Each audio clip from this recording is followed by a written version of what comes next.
Get ready to match the stars as the Jeff Meacham Network Multiverse of Media brings you Match Game. On tonight's panel, the simple man with the spectacular voice, Noah Foster, Stat Boy himself, Mike Caldwell, and the Renegade of Wrestling, J.J. Williams. Contestants for tonight, Big Baller G goes up against the one and only daughter of the Renegade himself, the Renegade. It's Match Game!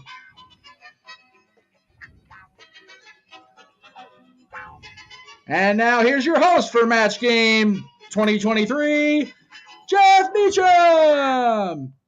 Yay, I did this really badly, and that's okay. We'll figure it out in a minute. And the green screen's not working because I'm just having a day, but that's okay. So we're just going to go ahead and turn the virtual background off because nothing wants to work. And I didn't want that either. Thank you. I don't need to have Michael Myers till October. Anyway, now that everybody has been introduced and all that jazz, let me bring in everybody into the room. Ladies and gentlemen, welcome to our special presentation, however special it's really going to be at the end of the day, of Match Game here on the Jeff Meacham Network Multiverse of Media as part of our Open Mic Night game night series. Folks in the room, how is everybody doing tonight? We're fresh off, most of us watching AEW Collision. I see the CM Punk shirt over here on contestant number 1, Big Baller G. Good to see you, G. Good to see you as always. And I know you are. Thank you. You are as enthusiastic as our simple man is of the fact that the Renegade is wearing the Jeff Jarrett shirt. Good for the Renegade's Jeff Jarrett shirt. There you go. Also, to my left, really, but right on screen, JJ's daughter, the Renegade's daughter, Natalie, and Natalie is having a cameo by God over her head. We'll work on the lighting here momentarily. Just kind of is what it is today, kids. It's going to be a tech day here on the Jeff Meacham Network, Multiverse of Media. Shout out to everybody in the chat room. I appreciate you guys being here. It's going to be a fun night. We're going to have a little fun. We're going to play a little game. I do remember Gene Rayburn's. That's exactly what that theme was. And we will hear the Gene Rayburn think song throughout the night here as we go into our hour of Match Game. BB's here. Good to see BB chiming in from the other room. Good to see you, brother. And Ryan, we will get to the news during Open Mic Nights. We'll start that as long as you super chat it later. We'll see how it goes. And Emmanuel, I do appreciate you guys trying to get home. I know LA traffic on a Saturday is what it is. So thank you, brother. We will bring you back on in the future. So thank you again very much. All right, guys. So those of you that have never seen Match Game, first of all, shame on you. Second of all, here are the rules. Very simple. We're going to go around to our panel of 3. I know it's usually 6. We're on a time constraint here. We want to make sure we get things done. So JJ and Noah and Mikey, Statboy, will be our Statboy Nelson Russell. How come not Nipsey Russell? Because I decided to do the best of the 2 greatest panelists because Noah's got Charles Nelson Riley. I got it. Got it. Charles Nelson Riley, Nipsey Russell. So it should be Stat Brett Nelson Riley. But anyway, just saying. He needs a pipe and an ascot if he's going to complete that picture, Jeff. That's very true. Yeah, that's true. And he does have a Charles Riley style hat, which I appreciate. There you go. I understand. I'm not even sure Statboy can spell ascot. Climb that. Oh, wait, sorry, wrong show. Go ahead. Anyway, if anybody knows that callback, you're in the right room. All right. So basically, Match Game is we're going to go around to the panel of 3 with a series of questions, and our 2 contestants will try to pick what they feel is the match that the panelists will reveal. So I will, as a sample question, you guys can, go ahead and play along if you want at home. Sample question would be something like it. We're not going to count this for points, but we'll do it for sample. Frank said, I like my women the way I like my eggs. Blank. And you reveal your answer for the blank as an example. So it doesn't have to be you don't have to say scrambled, sunny side up, whatever. You can say whatever you want. And we're in the 8 o'clock hour. It's Match Game PM, kids. So if you got your drink, throw it up there by all means, because we're going to have some fun tonight. I apologize to the 15-year-old in the room now, or 14-year-old in the room now, because it's going to be one of those nights. Although we still haven't passed the 10-minute mark, Jeff, so we have to keep things. Oh, I know. somewhat Language, yes, PG for yes. right now. Yes, language and other things will be used later. But anyway, so that's really the long and short of it. I give the question out. Panelists write down their answer on their handy dandy super high tech match cards, and they will reveal the answer. Shut up! I will reveal the answer. We'll reveal the answers accordingly as we go around the room. And I normally would flip a coin, or we do a flip a coin backstage, but I'm gonna let the youngest go first because that's how we do it. Board games. Exactly what I was gonna say. I was going to say, you either do the youngest or you can do ladies first. Youngest first, ladies first. Either Okay. way, I think Natalie, think about this. Big baller. You got this, Natalie. Come Being on. first means the pressure is off as soon as you're done. All right. That's fair. All All right. right. It also means that if you get the most points, Big G forever has to play catch up. That's true. That's true. There you go. All right. So here we go with match game. First question to the panel. God, here we go. The farmer said to the ranch hand, "How many times do I have to tell you, Skip, you don't blank the cows while they're being milked?"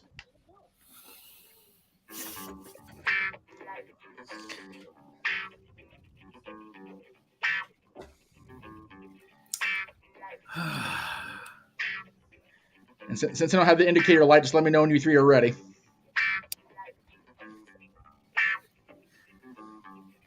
Don't say it again, Jeff.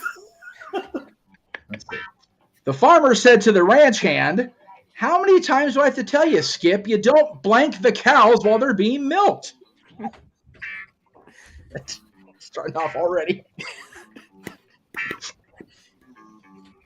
I'm ready. Okay. It sounds like this is going to lead to some really sour milk, but I'm ready.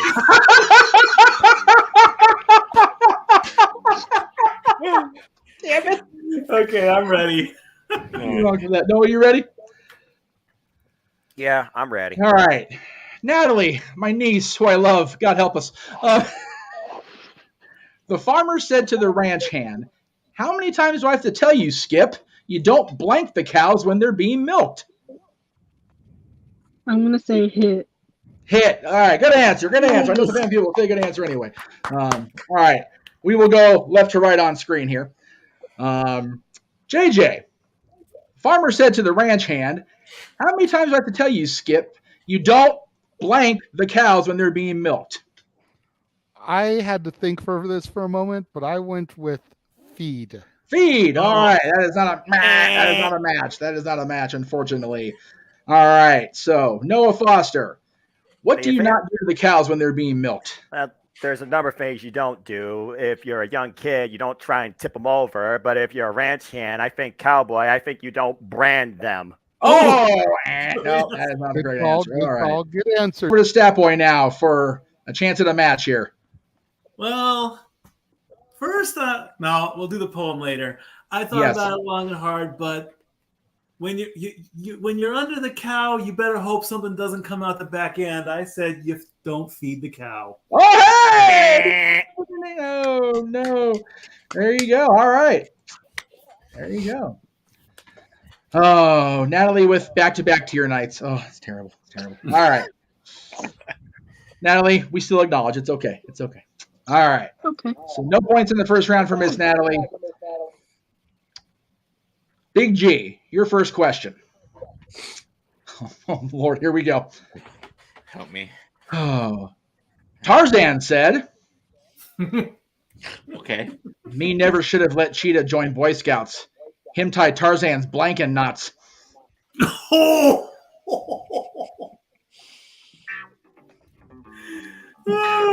Tarzan said, "Me never should have let Cheetah join Boy Scouts.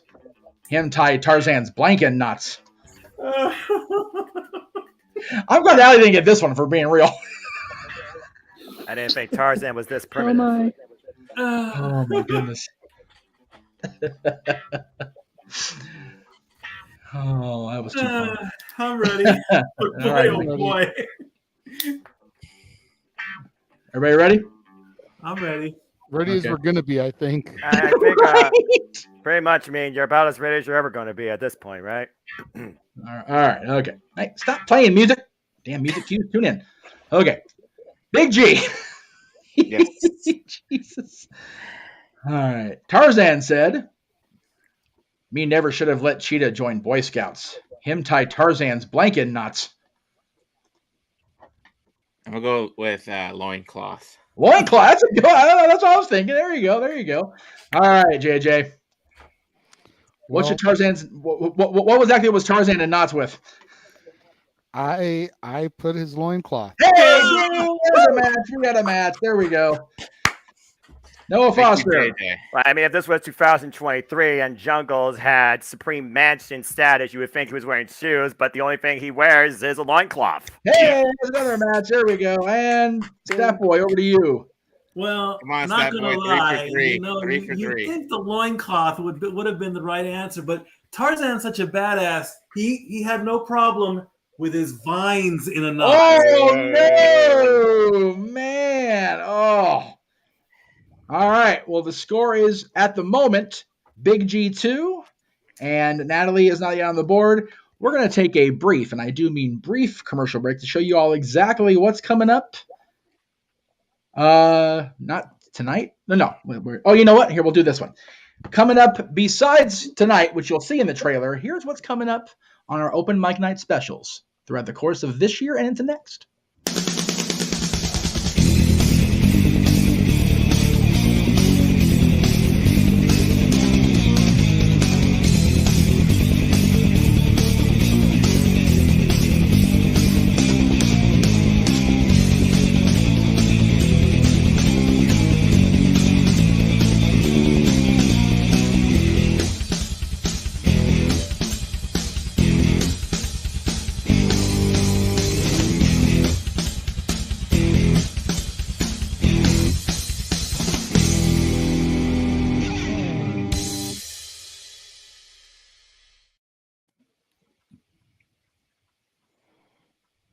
You're muted. Jeff. Muted. There we go. I was not. Anyway, I didn't turn to me.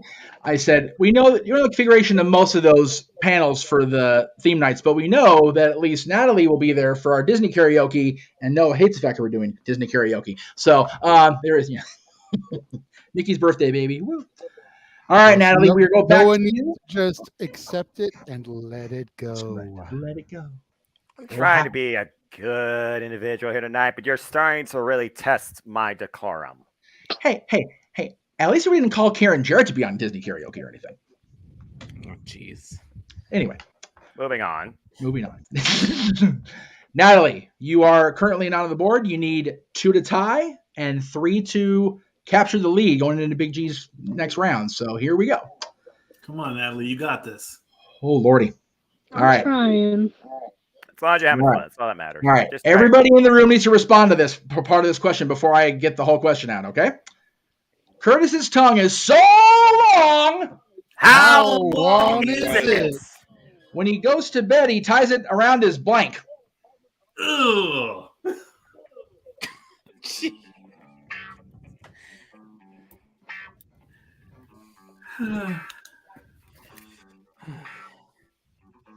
Curtis's tongue is so long, when he goes to bed at night, he ties it around his blank. That's the question for Natalie here in round 2. I like the answer in the chat room already, but I'll bring it up on screen once we get the contestants' answers revealed. Again, usually in the studio audience, we don't encourage people to shout out because they're in a studio audience, but at home, go for it. Ready. Okay. Ready. No, I do I'm scared. suggest that we request that the studio audience go ahead and type your response, but refrain from hitting enter until we give our replies. That way you don't encourage our answers or the contestants' answers. Good point. I didn't want the match game. Stop that. That's awesome right there. Oy. There we go. But we do appreciate the participation. Appreciate that. Noah, are you ready, sir? I feel like a wet noodle is a more effective bondage instrument, but at this point, I guess so. Wow. And he's Australia's one of the group. All right, Natalie. Let's bring you. Give you where'd it go? There it is. All right. Curtis's tongue is so long that when he goes to bed at night, he ties it around his. I'm gonna say bed. Bed. Yeah, there you go. Good answer. Good answer. I like that. All right. Let's go over. Throw over. There you go. Let's ask you that question and throw to your father. That's a good way to go. Not awkward at all, I'm sure. Okay, this is going to be a judge's call here because I'm along the same lines as her. I put the bed post. That's what I was thinking when she said that. So yeah, we'll count that. That's a match. That's a match. Ding. That's a match. Yeah, Emmanuel, exactly. Wait till the panel gives their answers. You're more than welcome to give it to you. I found it funny, but yeah, just make sure everybody gives their answers out on screen first. Noah, Curtis's tongue is. God damn it. Curtis's tongue is so long when he goes to bed at night, he ties it around his. Tying anything around your tongue just feels like a slippery slope waiting to happen. But you're gonna wrap yourself up with your own body. I said sheet. Oh, no. Okay. I that's one of those things. Stat Boy. How exactly long was Curtis's tongue there? Open Mic Night is a show on your PC. Noah Foster is a simple MC. He should win an Emmy or even a Grammy, but for now, throw a super chat because of me. Thank you. Oh, I went along with my brother. I said bedpost. All right, we are tied. There you go. Hello. Good job, kiddo. Very nice, Natalie. And just for the record, everyone, just because she is my daughter, we are not in the same room. We are not communicating with each other at this time. Just want to make sure that's thrown out there. There are no shenanigans. I believe it. I believe you. All right, so I believe you. For the record, my phone is down here, so I don't even have it to communicate with her. All right, so Big G, you need to match Stat Boy here, 1-on-1 to win this. Oh, okay. Because everybody, you match everybody else in the first round, so you need to match Stat Boy, and you win here. Oh wow, no pressure. No pressure. It's almost like a super match already. There you go. Okay. Oh Lord. All right, here we go. Okay. Big G for the win here. Let's see. Let's get to the super match. Let's see. At the hospital, Colin passed out when the nurse showed him his blank.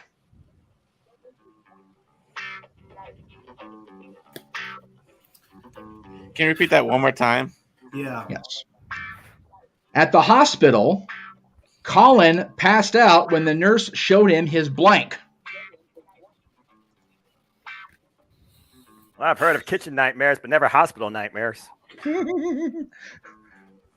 There actually is a show, Noah, that's they have reenactments of stuff, and the show is called "My Sex Life Got Me into the ER." All right. Just saying. And that's why a condom's only 99% safe. 97, according to friends. Oh, well, there you go. I'm ready. Ready? All right. Big G, here we go. For the win.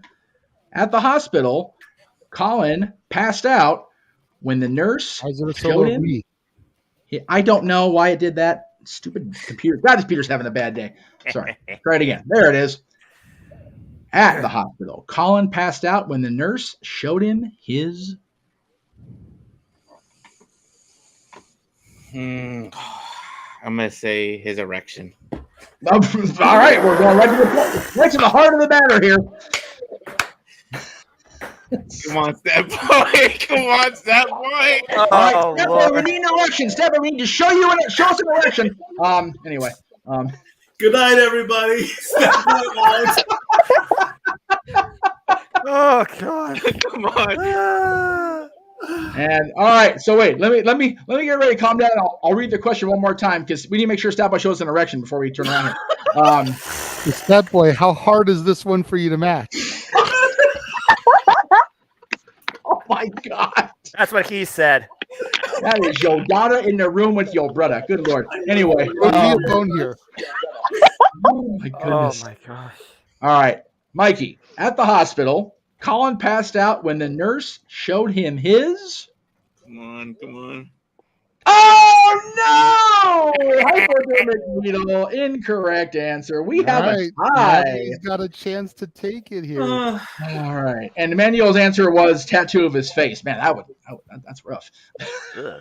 That's some kinky shit in the hospital. You are a dirty guy, G. Really?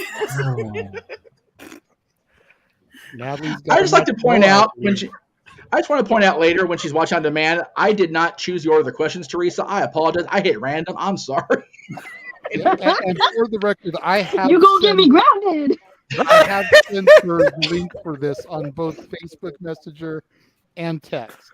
Oh, God. Oh, great. Now I'm really screwed. So I can't. This episode brought to you by Blue Chew. The kind of questions that are in this game. That's fair. Yeah, all right, so if we were in a more high-tech world or actually on the same menu, I would hit the reset button. We'd go back to 0. I'd pick out a tie-breaking question. Oh, Lord. You each get one, and this is it. Whoever wins this round wins everything. Natalie, you are up first again. So are we all answering? Everybody's answering. Okay. All right, and I did change the names on the questions, though they would fit up with people in our lives, and this is the greatest ones coming up because everybody will know it when I say, Bruce just invented a talking scale.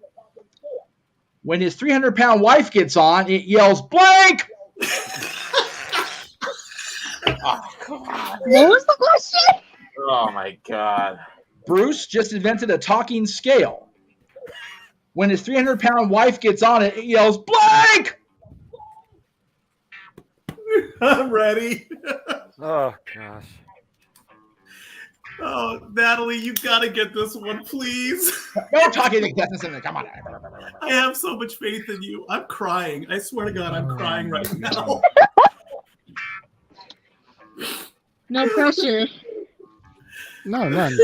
Love her. Damn. Oh, my God. You gotta breathe, Mikey. Lordy. Oh, I'm breathing. I'm just crying. Yeah, I know. Well, the bottom row and the Mikey and JJ and I are laughing more about the Bruce's wife part than about the 300-pound part. That's why, because I'm ready, by the way. Okay, good. Now, are you ready? Yeah, I believe so. Okay. All right, Miss Natalie. Let me get the there it is. There we go. Did I get the right person this time? I did. Okay, good. Good. Bruce just invented a talking scale. When his 300-pound wife gets on it, it yells, get off. Oh, jeez. Okay. All right. Very good. Oh, boy. All right. Once again, we're going to her father first with this answer because, that's just the way that the show laid out.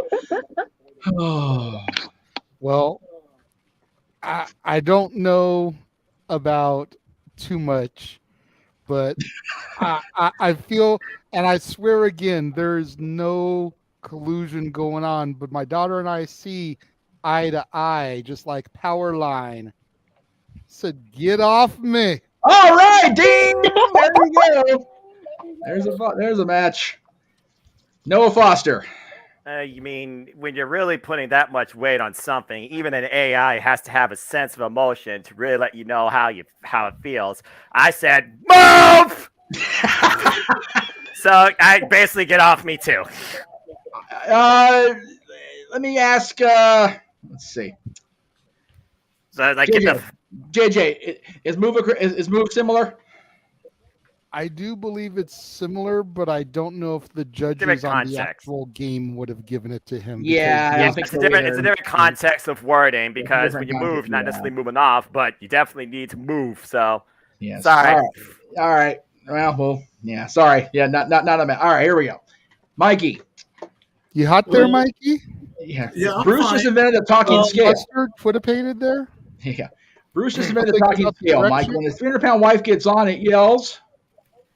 I had to go with almost the sixth level of fatness because I'm going to go see Fluffy. So I took it down one. I said, damn! Oh, no. All right. Well, that is one match for Natalie. So, GG, now need 2 of the 3 to win it all here, buddy. All right, here we go. Okay. No pressure, G. All right. No pressure. No pressure. All right. Dr. Frankenstein tried to create an Arnold Schwarzenegger monster. Mm-hmm. But of course, Igor messed it up. He took the head of Arnold and put it on the body of blank.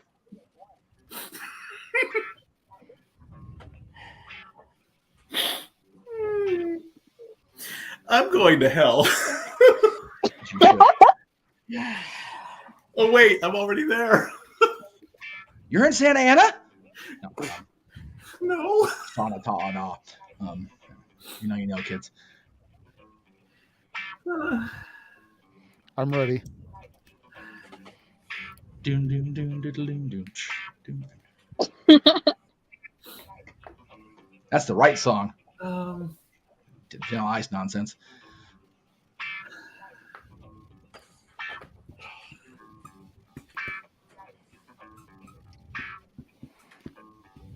Okay. Everybody ready? Yep. All right, Big G. As Josh pointed out so eloquently in the chat room, under pressure. Ding, ding, ding, ding, ding, ding. Yes. All right. Dr. Frankenstein tried to create an Arnold Schwarzenegger monster, but of course, Igor messed it up. He took the head of Arnold and put it on the body of...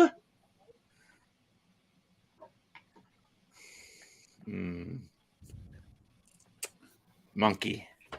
Monkey. All right. That was your first answer. Well, that's one we got to take. Renegade, what is your response?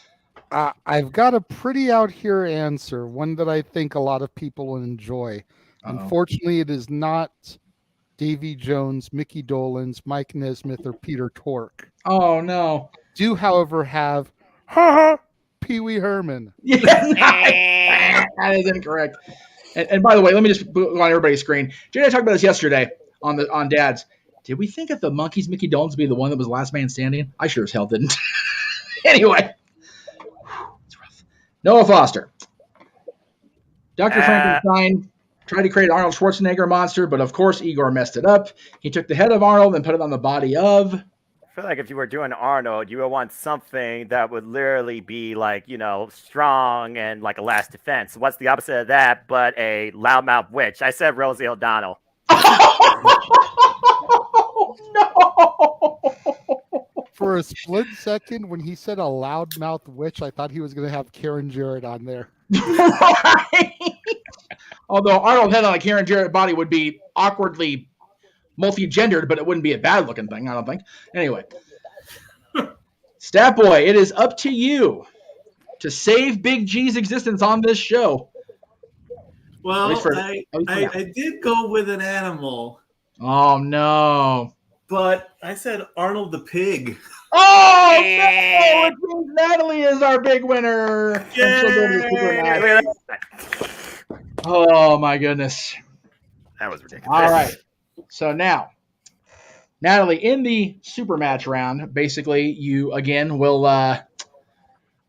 have the chance to pick one of the participants in the room, no pressure or anything, and decide whose answer you're going to use. But first, we're going to go into the commercial. It's going to be a little bit of a longer one because the super match thing didn't load on Jeff's end, so I have to go find a better one. So we're going to run a long commercial because I suck. We're going to go ahead and go with something that I know at least the Williams people in the room and Statboy will appreciate, because we're going to show you a trailer for next month on Renegades Reviews.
I forgot you put the damn thing at the end with Mickey.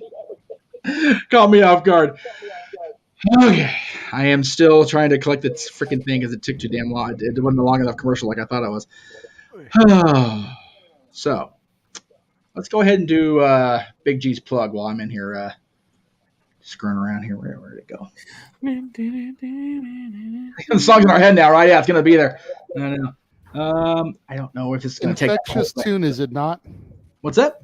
Said an infectious tune, is it not? It very much is. We're going to lose the graphics, so just bear with me here for a second. Where'd you find that song out of curiosity? I don't recall initially, but it is called Sugar Cookie. That's cute. I like that. And I initially found two separate versions of it. First, I found the just simple piano version. Right. Which for Natalie and for Jeff and for Statboy, very reminiscent to me of the pianist that would hang out in the Grand Californian. Yes.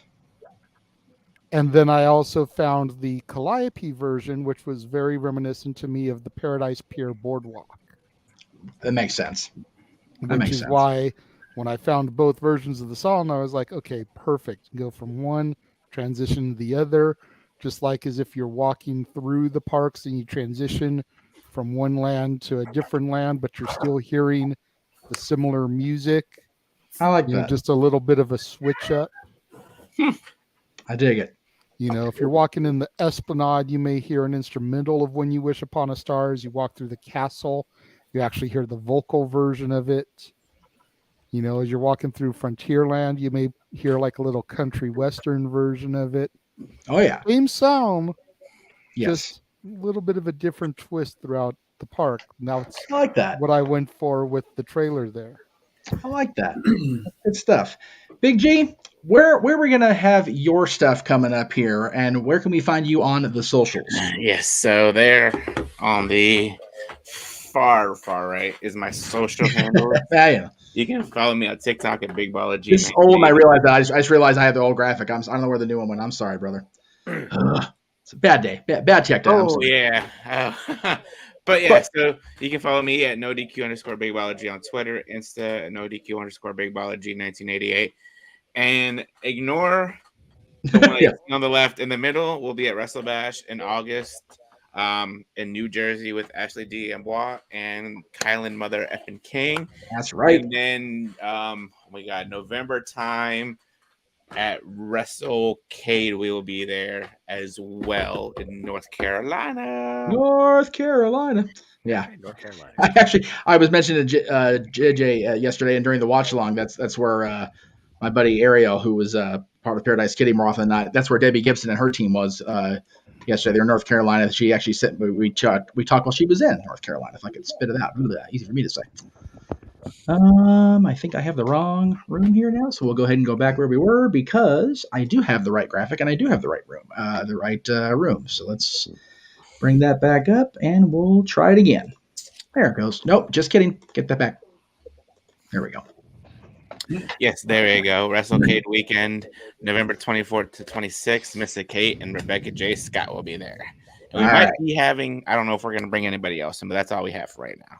Very good. Thank you, Big G, for everybody, and everybody else for their patience as well while I got that shit together. All right. So, Miss Natalie, what we're going to ask you to do, do you happen to have something to write on that you can show a written match for? No, I do not. Okay, that's fine. No worries. We'll do it backwards. We'll have the contestants do it instead, like we did before, and we'll time it out. That's fine. Not a big deal. Let's roll with the punches. Where'd it go? Find it. All right, Natalie. What we're going to do with the super match is we're going to put up a super match board, if you will, and we're going to ask you to give your immediate best reaction response to the question. As soon as I can, help you. That's all right. Here is the super match. Return blank.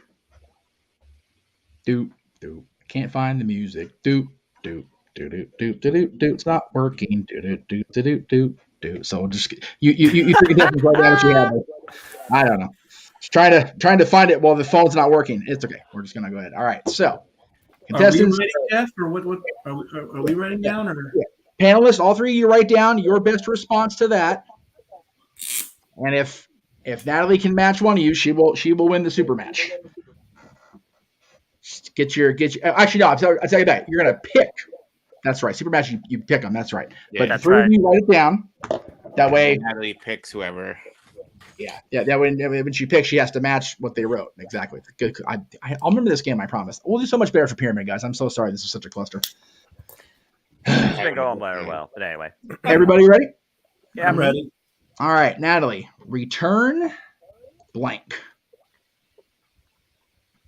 I'm gonna say return home.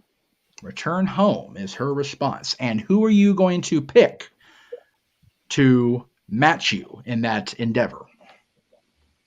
Out of the three of them? Out of the three of them in the bottom, yes. Since he's being desperate, I'm gonna go with Uncle Mikey. Damn, that was no pressure there. Wow. All right, now. So. Mikey is a lot of things. Yes. Desperate is definitely at the top of the list. Yes. I actually realized I actually did this backwards because the super match, you're supposed to do a one-on-one match after the super match. I am totally botching this up. Jeff, you got this. All right. Basically, she just has to get at least one of the answers to continue to yes. the main match. Relax, brother. I had the answers on the board. I just didn't do it. So she said return home. If she gets return home on one of the things, then she can do a super match with one of you. Bingo. Okay.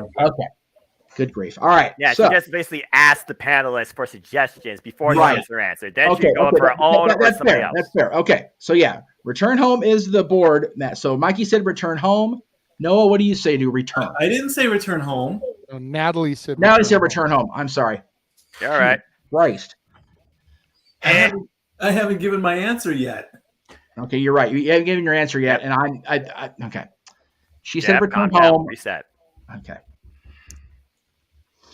She said return home. You asked me for a suggestion. I need the board. Right. Okay. Yeah. So, all right. So Natalie asked the room for suggestions to the answer. Thank you very much. That's what. It's okay. Right, I got you, brother. So we'll go right like we always do. Thank you. No, I'm glad you're here, dude. I'm sorry. JJ, what would you say would be the answer to return? JJ, first. I would say Return of the Jedi. Jedi. All right. Noah Foster, what would you say? Since I'm not a movie buff and I've had bad mail, I say return to sender. Return to sender. And Mikey, what would you say would be the match on the board here? Not the one Natalie gave, but on the board. I would say return address. Return address. All right. So of those three. That's a good point. Really quickly, how old is that board question? Because so Return of the Jedi was 1983. So if it's older than that, I want to change my answer. I found a graphic. I found a old school match game, but there was a modern answer in a poll. Okay. So yeah, you're good. You're I'll good. Stick with my answer then. All right, Natalie. So you have Return of the Jedi, return address, and return to sender. What say you, my dear? And you don't have to pick any of those three. You can come up with your own, by the way. So if you want to stick with return home, that's cool. If you want to pick something else, by all means, go ahead. Wait, what? I know that was confusing. Okay, so each of the panelists gave you their suggestion. Huh? No, go ahead. Two people talking at once, confusing the young girl. So what we have is the board on the screen here. Your dad, Uncle Mikey, and Noah each gave their suggestion to what they think would be the top answer. You can choose Return of the Jedi, Return to Sender, Return Address, as the three gentlemen said, or you can pick your own answer. If you want to stick with what you said before I messed everything up, which was Return Home, you can stick with that. Otherwise, you may pick one of their answers or give another one of your own. All right. I don't remember who said it, but I'm gonna go with Return to Sender. Return to sender is what you're going with. That was Noah Foster's answer. All right. We'll put the board back up and let's see what the audience said for $100, first of all. There it is. There it is. Return to sender right there. So that would be, if we were on the real match game, you get 100 points. So we'll call it 100 points. Let's just say that, for example. All right. For 200 points, or 250, the answer would have been. Ooh. No, Ooh, interesting. Return of the King. Lord of the Rings fan must have been in the audience on that one.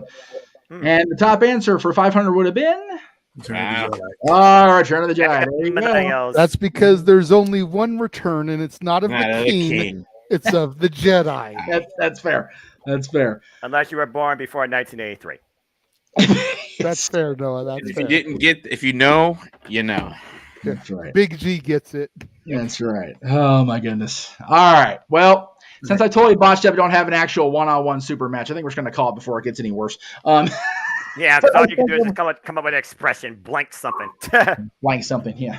Yeah, you could do something. Jeff done blank this up for $100. Anyway, so what we're going to do is, as JJ had indicated to me, we do have our long open mic night intro, and that's roughly at the 10-minute mark, as it do. So what we're going to go ahead and do is take that break, and we'll come back at the top of the hour with open mic night. And as the graphic indicates, it is going to be one of those nights, kids. So stay tuned.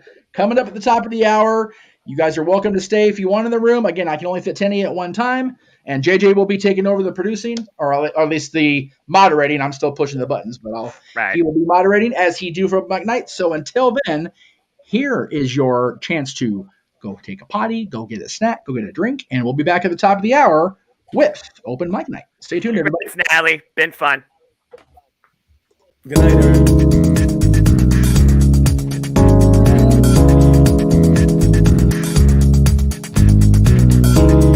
Go get some rest, young lady. Acknowledge your need for sleep.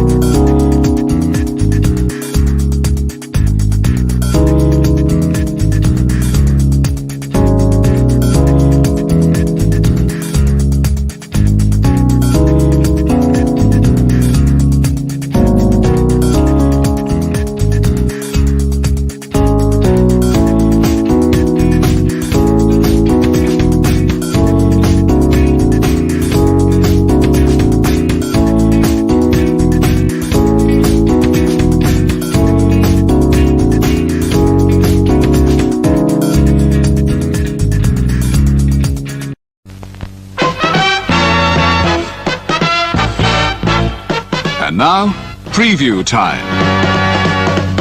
So let's take a look at what's coming your way.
Scan the QR codes to see what's upcoming for FTW Productions and what's available on demand right now. Button Masters Stable Wars entire playlist. FTW Productions Watch Party for WrestleMania Go Home Raw. Mistress Audio Dramatic Readings featuring voice actors from Weymouth Youth Wrestling. All Retro Wrestling Review Series videos on demand and upcoming. All WrestleMania themed retros available now on demand. Star Wars Jedi Fallen Order Let's Play Series. WrestleMania 19 Revenge Mode Let's Play Series. All of A Simple Man's Brand Simply Predicting panels. Both episodes of The Don DeMarco Show. AEW Spark, WWE Aftershock, every show week by week. Indie Force Episode 26, available now on demand. Jeff Meacham Network, all watch-along events. AEW Double or Nothing Dynamite Go Home Show Watch Party, available now on demand. A Simple Take, WWE Simple Takes featuring Cassidy 18 Studios. Super Mario Bros. Z voice acting, Episode 3 coming soon. Breaking news, ATW View Impromptu, WYW Intro and Immortal Stream. Wrestling with Idiocy Episode 8, Fast Food and Restaurants discussion. Plugs have concluded. On to the video.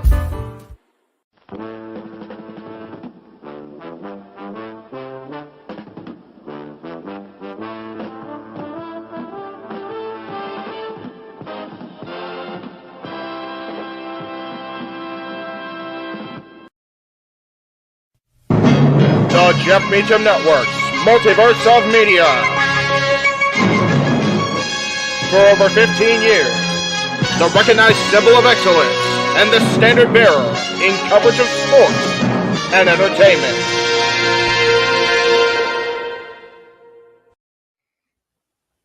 JJ, Jeff, you want to kick this thing off? Because I'm still trying to process everything here. Yeah, it's like, who wants to go first? Well, come on in. It's open mic night with your host. You could maybe say there's really 4 topics, but it's split into 6. The Renegade, JJ Williams. The Sammy and Eddie Kingston thing, which one's the better smelling turd? And his panel of co-hosts. I am founder. We'll call me that for today since we're going with the Jeff Jarrett love theme here this week, according to JJ. The West Coast Professor, Jeff Meacham. Karma is karma is karma. That's professional wrestling! Damn it! The Simple Man, Noah Foster. It's showtime! Yeah! How you doing, JJ? How you doing, Jeff? James. Yeah. And the He-Man, James Hebert. Imagine Bill Burr, Joe Rogan, Paul White, the Baldies! There you go! It sells itself! Get in there! Short his ass and shit the bed. He's not Amber Heard. Give it time, JJ, give it time. No, I'm sure Jeff has some stuff that... Dumb move. Just don't pull this bullshit again. You get one. Tony needs to stop caring about the ratings. Bradshaw said as long as the ads are in place, we're not going to lose that third hour. Ring of Honor does not have to be AEW Live. They don't necessarily have to coexist with each other. We kind of saw that tonight to a degree. Along with a panel of guests. He is no longer glorious. Don't you bring that up. You want me to rant about what my NXT used to... No, we are done here for the night. I swear, James. Because you never know who may show up for open mic night. I leave our company in the capable hands of an extraordinary group of superstars, employees, and executives. The first thing that came to my mind was, it's about damn time. Amen! I literally touched everybody in the state's trash. So it's horrible, you guys. Peyton's new thing is Dennis the Menace, but it's funny because she calls it Dentist the Medicine. That's great. When Elliot Taylor came out and did Born for Greatness live, I was popping my pussy, having a great time. I didn't care. I was having so much fun. Sit back, relax, and enjoy the show. Fuck Bill Belichick.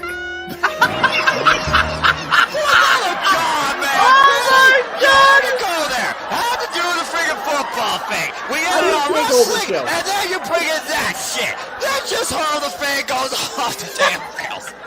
Brilliant, bloody brilliant.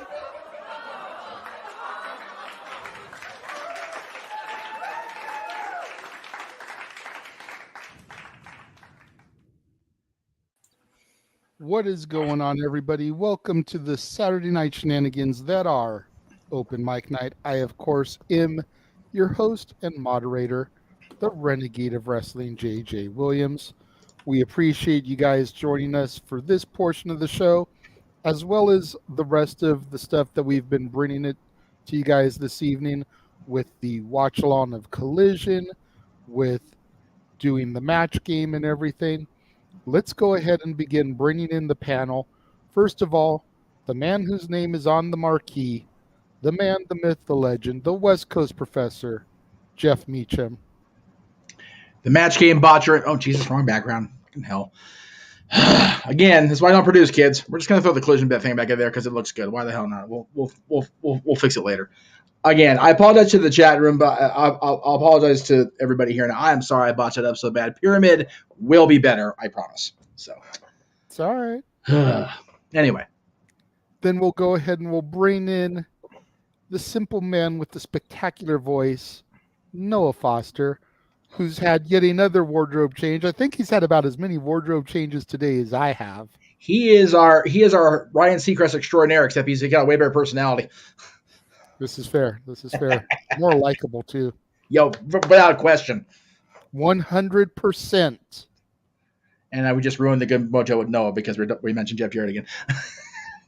That's all good. Look, I'm in a good mood. Jeff, like I said, don't put too much stress on yourself. Natalie, again, congrats. I am your game show extraordinaire, whether it's producer, host, or participant. I always got your back, and we'll definitely work together on Pyramid. But once again, JJ, hey, good to see you. Good to see everybody across the JMN Multiverse of Media, too. Looking forward to what's to discuss. As always, I go in blind with an open mind, so let's see what's going to happen here soon enough across everyone else's lines.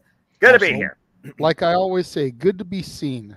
And Natalie thanks you for the congratulations. She is off headset. She's over here devouring her dinner, as I am also going to be. Once I bring everyone in and initiate the topic, I'm going to still be on headset, but be off camera so I can have my dinner and everything. There you go. Natalie, let's play again soon and predict and converse again, too. You're a great individual, and I look forward towards what else you could bring forward to the multiverse as well.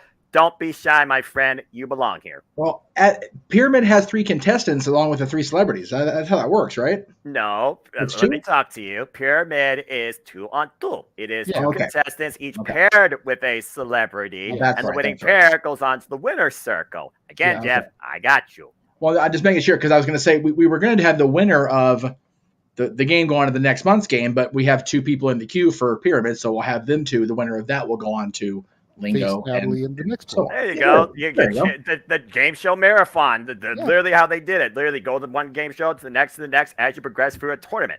I love it. Perfect. So being as how I am not running the producer studio, I don't know who all is waiting in the green room, but I'm going to assume that Noah's commentary cohort is in the green room. The He-Man James Hebert, go ahead and bring him on screen. Is there anybody else in the green room to be? Yes, there is your daughter's opponent for match game, and there is a young man from Cleveland who is hiding his head, knowing what awaits him. Okay, well, we will continue to make him wait. That's right. Next one we'll introduce to the panel was the other participant of the match game, the resident big baller of NoDQ.com, Big Baller G in the house. What's up? How's everybody doing? Good to have you here, Big G. Good for you to be here, be part of these shenanigans as well. We appreciate it. I know you've had busy life here recently, so the fact that you're able to still find a few moments in your day and your week to come and join us for these shenanigans, We greatly appreciate it. I appreciate you guys. So, and then we'll go ahead and we'll bring in the last man, the man who makes you want to invest in Blistex or chapstick. The Cleveland combatant, the Meltzer of the multiverse himself, Josh Mansfield. That's right. Hide yourself in shame, Josh. Yes. It's hot under here and I'm terrified. As well you should be. What did you do? What didn't he do? Yeah, pretty much. But much like is the subject of our main event topic here this evening, Josh just seems to have a knack for opening mouth and shoving his foot in it all the way down to his upper thigh. Yes. Now, are we talking about actual leg or the stump? Actual leg. Well, I have one shirt ready. I'll get a different one now. Fucking hold on. And just like that. Oh, shit. Oh, yeah. Bruh, you might need to go get No, I'm fine. I'm fine. No, I know you're fine. I'm talking about Josh. If you have a stump, bro, you'll go to a doctor. Dude. You remember he only has one leg. He has a prosthetic. Oh! Wait, he does? Something he's referring to. Wait, really? Yes, really. James, you've known this. No, actually, apparently not. He didn't. Wow. You could put him and Zach Gowen into a race together. Holy shit, my bad, Josh. I'm pretty sure I've taken my leg off on streams before. Yeah. Oh. Maybe James just has forgotten, but I know you have. No, yeah, I I've seen it apparently once am or just twice. very I've known beforehand, but yeah, see, I am apparently very unobservant. It's okay. Yeah, that's why I It made the joke. happens. Fair enough. You know, we get tired, we get bored of the topic, we fall asleep. Whatever, we have botchy production issues. It happens to the best of us. I'm just going to put these here in advance, just in case. Uh-oh. Oh, fuck. Oh, yes. Oh, you fucked I up. had it ready to go. He had to run his damn mouth. So, that's all right. That's all right. Hollywood Hogan shirt? We will get to that later. Again, I know nothing because I am the simple man who does not see, nor scroll, nor feed into the madness of the IWC. Yes. So we're going to go ahead. We're going to kick things off. The first topic today, the first two topics are AEW related as we come straight out of Collision here. Freaking awesome show. Technically not straight out of because we did have Rift's recap. Yes. We did have Match Game. That actually should be the title of his show, Rift's Recap. There you go. Yeah. It's just got a good marketability to it. It does. Tune in Mondays, Wednesdays, and Fridays to Rift's Recap on And sometimes on Saturdays. That's right. I think it's got a good flow. It does. I'll have to pitch it to him tomorrow night during the review. But so the first topic we're going to talk about is a match that was made on Dynamite this week for the Forbidden Door pay-per-view. And it really just got my head scratching because while I don't want to take anything away from one half of the match, one of the participants. Right. Jungle Boy Jack Perry challenging for the IWGP World Heavyweight Championship against Sonata. Now, I know nothing about Sonata. I'm blinder than Jeff in those sunglasses right now when it comes to Sonata. I can acknowledge that. I can admit it. And I love me some Jungle Boy Jack Perry. But I feel like this is Taka Michinoku versus Roman Reigns. God damn it. It's not that bad. Yeah, it's not that bad. And I only say that in the fact that you pretty much know going in that this dude is gonna lose. Like, Jack Perry, has Jack Perry ever even really dabbled in New Japan aside from maybe last year's Forbidden Door show? Probably not. I don't know. No. So what is the statistics? Statboy took off. What is the logistical probability of him walking out with that belt? Yeah. It just seems like it is completely unmatched. It seems like it's completely a WTF situation. And again, a match where going in, well, Sonata's not going to lose the belt. No. Noah, I'm going to throw to you first on this one because I know in your retort, your comeback, your statement, you can educate a little bit for me on Sonata. What do you think of this match? Is this match as much of a head scratcher as I perceive it to be, or is there a little bit more, to this where it seems like it's not as bad as I'm perceiving it?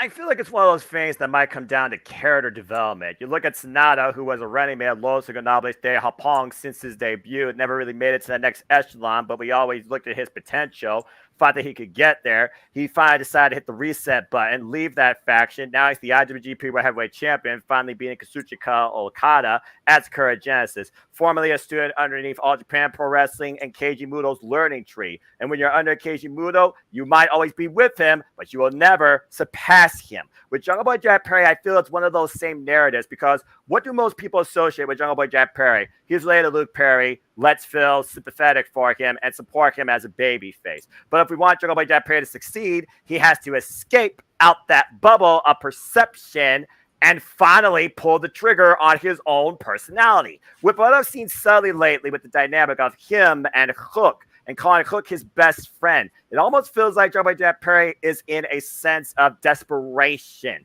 to finally move further. So this match, more so for me, I feel it'll test Jungle Boy Jack Perry, honestly, in a spot that Sonata could relate to at one point, but Sonata has been able to surpass.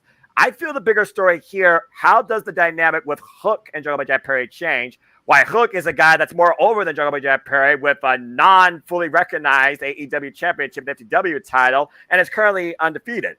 For me, I look at the match as an exhibition, but more so character development. And I feel that's the hindsight we got to go in here for. It's a showcase for the IWGP Heavyweight Championship, but more so, it's a proving ground to see if Jungle Boy Jack Perry can hang with the top and one day succeed. So Jungle Boy Jack Perry needs to show something different for this match to truly mean more than just the obvious result that's about to be seen. All right. James, you had your hand up. Go for it, brother. I think looking at this, I think the better option was, honest to God, to go with Christian Cage. Mm-hmm. I personally think. I think Christian Cage and Sonata was the better matchup. I think if you really kind of break down their gimmicks, they're different, but also it's similar in a lot of ways. Both breaking out of the shadows of their old partners, and trying to make something of themselves. Both becoming world champions in spite of everything that's ever been said about them. Yes. Or what they thought about themselves at one point. I think that was the natural matchup as opposed to Jungle Boy. I get what they're trying to do, but it's like, I don't think it's really it's not going to hit as strong. And I don't hate that Jungle Boy is taking on Sonata. It's going to be a good match regardless. Mm-hmm. Right. But I was hoping for some more sizzle here when it comes to the IWGP stake, and in reality, it's just the mild sauce from Taco Bell. Ooh. So it is what it is, man. It's rough that they kind of went with this option. That I don't know why you can't, honest to God, tell me that this is the best that you had for this guy. There's no way. Considering he is the guy with the title in New Japan Pro Wrestling going into G1 Climax this year as the champion. When I heard Sonata bring this open challenge, I was excited. And then as soon as I heard Jungle Boy Jack Perry, Yeah, exactly. That's my thing with this whole thing is like, You know it's not going to be the main event. Yeah. It can't be. You know, it's it's the not nearly as big. IWGP World Championship.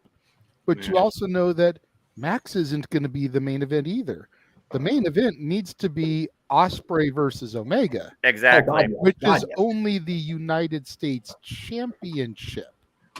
You think that you would try to build and make one of your world title matches something that's going to surpass it. And I feel like Jungle Boy Jack Perry proved through the Four Pillars match that he can potentially be a main event talent. And maybe that's what they're trying to do here, is prove that he can hang on that international level with someone like Sonata. I just don't know if this was the right call. Yeah. No. I look at the AEW ecosystem. James brought up a point about character identity. Let me go ahead and put perspective for the younger generation here. You all got W2K223, right? In the MyGM mode, there's certain classes, that pair of other classes, to give you a better grade for a match. You look at the class of character and identity and potential in both Sonata and Jungle Boy Jack Perry. It's two types of Pokemon that don't mix necessarily. And that's why this really feels like an oddball of sorts. It's like, what if you put in Random versus Sonata? Sometimes Random isn't the best pick. I mean, James, you picked the perfect point as well. Going to Canada, eh? Christian Cage, he probably could have garnered some heat there or some favoritism. I look at the entire AEW ecosystem. Heck, I would have used Swerve Strickland because of how dynamic Swerve Strickland is personally. And the whole thing about him and the Mogul Embassy, why Sonata leads just 5 guys, that could lead to a little bit of faction warfare in its own right, too. There was at least 5 other people I can name at the top of my head that were not Jungle Boy Jack Perry. If nothing else, I hope this means character development for Jungle Boy Jack Perry, but it feels like a waste of an opportunity to really showcase Sonata, first time ever, as IWGP Heavyweight Champion on American soil. The other thing I also want to point out but still. Why not Andrade also? Yes! I don't know. That would have been another natural thing. That's one of the 5 I was thinking. Exactly. As soon as I knew. Miro yeah. less so. The reason I go with Andrade is probably the top of the list for me. You just want to see Andrade versus Naito. Well, yes, and that's a way you can get to that. However, Sonata was a member of Los, he's currently member of not anymore. Oh, I guess not. James, former member of Los. So former member of LIJ. He left the faction. Yep. And Andrade would naturally, who runs the whole freaking embassy there now, would be naturally pissed about it. That's right there. Why? Why not? Yeah. Synergy. The thing is, I also wonder, again, Andrade, he still works under AAA, and we still don't know the full distinctions when it comes to CMLL and AAA relationships and New Japan Pro Wrestling, where they're heavily focused on CMLL and not AAA. So, again, there's also still that dynamic, too. That is fair. Go ahead, Josh. Here's when they announced that match, I'm like, really, Jungle Boy? But after we were talking a bit tonight, there's a match that this matchup reminds me of in a way. 2002, Undertaker versus Jeff Hardy. The match result was never actually in question, ever. But everybody was behind Jeff Hardy because he was Jeff Hardy and he was the underdog, and it made Jeff Hardy a single star. Jungle Boy, apart from the, high-flying extreme yada yada that Jeff Hardy does, Jungle Boy is AEW's Jeff Hardy. This is a match that is going to make Jungle Boy a singles star. That's the point of this match. No one expects Jungle Boy to win. He's not going to win. But this is going to put Jungle Boy on the map as a one-on-one, more so than the Four Pillars Fatal 4-Way could, because this is a one-on-one. He gets to shine more. You have him do this match, and then he goes, in the words of Cameron Grimes, to the moon. Potentially, yes. But again, I don't know if there would have been another. There probably was a better person to be able to face him. I don't know who. I'm pretty sure Jericho's already in a match for Forbidden Door. Correct me if I'm wrong. Not yet. No, not yet. Oh, see, Jericho could have done it. That would have been a good matchup. Or I don't know who else. I am blanking on names, but Jericho. And Jericho would have been another Canadian to have featured as well. He also previously challenged for the IWGP Version 4 Heavyweight Championship against Okada. Exactly. So that's the only other thing I can think of. But Jungle Boy is going to show up and show out. That's all I got. See, and to your comment there, Josh, I don't completely agree. I don't completely disagree, because at least at that point in time in 2002, I legitimately thought that Jeff Hardy was going to do it.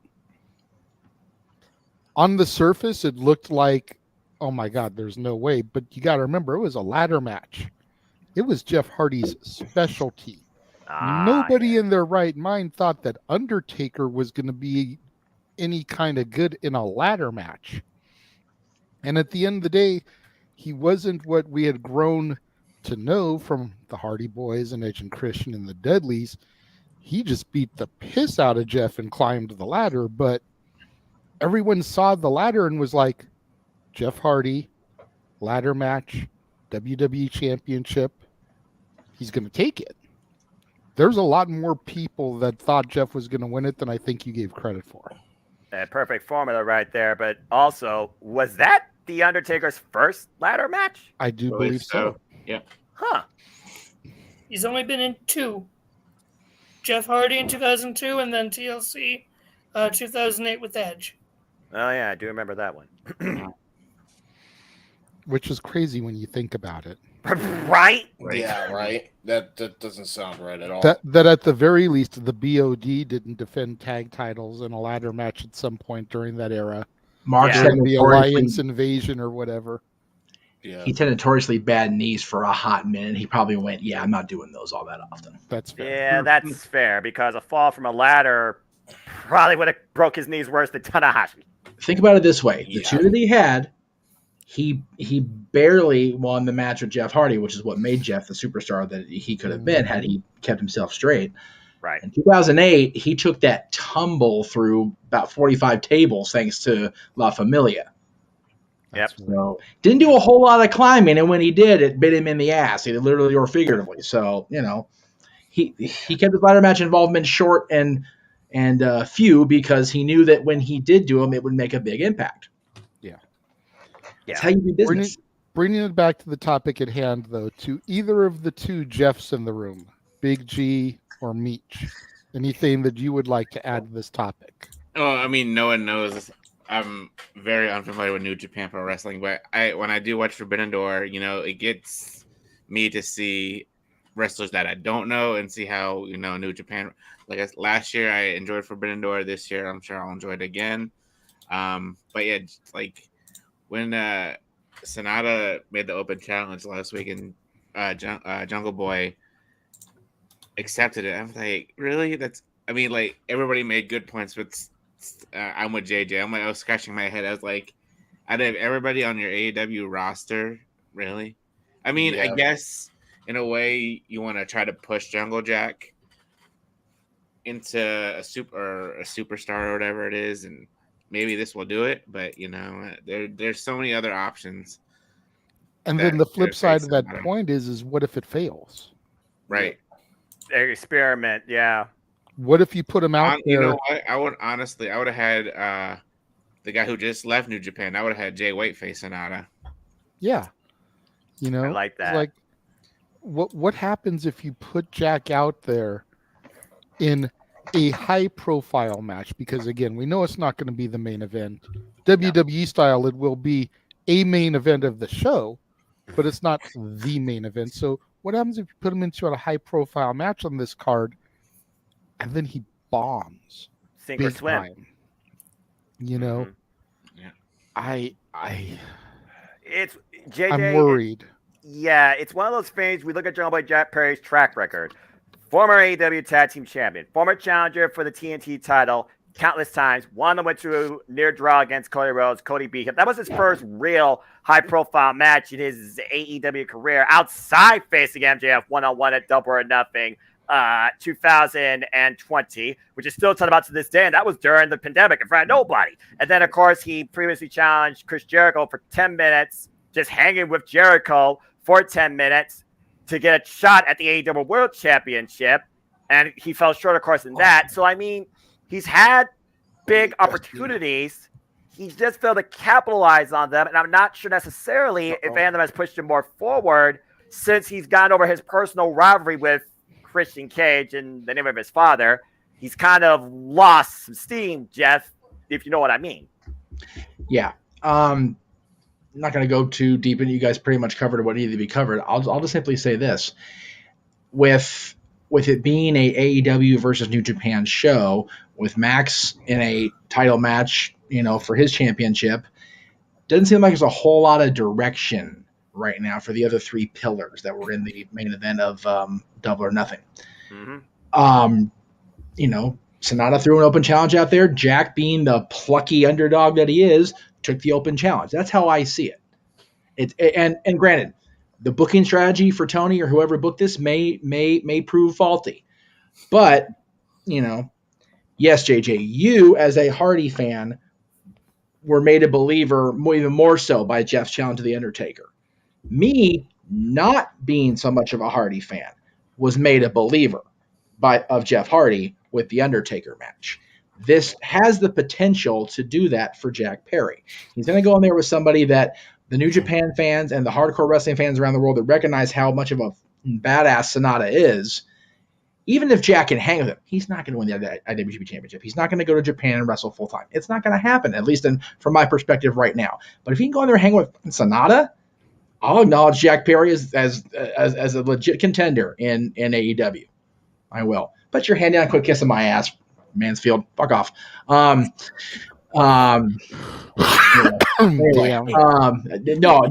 Dude, when Hogan comes up, it is on. I know. I'm just taking advantage of you agreeing with me right now. Good. In the little slight victory I can have right now before you kill me. That's it. And Jeff, you and I called Dominion. It was Yota Tsuji's return match since Excursion, coming back full force now in New Japan Pro Wrestling as part of Los Fashions de Japón that he used to literally feud with in tag matches as a young lion. And why he lost that main event at Dominion, he still came super close to winning the championship. He did. It's football. It's any given Sunday. Hockey, it takes less than half a second to score a goal.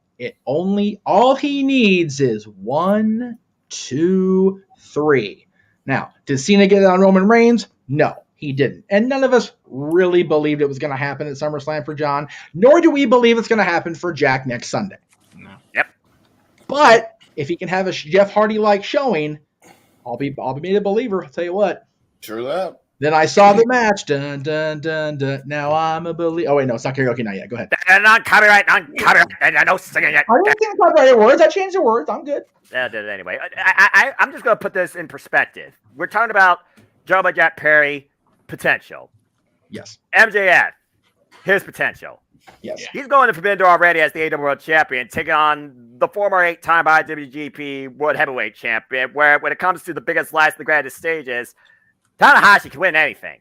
Tanahashi doesn't need to win.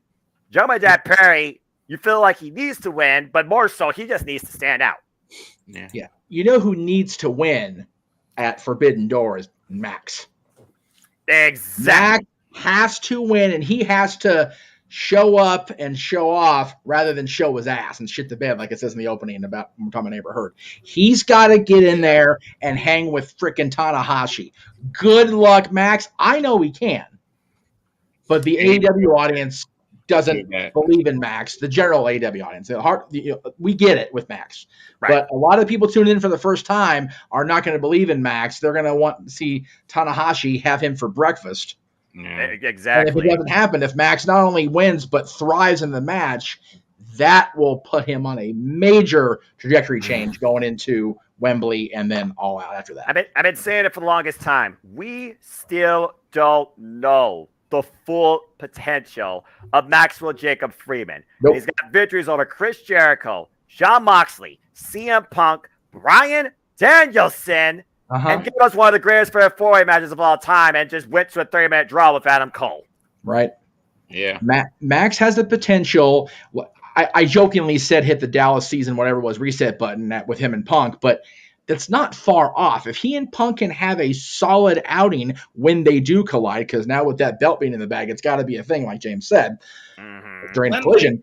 We've got to see it. And if Max can go into that with momentum against Tanahashi, if he can have a kick-ass month and a half here, or 2 months between now and Wembley, dude, I am here for Max and Punk already. I'll be even more ready for it if both of them go in there with all cylinders, up and firing. Yeah, take my damn money. Seriously. Either way, Jungle Jet Perry, impress me. Yeah. It's not about him challenging the AEW champion. It's him impressing and engaging the AEW audience that's only seeing him have to come from beneath against his people. Yeah, he can't just be underdog here. He has to try and be on Sonata's level. He needs to pull the trigger. Yeah. Ding. Yeah, he needs to level up, not coast. Mm-hmm. Yep. All right. So much for my short point. Right? No, it's all good. What's a all right. I'm kidding. While we're on the conversation of some AEW talk, the next person we're going to talk about was heavily featured tonight. Oh. And going into this evening, he gave an interview to ESPN. Yes. That was very, very insightful. Mm-hmm. He touched upon a number of things, including his conversations with Tony Khan, his apologizing for everything that went down, and how he has tried to have conversations with certain elite talent, but when he tries to reach out, he gets messages from lawyers saying, do not contact this person. Right.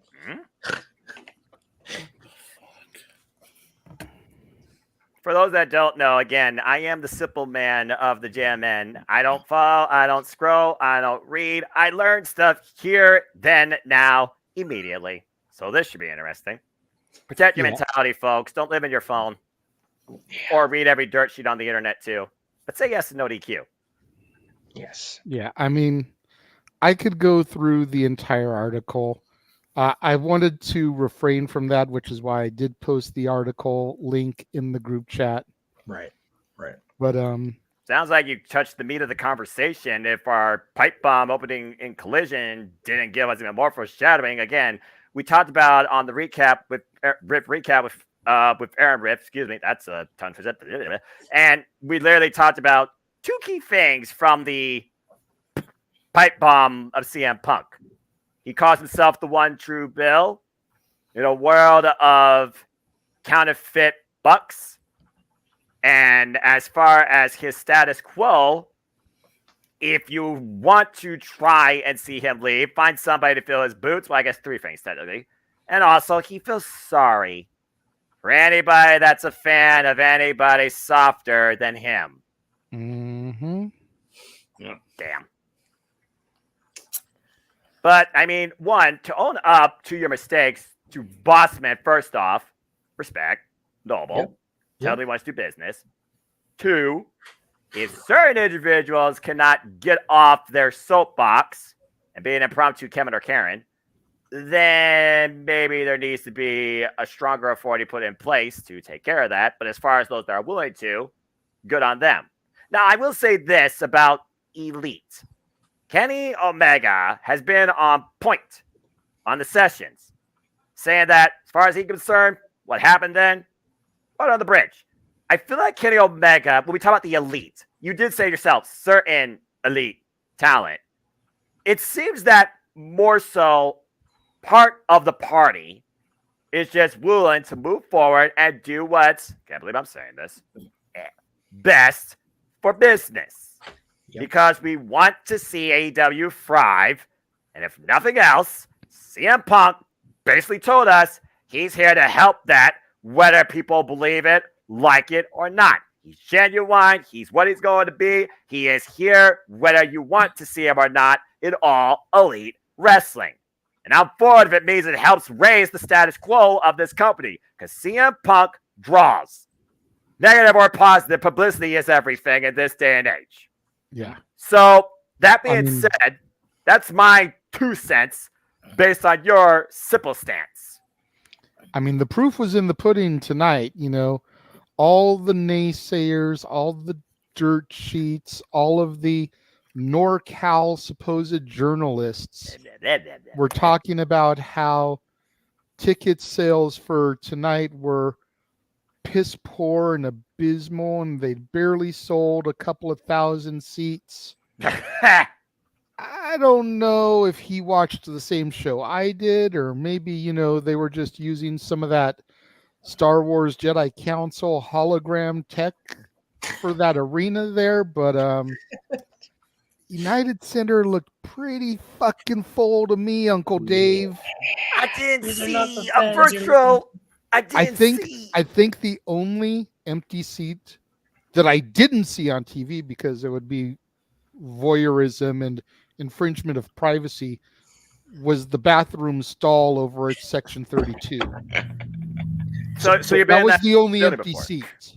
So you've been in that building before. Got it. I was about to say, hey, I didn't see no virtual audience on the LED, making it seem like a bigger audience than it actually was. Where have I seen that before? Gee, I wonder.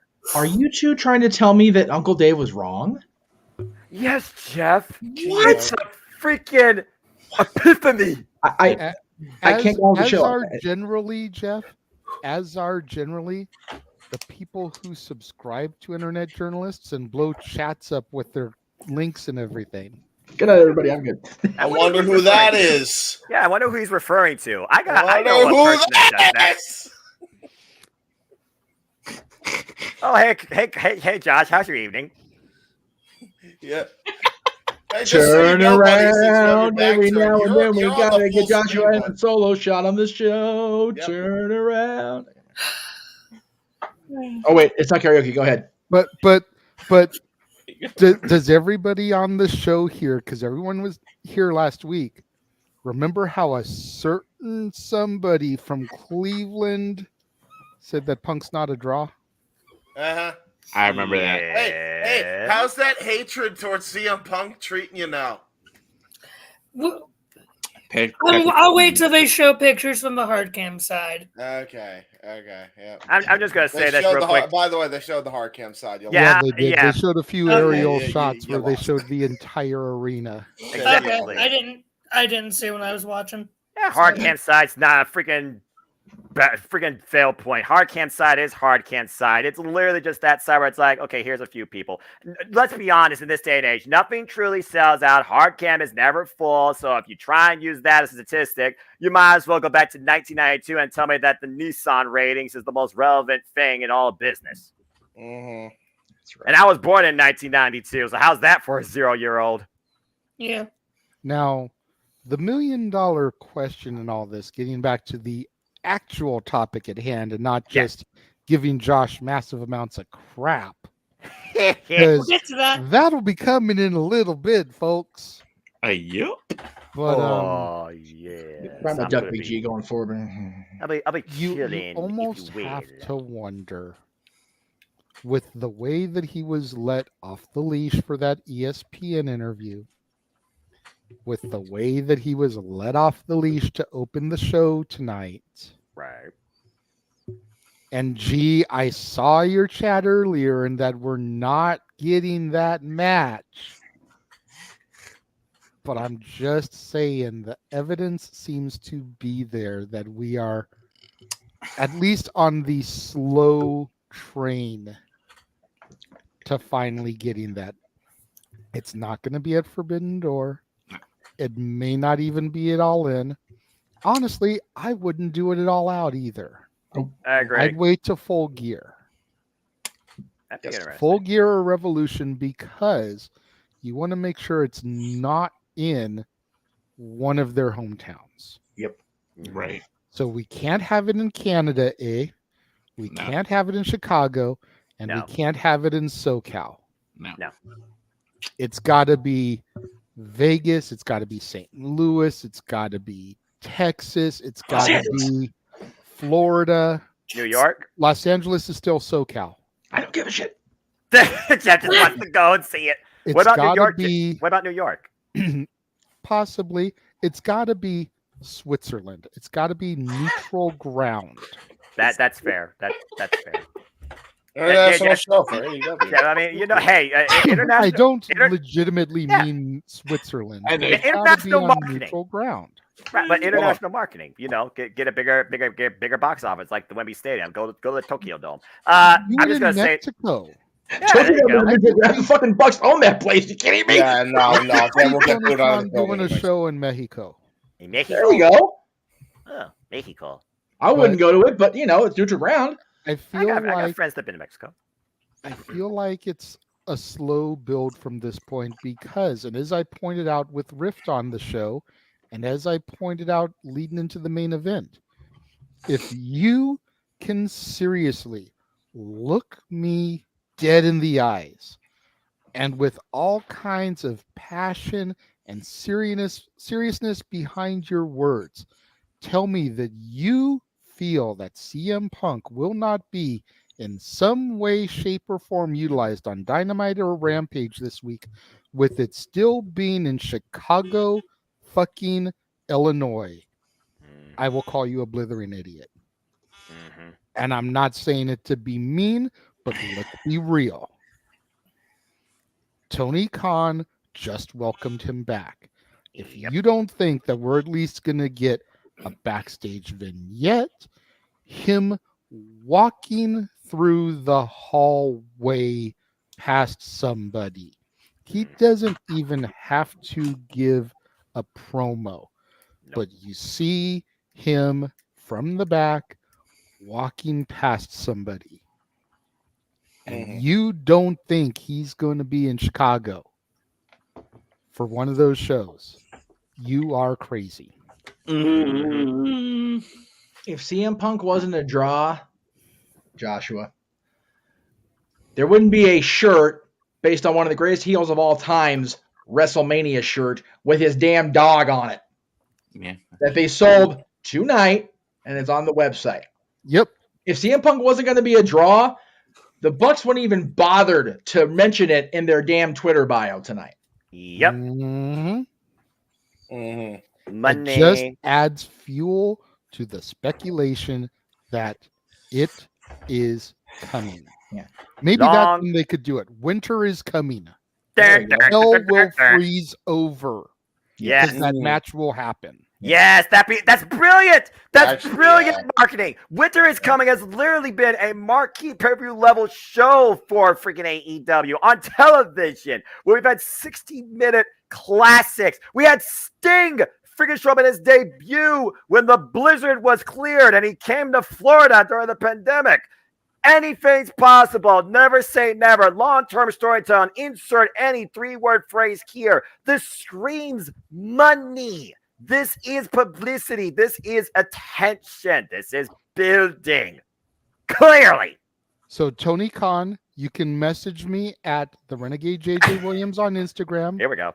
At ROWJJ Williams on Twitter. I will give you my address so you can send me my check for just booking this shit for you. JJ, don't waste your time. He's stolen so much shit from WYW. It ain't happening, brother. And Eric I know, James. I know, but come on.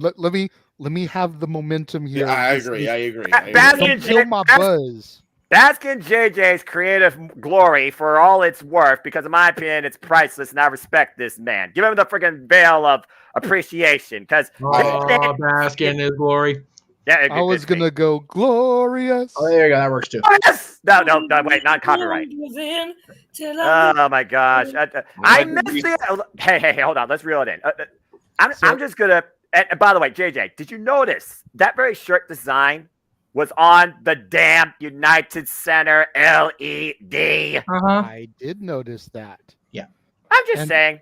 Yeah, I was gonna actually throw to Big G first on this one, since he was so insistent in the chat room about how this is not leading to that match. Gee, can you honestly tell me, with all the signs, the stars coming into alignment here, that we are seriously not going to get this, if nothing, by at least Revolution of next year? So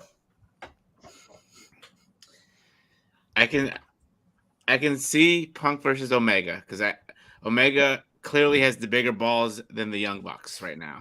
Correct.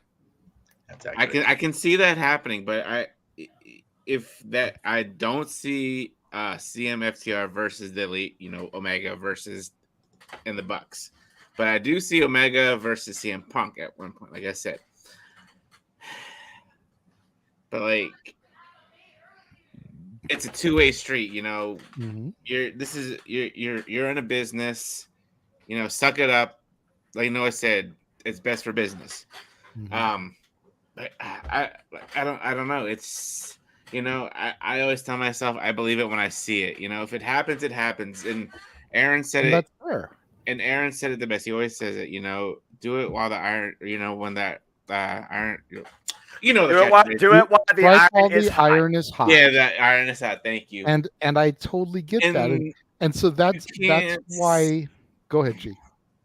And I know we have long-term storytelling, but this has been well over 10 months now, something like that. Yes. 9 months. Yes. And obviously CM Punk was out with an injury, so he couldn't really do anything. But they could have started something with Omega, calling out CM Punk, little hints that they could do something. Go ahead, JJ. Didn't they do that by making Kansas their theme song? Didn't they do that by them coming out in their return match and fucking up the buckshot lariat to kind of make fun of CM Punk? Okay, have they not been taking somebody several has to shots elaborate. at them the entire time since their return? Chicago. This is gonna sound stupid to me, but when the Elite came out to the Kansas to Carry On My Wayward Son, how does that have to do with CM Punk? I'm like so confused. Think about the chorus, okay? Carry on my wayward son. Right. There will be peace when you are gone. Okay, right. Okay. Lay your weary head to rest. I'm Right, tired. okay. I'm sore. I work with children. Right. Don't you cry no more. Right. Okay. Okay. Basically I saying see that it now. everything I he see said it is now. brawl out. You were a crybaby bitch. Right.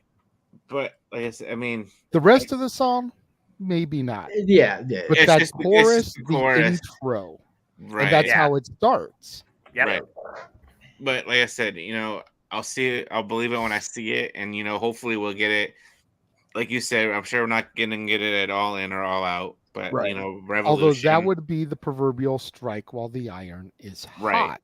Right. 1 year later. Right. Yeah, that's why I say maybe it all out, because that would be literally a year to the event. Yeah. But literally, and to counterpoint you, G, you keep saying about how you see Punk and Omega, but not CMFTR versus the Elite. When FTR were being the top guys, the belt collectors, and they were chasing those AEW tag team titles. Right. Who were the champs? The Young Bucks. Who continued to duck them and not give them the title shot they deserved. Right. The Young Bucks. Yeah. What was the original meaning behind FTR? So CMFTR versus the Elite. And then once you have that match, you splinter the two. And you can then have Punk Omega and FTR versus the Bucks for the straps that they now carry. Right. But in order for that to happen, don't you think the Bucks would have to suck it up and say, okay, it's exactly. That's what we're water saying. under the bridge. Yep. And we'll have the match, but as long as it said in because I read the article too. Don't contact this person. Like that right there just tells me that the Young Bucks are fucking pussies. Exactly. Oh, okay. They make millions and millions of dollars. Suck it up. Do this one or two matches with Punk and FTR, and call it a day, and then go your merry ways. Absolutely. Yep. Absolutely. Just do one off. Just make it a one off, and then move on. There comes a point in time when everybody has to do a little thing that I call, and Jeff, you want to give me a solo shot for this? Okay. There he is. Grow the fuck up. Thank you. Yeah. You can bring it back now. Simple. There comes a little point where everybody needs to grow the fuck up. I have worked with plenty of people in my lifetime that I did not want to work with because it was best for business. Yep. Mm-hmm. Whether it was when I was wrestling or any of my other 9 to 5s, if you will. Hey, hell, you pay the price. I have hung out around people that I did not want to be around because somebody that I loved and cared about treasured them as a friend. And because I wanted to be with the person I loved and cared about, whether it was a good friend or a significant other or whatever, I sucked it up and I was around that other person for the sake of the person I cared about. At the end of the day, and James has said this so eloquently, since the scrum occurred, this is a fucking business. Mm-hmm. Yeah. There's money on the table that the Bucks will walk away with some of it as performers and as EVPs. Yep. True that. Why wouldn't you take the opportunity to do one match with somebody you don't care about? Because they think they're better than everybody, man. I said they're not, and that's yeah. fine. Yeah. Yeah. They're not. But G does make a point because pride is a foolish thing and it exposes someone's insecurities. Yeah. And that's fine. I have been proud. I have made foolish mistakes myself. We all I don't think there's a single one of us in this room that can say that they haven't. Mm-hmm. But again, it is one match that then sets up another match where you don't have to fight that person. Exactly. Yep. You can even limit the amount of time you are in the ring with the person you don't like. Yep. You can't do the match without being in there at all. You have to interact and do something with them because otherwise it becomes Punk and Omega the entire match for the trios match, and that's just ridiculous. Yep. You have to have some interaction, but you can limit the amount of interaction. Correct. I'll even go one further before Josh goes. Go for it, James. I'll take it to the next extreme. You want to shoot on each other in the fucking match, and you guys agreed to it prior? Go right the fuck ahead. Go right ahead. Woo. Get it out of your system, be done with it, and never have to deal with it again. For real. The last couple months on Not Noah's NXT, there's been this thing going around where tag partners have been facing off against each other to strengthen their bond. Yep. For fuck's sakes, y'all. Yeah. What better way to garner a newfound respect for each other than to get in there and make this shit happen?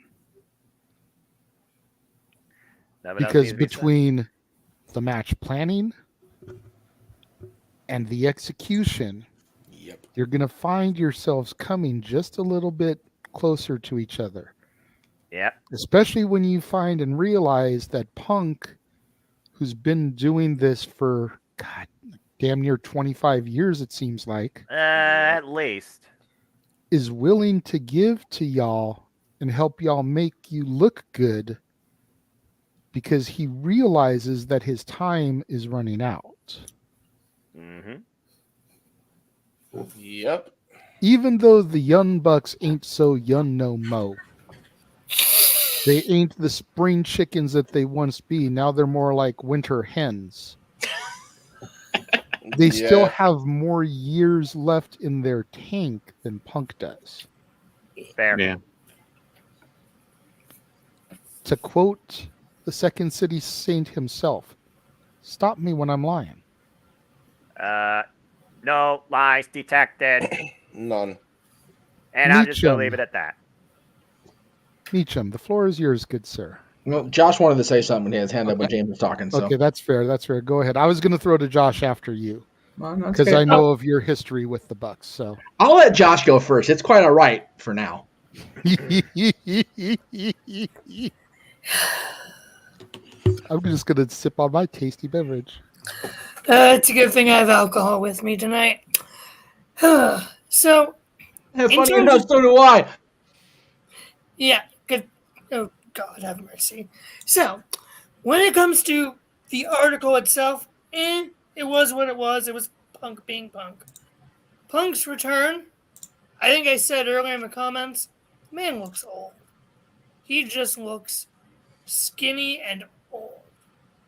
I give him a year, honestly. Punk, you give a year? Yeah, I give him a year. Okay. I just wanted to make sure I heard that right because I was talking to my daughter for a moment, so I want to make sure I heard you correctly. 12:55 a.m. Father's Day weekend, Eastern. Timestamp that Josh said Punk has a year. So June 17th next year, Punk will have his retirement ceremony. Timestamp that shit. We'll see. That's where the multiverse. It's gonna kill me. Killing's not good enough. Yeah, just go. Just go. So, continuing, in terms of are they actually going to do the match? I don't know. Do I give a crap? See, here's the thing. Even when the whole brawl out thing, even though I sided with the Elite, I don't give a crap about the Young Bucks. At least you say that. I can appreciate even more now that you say that you really could give two shits about the Bucks as well. Here's my thing. When it comes to sort of what Greg was saying, are they going to man up and do it? Matt and Nick Jackson, I have just one thing to say to you. You may have hard-ons for super kicks, but you will never be Shawn Michaels. That's fair. Fair. Because unlike you, Shawn and Brett, who also fought legit, they had matches together still, and they put all that aside when they went in the ring together. Because in that ring, they were pros. They put that shit aside. Yep, Shawn was a real pro in Montreal. Apart from Montreal, which he didn't really have a choice in, let's be honest. But I digress. We're not getting into Montreal. That'll be next week. Did Shawn have a choice? Tune in. Oh, dear. No, put your petty shit aside, do the job, and who wins? I do have my opinion on that one, but I digress. The fans. Punk's return, if it does good numbers for Collision, good for that. I will say on the topic of Collision, I noticed the majority of the people on that show were WWE stars. If we're former WWE stars. Yes, I'm sorry for the little Buddy Matthews, Andrade thing, Jeff earlier. Mm-hmm. I would not be surprised to keep Collision relevant and on the level of Dynamite. When they split the rosters, they should make Collision put most of, if not all, the former WWE stars on Collision. But that's all I got to say about that. Cool. I will say I did notice that too. Mm-hmm. That there are a lot of former WWE stars on the show. Mm-hmm. I disagree that they should put all of the ex-WWE stars on that show. Yes. I do feel, however, though, that it was done to attract the casual audience. Yep. That's what you have to remember. It's the same thing that I've been preaching to Noah, as little as he wants to hear it, in regards to Jeff Jarrett and a tag title run. Jeff Jarrett is still a recognizable name. The casual fan who, like me, got turned off a few years ago, that hears about this brand new show on TNT called Collision on Saturday nights that has CM Punk and Andrade and Tony Storm and tag team champion Jeff Jarrett. Really? Give this a chance. I recognize these names. Called drawing power. Something that CM Punk has in spades. He's got so much drawing power, he can't fucking give it away. No. And that's where I've always had a bone of contention with you when you say that Punk can't draw. He proved tonight that he can draw. Yep.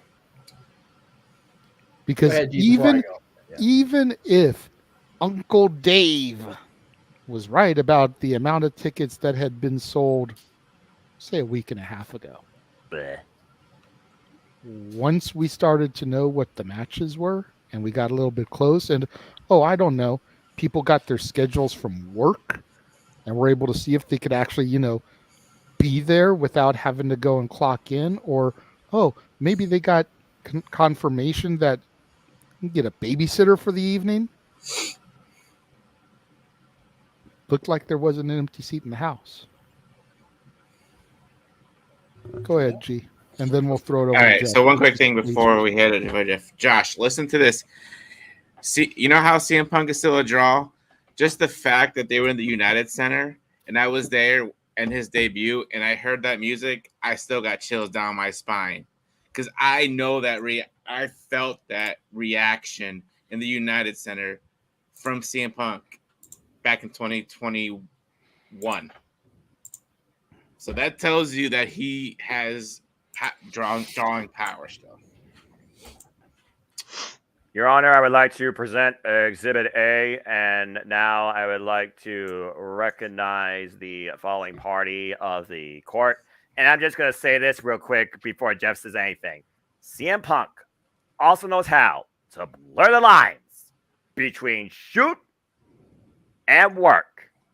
Tell me when I'm telling lies. Probably the best to ever do that. Arguably, yes.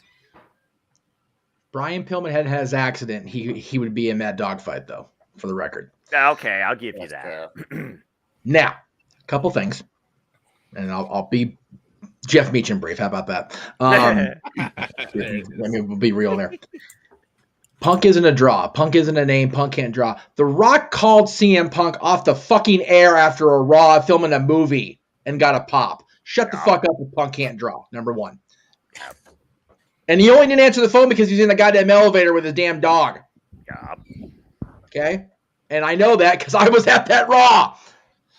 So was Aaron and my kid. He can vouch for that shit now at this point because he can articulate it. Nice. As far as the ESPN interview, I can't talk to him because, I'm getting lawyer speak. Says Phil. Who says it's actually happening? Exactly. He's blurring the lines. He's kayfabing the fuck out of us. We don't know that. We don't know that. As he should. As he should. As he fucking should. Thank you, James. As he should. So, or he's doing both. Exactly. So, I am of the firm belief that much like I acknowledge, have faith, have complete grab on of JJ's theory about Cody and the Garden, I firmly believe that the way you finish this bullshit, nonsensical story that's been woven through a big pile of turds for a year is to get these 6 men in the ring at Wembley Stadium and finish selling those 30,000 or whatever it is tickets, and then put them in separate matches in Chicago and say, do what you do. That's what I believe. Yeah. I believe. And I believe. Yeah. I believe too. I'll have a scotch. Oh wait, I've already got one. Go ahead. I was just gonna say also Fatal 4-Way as well for the for Full Gear Fatal 4-Way. Why not? I don't even need TBD. Yeah. I don't even need that in necessarily. I want this goddamn Bucks, Omega, Punk, whoever else story over and done with. I would, if I had the power of the pencil, I would legitimately hit the reset button and make it a fucking dream sequence and go, okay, y'all play along. Last year never happened. Punk, MJF, and just fucking let them do it. Yep. Because, yes, it has become a thing where 1 week or at one point or another of the show, for all but maybe 4 shows we've done since that show, it fucking thing has come up. Yep. It needs to, like, it's what was it? What the when they did the reboot of the Michael Myers series, you know, you're hearing Loomis's voice on the thing. It has to die. It needs to die. Oh my God! Fucking kill it with a bullet in the head. In all fairness, Jeff. Yes, sir. And almost every week that we've broadened it up, right, it has either been mentioned in the chat room, agreed, super chatted, agreed, or some new development in the story has occurred. I understand that. I am trying to not get under the bad side of the host on the other brand, but it's very much how the review talks about the bloodline in every episode. No. I get that. And we talk about CM Punk. Well, notice there was no bloodline on our graphic. No, because we knew. To be fair, I made the graphic before last night happened. Yes. So, wasn't entirely sure what was going to happen, and we can discuss it if we so choose. Right. But some shows, I choose to focus on the CM Punk story a little bit more, primarily because I feel like the other show doesn't give AEW the love it deserves. Mm-hmm. That is a fair point. We are very much WWE loaded still this week. Oh, yes. For reasons. Right. But I try to give the other company, and especially the major talking points, a little bit more love. No. I am all for that. I don't have a problem with that phrased and formatted in that way. And Snitchy McSnitcherson over here needs to not go running off and telling that host, making it seem like I'm running him down.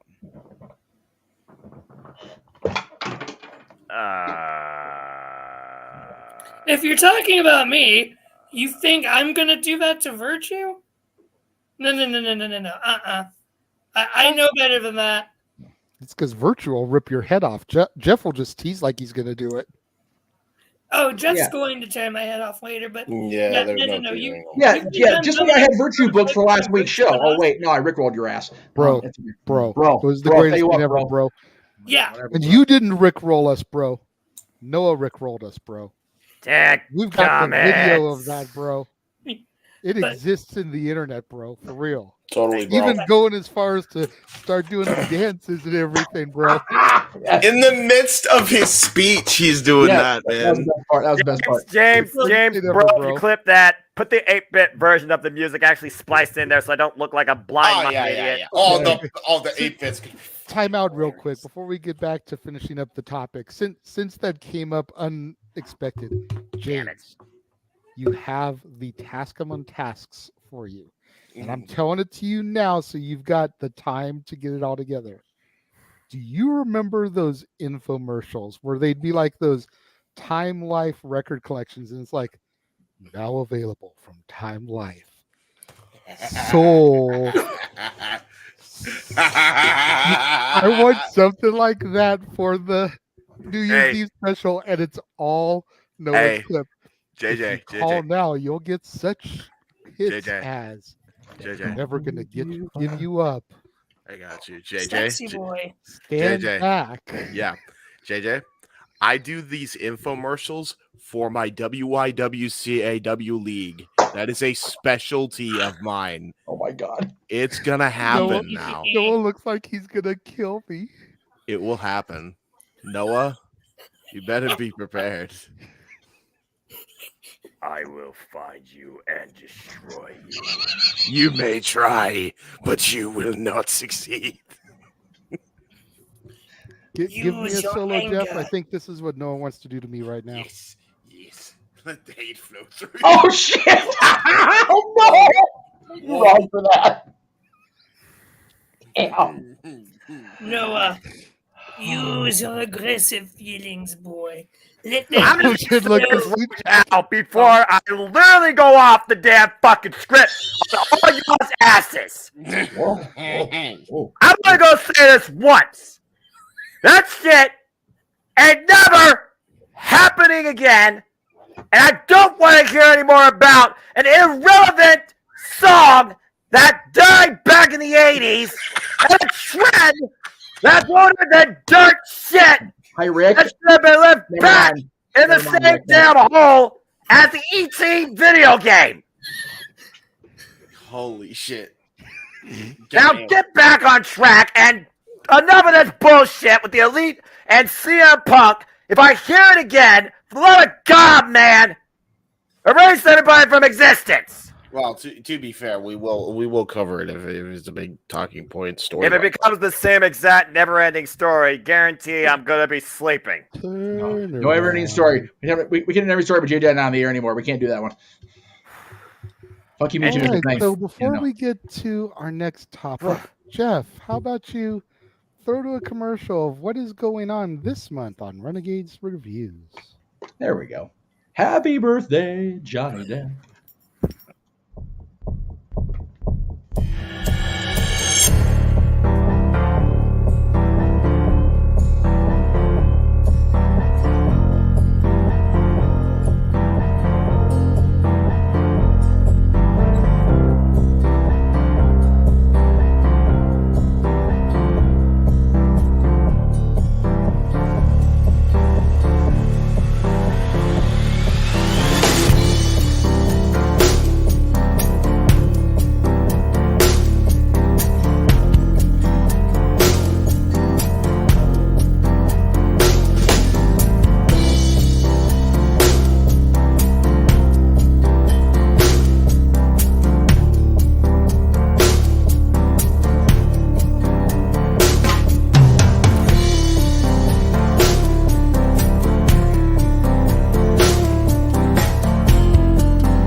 And we are back. I could seriously walk down a dark, rainy night with that theme and feel perfectly all right.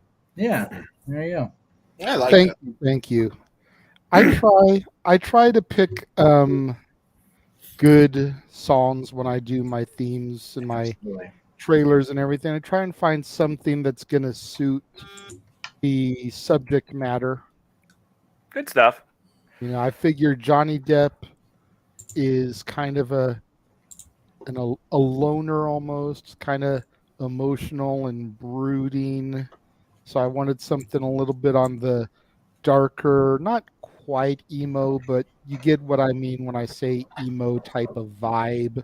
Yeah, if you think about his movies, you usually think of the darker stuff, From Hell, Sleepy Hollow, Edward Scissorhands, Corpse Bride. It's like, so you wanted something that kind of emits that type of feeling.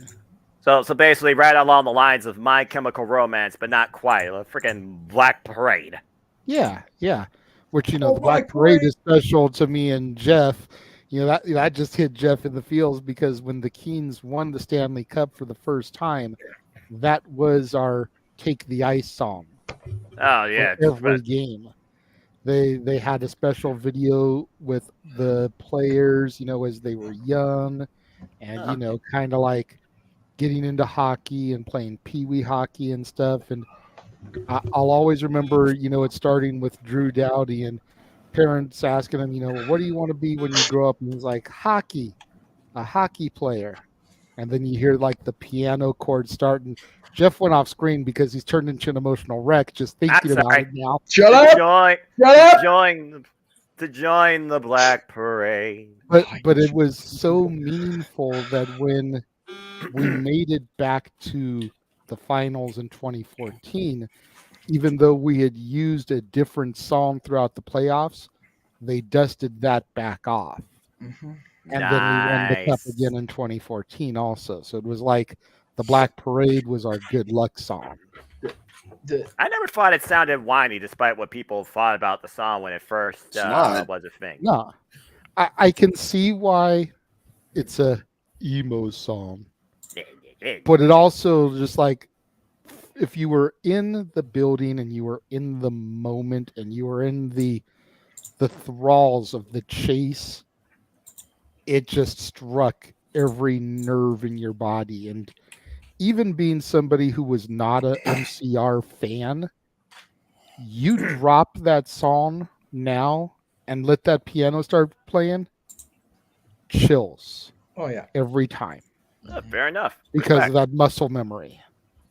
I think the one that did it for me the most, Jay, was at the parade, the rally. Yeah. Because the final image before they showed it, it's we were chasing the cup the whole time. God, I'm getting fucking goosebumps now talking about it. Son of a bitch, I hate you all. We could always segue from this to talking about how Alec Martinez handed Jonathan Quick the cup for the Vegas Golden Knights this year. Josh, you're going to catch so much more shit. This is all JJ's fault now. You did this. Anyway. Noah's the one that brought up MCR, the Black Parade. I know this. Trust me. Y'all are going to catch it now. Y'all done did it now. So anyway. I'm just trying to save Josh a little bit. He is in the ninth level of hell coming later on this evening. Oh yeah, good Lord Almighty! What the hell did he do to put him on that Scoville scale? Oh goodness! Anyway, at the rally, the final thing was it. Shimmer said the cup is ours. I swear to God, and my grandmother was there with us at the rally because she wasn't at the meeting. She was at the rally. So yeah, the cup is ours. I just fell out. I'm like, can somebody else record this, please? I can't fucking handle this shit. Fair enough. Yeah. All right. Okay. So, anyway, back to normal stuff. Back to some professional wrestling. Damn it! But I digress. We did get a comment earlier on about this, as if it was breaking news just happening. But the story kind of broke a couple days ago, which is why I was able to include it on the graphic and have it ready to be discussed. But excuse me. A man who in the mid-2000s, during the ruthless aggression era, just kind of defined the word cool. Yes. Has been re-signed. Yes, he does. Oh, hey! That's awesome. They made that official? Like, I didn't see that. Not official. That's what I'm hearing is it's official. Oh, good for them. Good for Carly. When cool. I first made the graphic, it was heavily rumored. Oh. I have heard that it is now official, but he's again, canceled his bookings. Take it for what it is. I have yet to see a press release from Stamford, Connecticut. That's say, yeah. But it says, from what I understand, it is as official as can be without one of those press releases attached to it. Okay. So again, we will take things with a grain of salt as we discuss it, but let's just say, for the sake of argument, there is a 95% chance that Carlito has been re-signed or is about to be re-signed. Now that's cool. Yeah. And I think a lot of it stems back to Backlash, Puerto Rico. Of course. The insane pop that he got when he came out. The question becomes, and I see Josh raising his hand, so I will throw to him first. In addition to, obviously, what are your thoughts on this news? Is this a re-signing that is, in your opinion, a good or a bad thing? The $1 million question that I really want to get into is, where does he fit in the modern day climate? I feel like the LWO would almost be too easy, and Carlito always worked better as a heel. So even if you put him in the LWO, how long before you pull that trigger and have him turn on them? Ooh, that's good. Yeah, don't trust Carlito. No, you don't. Mansfield, go ahead. So, but yeah, to piggyback off what you were saying, he's canceled every single booking except his match with Cardona, pretty much. That's the only match he still has left. Because, Cardona's Cardona, right, Jeff? No. Dude, Josh, you're just gonna stop. Josh, why? Josh, why are you literally trying to set yourself up as if Jeff real. has the book from Death Note? And Josh is very thankful right now that I'm not running the production studio, because he sent me a meme earlier this week of a certain somebody getting his bald haircut with the woo woo woo you know it underneath it as a meme. I meant to send that to Jeff to have him put it in to do for when Aaron was here, but I forgot to. Jeff. You, Jeff. Look at Jeff. What in the hell is wrong with you? I took that picture. They are Cleveland combatant. Josh, if you dig yourself any deeper, you're gonna find yourself on the other side of the globe in China. Oh my god! In my defense, and they will fuck your shit up too. They don't like you neither. I don't like any of this. Gosh! I did not go searching for the video. The video showed up somehow in my recommendations on YouTube. Somehow. Hey, Big G, can you do me a favor and do like a quick 50s rendition of "Break It Up, Break It Up"? Back to Carlito. Hold it up there, people! Stop it right now! What the hell? To the south to come out. All right. Oh my gosh. Reel it in, Jay. Reel it in. This is not the This world would be a we want good to point exist for the in. Mickey Mouse video if you were on the trigger there. I was let Josh trying to keep the show flowing, but yeah, Let Josh go back to his thoughts. Yeah, seriously. Back to the topic. Get back to the topic. Now, the obvious decision would be, SmackDown LWO. I honestly wouldn't mind it if Carlito comes back and right off the bat wins the U.S. title from Theory, like he did to Cena on his first night. I would not mind that. Put the U.S. title on Carlito. That elevates the U.S. title to where Gunther's elevated the IC title. The U.S. title has gotten stale as fuck. I was just going to say, what about flipping the tables and considering how much he's improved and how much more jacked he is now?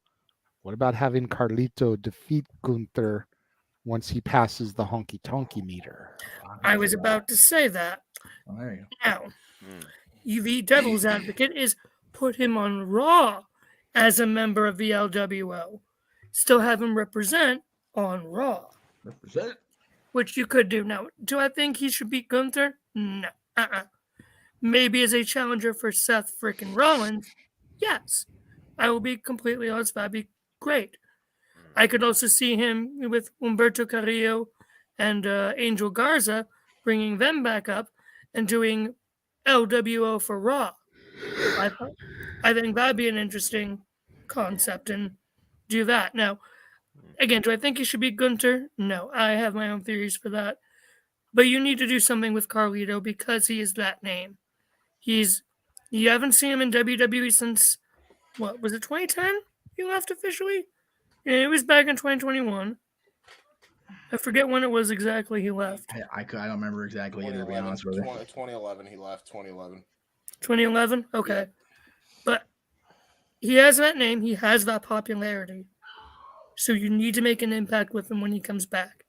I say either beat Austin Theory or have him run LWO Raw.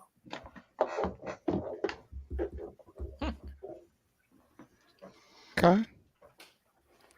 And you don't have to go into your theory of who you think should be Gunther. I'm not. We all know who you think should be Gunther. Mm-hmm. Gee. Yeah, Carlito coming back, re-signing with WWE. That's awesome. You know, that big pop he just had in Puerto Rico. Well, obviously, it's Puerto Rico.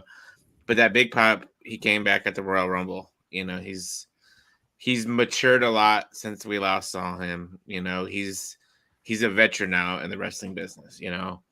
And I like Josh's idea of him beating Theory for the U.S. title, try to elevate the U.S. title because, like, yeah, he fought Jey Uso last week for the U.S. title, but, like, Austin Theory really hasn't done anything with the title since. So that'd be a good idea. Or the LWO, you know, that's the logical choice. You know, he was repping the LWO at Backlash, so. But I've always liked Carlito as a heel. You know, you never trust Carlito. I mean, his finisher is the damn backstabber. Clearly says it right there, you know. But yeah, good for Carlito. Hopefully, you know, it'll be a good thing for him, and hopefully he'll be, you know, he can finish his career in WWE, and eventually he's bound to be in the Hall of Fame one of these days too. So, you know, like I said, good for Carlito, good for WWE. So we'll see what happens in the near future. I don't know when he will debut though. That'll be the thing. WWE, do not spoil it by announcing it on Twitter or social media and saying, "Oh, you know, Carlito's going to show." Let it be a surprise. I completely agree. Let it be a surprise. Hopefully, but this is the internet. That's my piece. That's my piece. I think that the Triple H administration has been pretty good about when people debut and keeping them surprised. I mean, you think back to SummerSlam and you think about Damage Control. You think about Cross and Scarlett. You think about Bray Wyatt and all the other comebacks that they've had. Right. Yeah, you're right. And they've been really good about that stuff. And even the people coming into NXT from the main roster, you know, Baron Corbin showing up out of nowhere that first week is like, huh? Yeah. Triple H's WWE has been really good. I would. Do you know, Josh, when the match with Cardona is supposed to be? I do not. Okay. Because I would say that the logical would be to bring him out at SummerSlam. I would disagree. If it's sooner, if he's coming back sooner, I would not be surprised if they put him in Money in the Bank ladder match and had him win the damn thing. The men's Money in the Bank is already full. Yeah. They still need a spot for the women's. Yeah, the men's was full last year, but they still added Theory. He's not wrong. That's fair, but if they're going to pull that again this year, there's a certain former dashing superstar that will get added that way. Yeah. Something, Cody Rush. Yeah, wrong thing. But continue. Gee, I see you raising your hand. Okay. Go ahead. So take this with a grain of salt from, you know, this certain person that we don't like, but apparently Carlito canceled an independent booking for July 15th and told promoter Devin Nicholson that he's going back to the WWE. That's why I said it's 95% positive. So even if it is coming from Big Dave, the fact that it came from a promoter, named a promoter, that's lending himself to whatever form of lawsuit that is. If he names somebody and turned out to be that Nicholson didn't even say that, then he's opened himself up to a suit, claiming false statements from a completely different actual person. So yeah, in that case, I believe Uncle Dave if that's the case.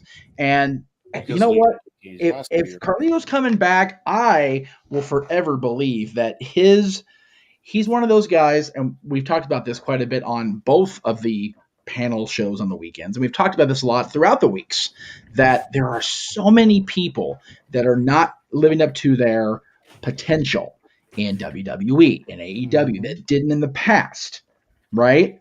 And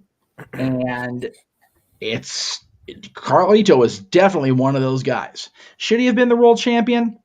Probably not. I don't think. Well, I am frozen as all hell. That was a really bad graphic. I hope nobody.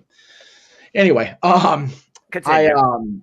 I think he should have at least been a longer running Intercontinental and/or U.S. champion. I will also say that putting him with Ric Flair at the time they put him with Ric Flair, when Flair was just disenchanted with his whole career, was the wrong way to go. The fact that Flair went from Money in the Bank in 2006 to pre-show tag match with Carly the next year, and all they really did was spin that off of a feud that Flair had beaten Carlito for the IC, and then when he turned on Carlito, or Carlito turned on Flair, they did nothing with it. Flair went on his hiatus, came back, did the I will never retire, and they did shit with Carlito after that. Carlito is definitely one of those guys, and he's kept himself in shape. He showed up to induct his father. I want to say it was 2012. I could have the year wrong. I don't remember. But I remember he showed up with both Primo and Epico, and he was even saying, they're giving me a live mic, so just be ready, y'all. Kind of like tonight with Josh getting the live mic from Jeff later, but we'll get there. I think that Carlito definitely deserves his opportunity, and I think that he will take the opportunity and run with it. Either way, whichever single title he does win, whether it's Austin Theory, who, by the way, Austin Theory's last defense other than Jey Uso and last marquee matchup situation was against the very person that Carlito beat for the U.S. title the first time, John Cena. Connection synergy. What a concept. And yes, it was this John Cena before he, went freaking Enzo route, went soft on us and became a freaking babyface. Hardcore babyface. Let me be clear on that, because he was babyface when Carly beat him, but even still. That's still accurate. Or Intercontinental. He's Intercontinental champion before. He lost it to Flair. I mentioned that earlier. Should he be the one to beat Gunther? No. Should he be Intercontinental champion if he does get that run? Absolutely. Okay. James or Noah? I mean, at this point, I feel like the highest accolade he could achieve at this point, again, is the Intercontinental Championship. I just don't see him being world champion. They might figure out some way to make him a challenger in some capacity, but he just doesn't give me that you could be world champion or should be world champion vibe, even now in this proposed return. But him returning, yeah, I think that, pun intended, that is pretty cool. Again, I do feel like he was going well with his career at one point in WWE, and then it just hit a standstill, even with all the, sidewinds with Ric Flair and Intercontinental Championship, back and forth, Backlash, and all that nonsense. I mean, the last thing I actually remember Carlito for before coming back at Backlash was, ironically enough, WrestleMania 23 with Ric Flair and winning that Battle Royal or whatever lumberjack match it was before the damn WrestleMania show was even on the air. Nobody even saw unless you were inside that arena, Ford Field, which is how much I forgot about Carlito, actually, now that I think about it. So as far as him fitting in the current WWE ecosystem, I'm not entirely sure. I don't necessarily see him going right into LWO because, like you said, that's way too obvious. But also, WWE keeping it a secret.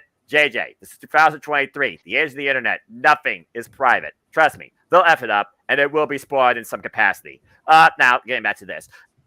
I really don't know where he would fit besides maybe going after the Intercontinental Championship, but then I guess you would have to find two running mates to go up against Imperium. Humberto Carrillo and Angel Garza are fair shout-outs, but again, where have those two guys been? No one's seen high nor tail of them. I'm just saying, all right?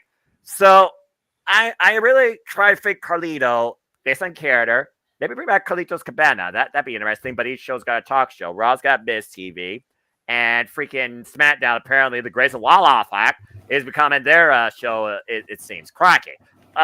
So yeah, right now Carlito would literally be, I would think, lost in the shuffle. Is it cool that he's resigned? Yes. Name value, potential locker room leader of sorts. Maybe get booked more than Dolph Ziggler, but Dolph Ziggler is comfortable in where he is at now. Also, he's a former world champion, so he's already reached the pinnacle. I don't know how I necessarily feel about this return in execution, but he does deserve it. Garza and Umberto actually just popped up on Not Your NXT this past week. What? Serious. Okay, I don't know if that tells me a good thing or a bad thing, because it sounds like this NXT doesn't have what it needs. Well, like you said, they haven't really been doing anything, so throw them down there to work with guys like the Gallus Boys, like the Dyad, like Hank and Tank, like some of the other teams that are going around down there. Who the hell is Hank and Tank? That We sounds won't like go into that because way it's to not happen. your NXT. But people that follow NXT know who Hank and Tank are. Okay, so this show literally is becoming Nickelodeon. Got it. I'm confused. No, more it's than not ever. Zach and Cody. It's not Pete and Pete. Hank and All Tank. right. Cody, we're Disney, not Nickelodeon. I know that. You're lucky still. Jeff's not here for that. There's a better comparison. I know that. Thank you, Noah, for understanding where I was going. Yeah, about to say. Anyway, a little bit. Yeah, Carlito, you look at the entire WWE ecosystem, which you already criticized heavily, because at the end of the day, they still aren't booking it properly. Shocking. I fear Carlito would get lost in the shuffle. It's fair. James, anything you want to add to this? You're muted. James. Botch. Hi. Hello. Yeah, sometimes I hate this dial, but also I love this dial sometimes. But yeah, no. So I think that Carlito coming back to the WWE is a good thing, just to kind of repair the BS that WWE did to him all that time ago. But yeah, man, like, other than that, I don't know how he could come in. But yeah, not sure. Like, it'd be weird because, as you guys said, it'd be too easy to put him in the LWO. I feel like that's just way too quick. Mm-hmm. But then again, you could also do it and then have him backstab the LWO, or at the very least, get Rey Mysterio out of power and lead the LWO full on.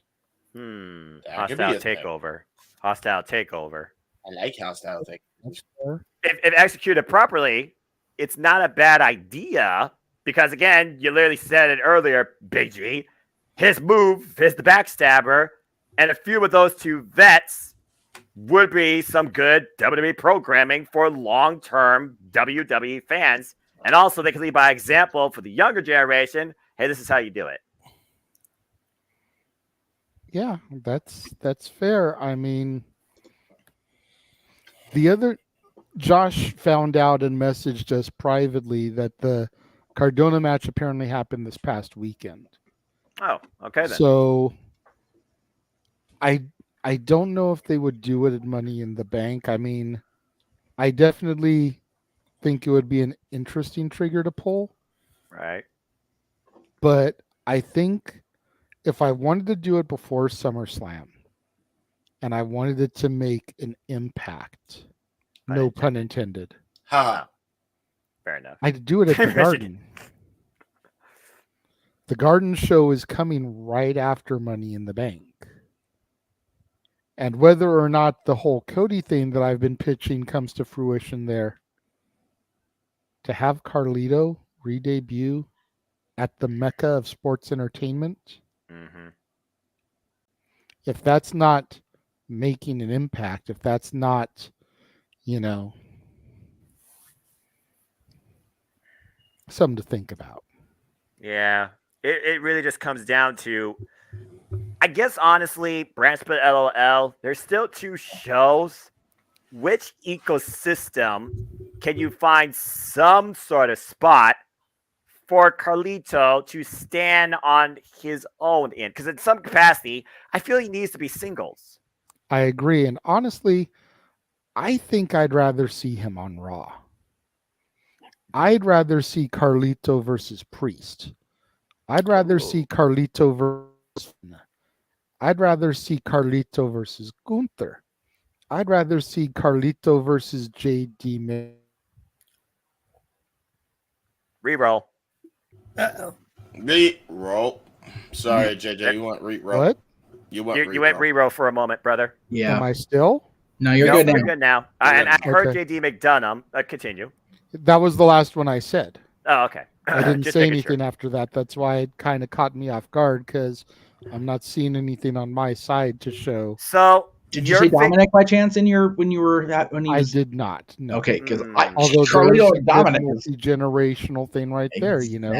Right. The son of Carlos Colon and the son of Rey Mysterio. So you're saying bring him in as a babyface? At least initially, because you figure he's gonna get that babyface return pop. Oh yeah. Yeah, that's fair. Especially And what happened then at Backlash. after a couple of months, you know, maybe at Survivor Series, have him on a Survivor Series team, or if they do War Games again, and then have him turn on the team. True backstabber. That's not a bad idea. If he does that, don't pull Dakota Kai and bust your knee out the week later, Carly. Just saying. Get well soon, Captain of Team Kick. Unfortunate circumstances. Come, man. Seriously, you talk about not living to potential and not her damn fault. Holy fuck, is Dakota Kai at the top of that list? Yeah. Oh, bitch. Is she I injury love prone? You Her tell and me. Tegan Knox. Both of them. Right? Both of them with the damn leg injuries. Oy, guys. Anyway. All right. Knox is injured? I'm sorry. I triggered No, my memory I'm from saying the in the past. In the past. Yeah, okay. no, yeah. That's fair. But yeah, again, Carlito, God bless you. A guy that deserves to finish on his own terms. Hello, Edge. So I'm glad he's given that chance. I just hope they don't F it up. Same. Agreed. I have a question. Jesse the Buckeye posted a funny, and it's about the counterfeit Bucks steal. Can we play that on the air for everybody? We do at the end. We do at the end. Okay. Yeah, let's not derail since we've already moved away from AEW conversation. Exactly. That is fair. Okay, we'll do Keep it that. topical. But hey, God bless Jessie. I'm sure she had fun tonight. Go follow her, folks. Buckeye strong, Ohio represent. Respect. We have fun with Jesse every week on this show in the opening segment of the show, so you know. It's all That's good. right. Yeah, no kidding. So the other topic I wanted to get to on this portion before we go to our next commercial break is very much definitely a heavy rumor. There's been no confirmation of it yet. Right. But I feel like the potential and the possibilities are definitely there, and knowing that Papa H is running things, I could definitely see him pulling the trigger on this. But it has been heavily rumored that SummerSlam in Detroit is going to feature a couple of NXT title matches. Looking at primarily, since it's going to be titles, I'm assuming they would look towards having a little bit of Tiffy time on the show and letting him enter the building. So my question to spark the conversation here, if we will, is with this still being the furthest thing from Noah's NXT as there can be, although better than it used to be when it was 2.0, admittedly. Is this even more a riding of the rudders, if you will, to get my NXT onto the path to where it needs to be closer to the product that y'all were familiar to in your NXT. Don't forget me. Damn it. This is not my I've NXT only got either. 2 fingers. I can only. I know. Come on, G. I mean, I was about to say he could use his feet, There, but I G. think that would be. Onlyfeet.com/renegade coming soon. Oh, there we go. No one wants to see You that. freaking idiot! No one wants to see that. So there you go. I mean, Oh my! I feel like with Triple H back in the lead of things, this is really gonna be a good proving ground for the youngins down in developmental to see if they can hang in front of the crowds that the big boys tend to get. You figure SummerSlam is supposed to be at Ford Field. You know, we're talking 50,000. 80,000 potentially. That's what WrestleMania 23 was, I believe. Okay. As opposed to 1,500, maybe at Full Sail. This, I'm looking at this as huge upside for my boys and girls. Noah, what do you think? Well, since we are talking about WrestleMania 23, as long as this NXT isn't looked at as ECW 2006, potentially.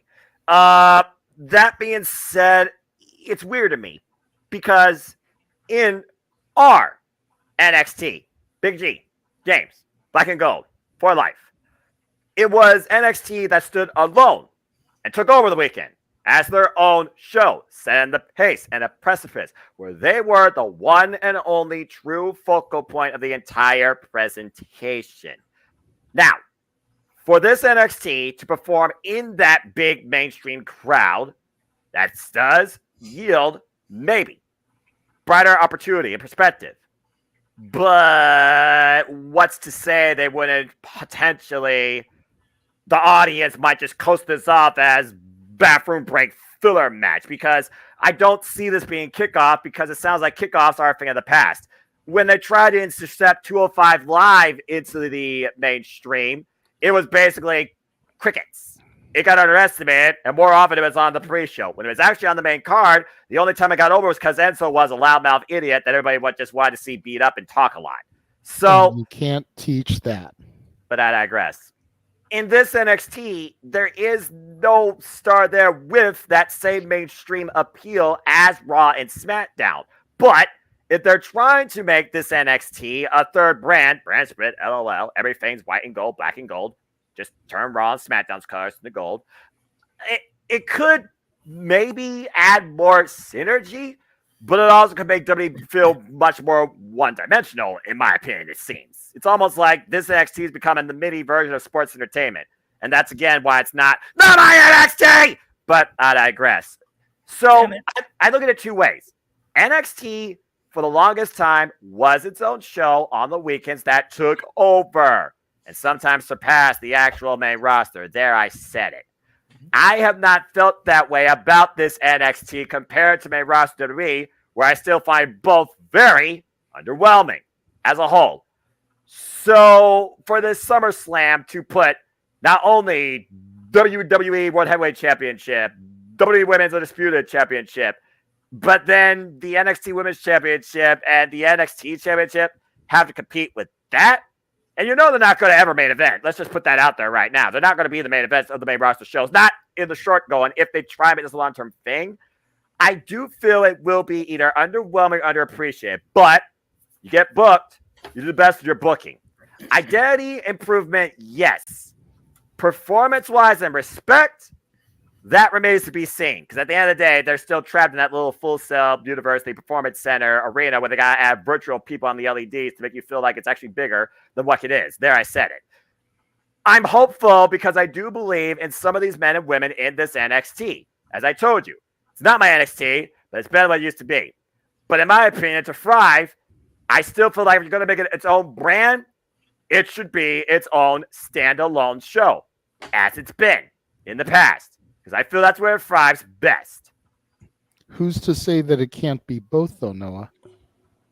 Theoretically speaking, if SummerSlam is on a Sunday, right? Who's to say that we can't have an NXT show on the Saturday where the main event could be, and I'm just spitballing names because we all know that the Great American Bash is a week before SummerSlam this year, but roll with me.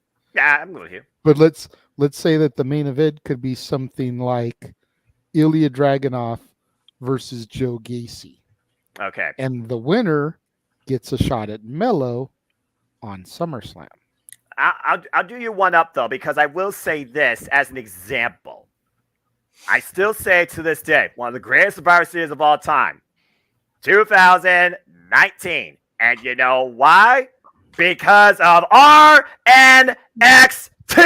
Damn it! Ruined the entire weekend. But I digress.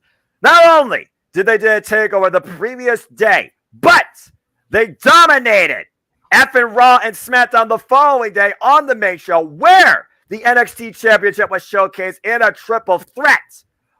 And Adam Cole NXT Championship was defended against Pete Dunne. And it was Adam Cole, baby, who led the front and won both nights back to back. But they haven't done that since. So, again, to your point, theoretically, possibly the trends could follow, but I just don't know if your NXT has the same power as the Black and Gold did. To counterpoint you, and Josh and G, I see you guys patiently waiting. This become the JJ forgive Noah me show. because I'm enjoying this debate with Noah between my NXT and his NXT. Damn it! We are too. And I know I'm going to lose in the long run, but that's neither here nor there. And nobody wins the debate, Eric Bischoff. Anyway, continue, JJ.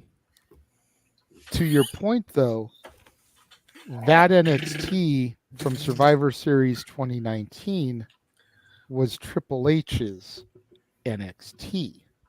Prior to Vinnie Mac and Pritchard taking it over, turning it into the Rainbow Bright spectacle, looking like John Cena's Fruity Pebbles t-shirts, until it came back around to what it is today. The white and gold. Which, as you admitted, is better than what it was during the 2.0 era.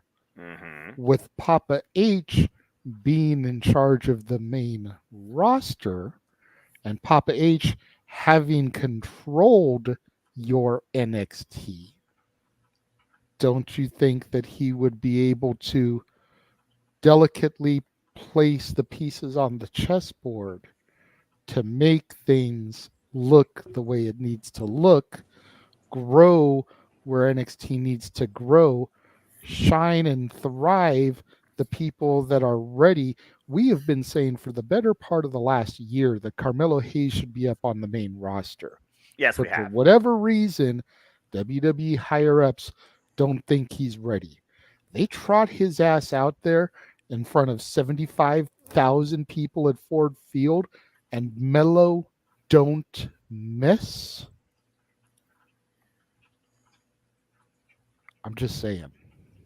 Well, Shawn Michaels is the primary brainchild of your NXT, and he's not Triple H. Friend? He is his best friend, but he also has his own flaws. True. I will give you that. Triple H has to focus primarily on Raw and SmackDown, despite the inception of one Vincent Kennedy McMahon. Damn it! But I digress. So again, when you look at, we got 2 white and gold titles on Raw. We got We got one real white and gold title, the other one playing accessory to Blue Universal and Cherry titles on a freaking shelf. But I digress. You got 3 World Championship matches right there: 2 women, 1 man. Then you got the Women's NXT Championship match and the Men's NXT Championship match. So that's 5 championship matches. Now, which one would I deem the most important? Let's see. You got Carmelo Hayes. You got Tiffany Stratton. And I'll give Tiffany Stratton all the credit's due. She deserved the opportunity. She proved it. She won it. Though she still looks like a Barbie doll, and I still can't stand it. That being said, you got Seth freaking Rollins. You got Rhea Ripley, and I'm just going to say this right now. Your mommy might as well just be sitting at home on the couch watching her latest soap opera, because Dominic Mysterio right now seems more over than her and actually has something going. That being said, tell me when I'm telling lies. Where's the challenger? Eh? That being said, maybe Rhea Ripley will finally have some actual competition. Wow, crazy concept, right? Make the women's division serious, damn it. I agree with that, but leave my Rhea alone, god damn it. And you know what? I look at her more than just black leather. I look at her for professional wrestling, damn it, even if this is sports entertainment. Get out of your one-dimensional sight and get out of that red light room in your mom's basement. That being said, you want to give me? Try me. Anyway, Camille Hayes. Camille Hayes. I think Noah's still mad about earlier. Damn, man. Don't try me. Camille Hayes, again, based on who he's facing, yeah. The fact of the matter is, what is SummerSlam's big focus going to be? Because at the end of the day, they're still going to make sure you try and acknowledge the biggest star in WWE on one of the top 5 shows of the year, and that is Roman Reigns. So everyone besides that has to be beneath him. That's just the way the WWE ecosystem is. Politics, be damned everywhere else. That's assuming that come SummerSlam, he is, as the Gallows Boys are, still on top. Yeah, you're still on the clock, but after what I saw on the highlight on SmackDown, we'll see, JJ. You did say the men's Money in the Bank match is fully booked. I don't even know the full participants, so I have to go look at that graphics. I got to prepare a course for for that other stuff. So, again, can Triple H capture the magic of NXT at its highest presentation in 2019 when it accepted the main roster and told Vince, hey, piss off, this is what a real wrestling roster looks like with real champions? Maybe, because Shawn Michaels is the running mate now of his former baby. But it really comes down to the perception of that NXT and mainstream sports entertainment. Because NXT just started branching out in the same size arenas for Raw and SmackDown, and I don't think those have even done necessarily the same as Raw and SmackDown have. Though I feel like they should, because again, these NXT PLEs, they have not been that bad at all. I don't really have any bad notes on them, so good job, Sean.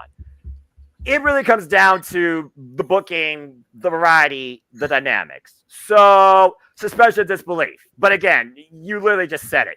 Do you really think wait a minute, is the Great American Bash an NXT Tuesday episode, or is it a weekend PLE?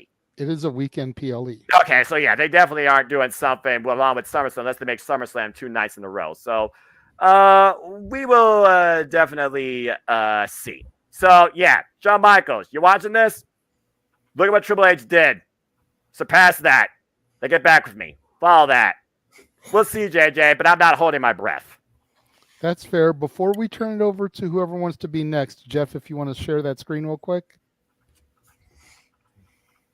Yeah. There's your field for the men's Money in the Bank match. All right. Well, that's not Santos bad. Escobar, Ricochet, Shinsuke Nakamura, Pete Dunne, Damian Priest, and L.A. Knight. Yeah. Let me talk to you. If LA Knight doesn't win this thing, it's a damn crime, and Money in the Bank men's match is still irrelevant. That's not an insult. That's just a fact of life. Yeah. Yeah, I don't know if I'll go that far, but I digress. Josh, you want to challenge me? Honestly, No. For me, at this point in time, if they don't find a way to throw Cody in it like I've been predicting, I'm torn between LA Knight and Pete Dunne. I think it would do Pete Dunne a world of good to give him that briefcase and probably turn him back into Pete Dunne from Butch. I'm about to say, is he still Butch, or has he actually been turned back to Pete Dunne? No, he's actually still Butch. I just know you and your names, so I'm trying to use the name you prefer. And once again, Big G, black and red for life. All right, NXT! But I digress. So who wants to follow Noah? I'm not going to follow. I don't disagree with anything Noah said because it's our NXT, damn it.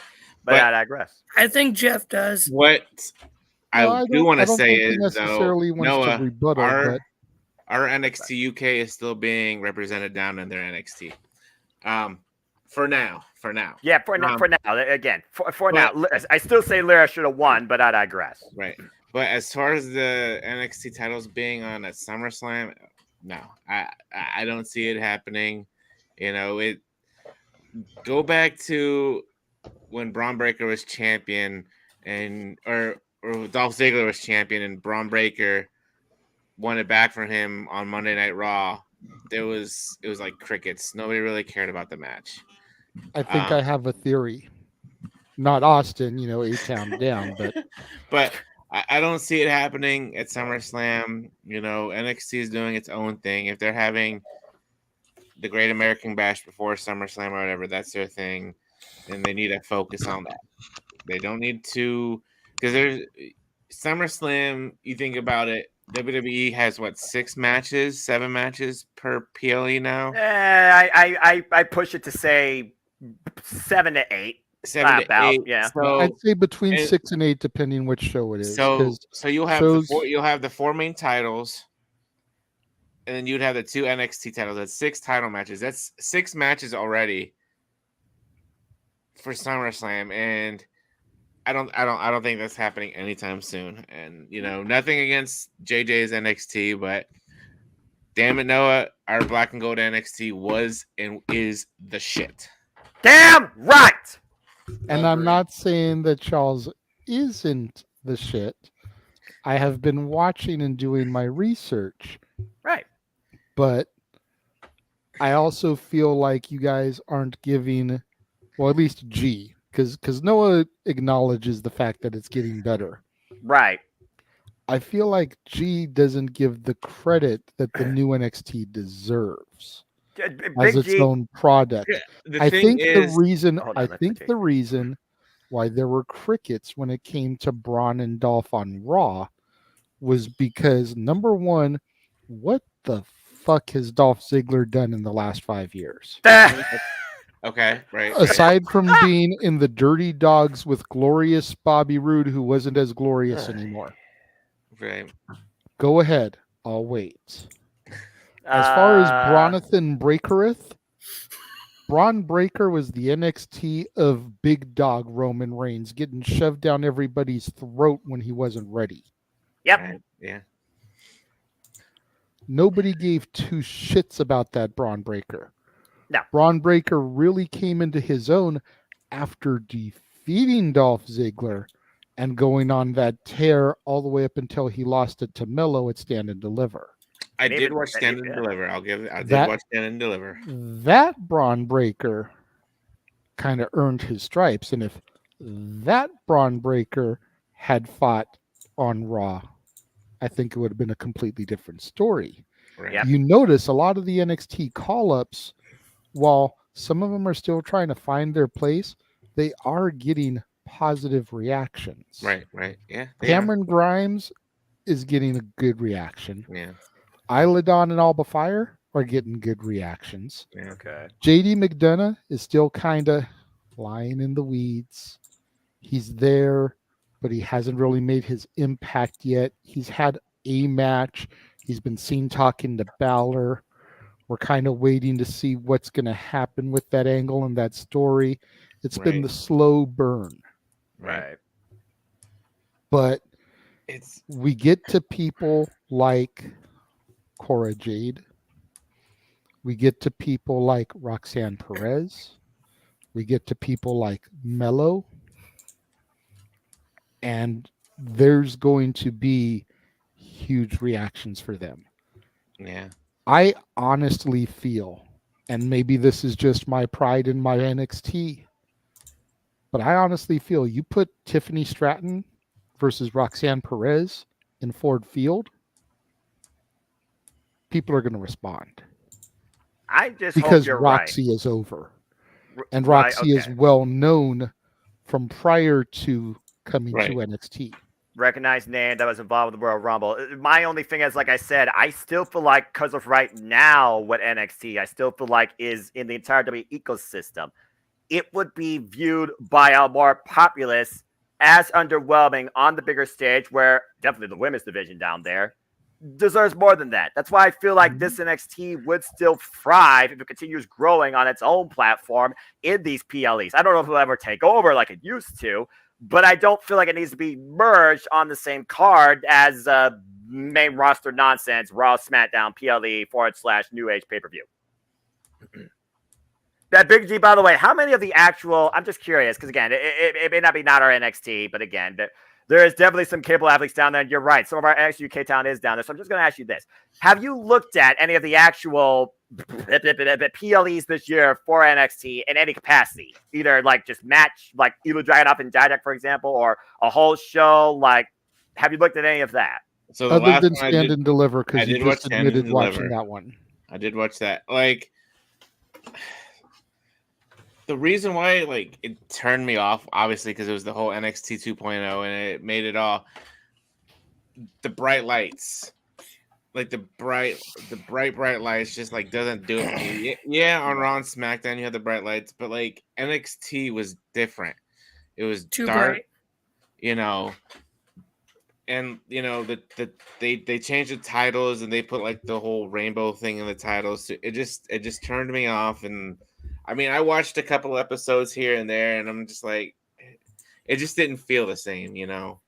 It was, I don't know, but like with Tyler Bate down there and Ilya and the Gallus boys and Blair Davenport with Noam Dar back down there now with the Heritage Cup. You know, I'm now that there's some of the NXT UK people are down there still, I might give it a chance just because of the NXT UK roster that's down there. So we'll see. Yeah, and again, that's fair because again, you and I grew up in the black and gold and the black and red. We follow the black and red since its beginning and all the way to the end. Still effing pisses me off, but I digress. I miss Andy Shepherd. And again, it is a different era. So that's why we are being subjective. Yeah. Because again, this is JJ's NXT. This is not our NXT, but there's potential in what it can be, at least from what I've seen alongside JJ on the PLEs since it became white and gold. Black and gold is gone forever. Ain't never returning. White and gold, I will say honestly, has potential. But JJ, I don't think it needs to be intercoursed on a main PLE with Raw and SmackDown. It just doesn't feel that big yet to me, and I feel it will be still considered underwhelming, thus underappreciated. Yeah. It's fair enough. I mean, we'll see what happens in due time. Yes, Josh. I have said before, and I'll say again, Survivor Series 2019 is when Vince McMahon decided that Noah's NXT had to die because of how much it surpassed the main roster and how much support NXT got over Raw and SmackDown from the fans. Vince couldn't stomach it. And that's why we got the stupid NXT 2.0. Yes, I know it's your NXT, JJ. I'm with Noah and Big Baller when it comes to NXT. You know that. I fell off a bit during NXT 2.0, like the new one. In terms of titles for SummerSlam, NXT title, NXT tag titles. I personally don't think the women would get that reaction yet. I don't yet.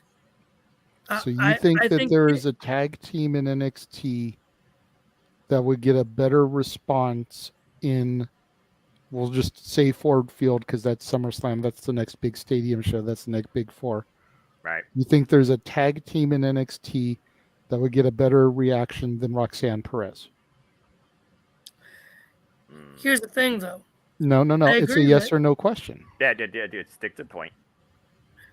Well, if you're talking about the champions, Gallus boys on top, I think you put them in there. I have a feeling that they would get a good reaction. A better reaction than Roxanne Perez? That was my question. Yeah. On a main roster show. Considering Roxanne was involved in the Royal Rumble. But I would not put money on it, but I would maybe go for it. Yeah. If you wouldn't put money on it, you don't feel strong enough to say yes. Straight up. Yeah. Fair enough. Okay, thank you. Now, Now, the titles should be defended on SummerSlam if they're going to, like Nick Khan said, make NXT a third brand again, like it was before Vince, went in and did Vince things to it. Now, the title should be defended, but I don't think it needs to be NXT versus NXT for SummerSlam. You need NXT versus a main roster person if you're going to have the titles defended on SummerSlam. So have Mello versus either Balor or Butch. That's where I would go with that. NXT Tag Titles, Gallus Boys, Imperium. There you go. And you would be willing to job the main roster out to the developmental brand on a Big Four pay-per-view. Yeah. Not developmental anymore if what's going to be happening to NXT. But it hasn't been defined as that yet. So as of this moment that we're talking about it, it's still developmental. I mean, this whole thing is a big what if. Let's just put it out there. What if ... Exactly.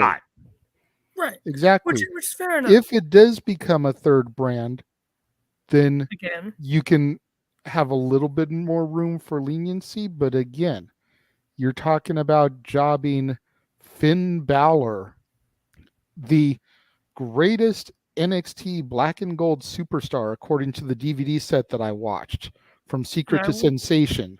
You're talking about jobbing him out to Mello. Don't get me wrong. I love me some Mello. But jobbing out the greatest NXT superstar, the first ever Universal Champion, I think you're a little bit out of your brains there for that one, Mansfield. I love you, but... And I don't blame you. To be fair... Now, you want to talk about jobbing out Montez Ford, Angelo Dawkins, even Damian Priest to Mello Hayes. We can talk. Mm-hmm. But jobbing out Finn Balor? I wouldn't call it jobbing out, Grant. I think Balor's going to face Priest at SummerSlam anyways. But put him against Butch, as Pete done. I say Mello has a chance. Because and again, Imperium and Gallus Boys, they fought before in NXT. It's not necessarily jobbing out Imperium at that point. I don't think WWE is willing to have their quote-unquote main roster superstars lose to this NXT, thus the problem in question of this rumor. Spectacle is one thing. Suspension of disbelief is another. Talk about predictable with John Japan and Sonata. Again, it might be Triple H for Shawn Michaels, but there's still that identity that right now, main roster surpasses everybody in NXT, including Roxanne Perez, who at this point might be the only person in JJ's NXT with some main roster recognition based on where she's been most recently. And Braun Breaker, I guess, because he's been still down there too. I mean, it's one thing for main roster talent to come to Full Sail and job out, because let's call it like it is. Not as many people watch NXT as watch Raw or SmackDown. Exactly. It's another thing to have a main roster talent job out to an NXT superstar in front of 80,000 people in a worldwide pay-per-view audience. They ain't gonna pull the trigger on that. You kidding me? Big difference, Josh. That was a different time. Exactly. That was a different time. But Triple H running things now? I understand that. Feel he would do it. And I'm the same man who just made that argument to Noah about him taking care of his NXT. I get that. But you also are talking about two completely different things. I'm talking about brand inclusion on the show. You're talking about putting that inclusion over the main roster. Mm-hmm. Which, for the record, it didn't work. As much as we loved that show, let's be fully transparent. It didn't help. It's one thing to have Carmelo Hayes defeat Wesley in a title match, a banger, because of what a great North American champion Wesley has been. Yep. It would be one thing for Carmelo Hayes to beat Wesley. It would be another thing for Carmelo Hayes to beat Finn Balor. Big time. There by the way, lies the difference. And by the way, just put this out there for you, JJ, in case you didn't know. Street Profits are former NXT Tag Team Champions. Yep. Anyway, so again, immersion, inception, identity, perspective, what if, ... Yes. Bottom line, looking at the present at 2:13 a.m. Eastern Standard Time, June 18th, 2023. Happy Father's Day to all the fathers out there, if you will. A shout out, of course, to the late great Dusty Rhodes, of course, who showed us what happened during hard times, many times, and brought the black and gold alive. But anyway, right now, this NXT is not equal to the main roster. So as far as inclusion on SummerSlam, not the same perception. Keep it separate. Okay. We'll see. That's all I gotta say.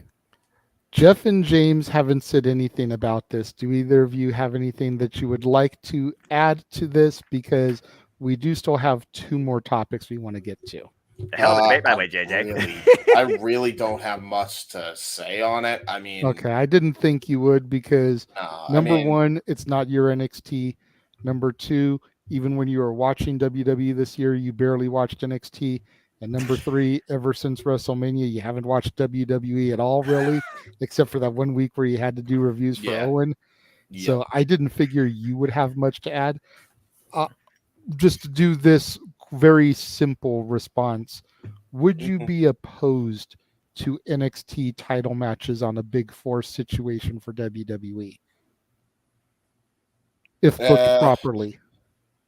Yes and no. I actually am of the belief, and this is going to shock a lot of people, I completely disagree with what happened in 2019.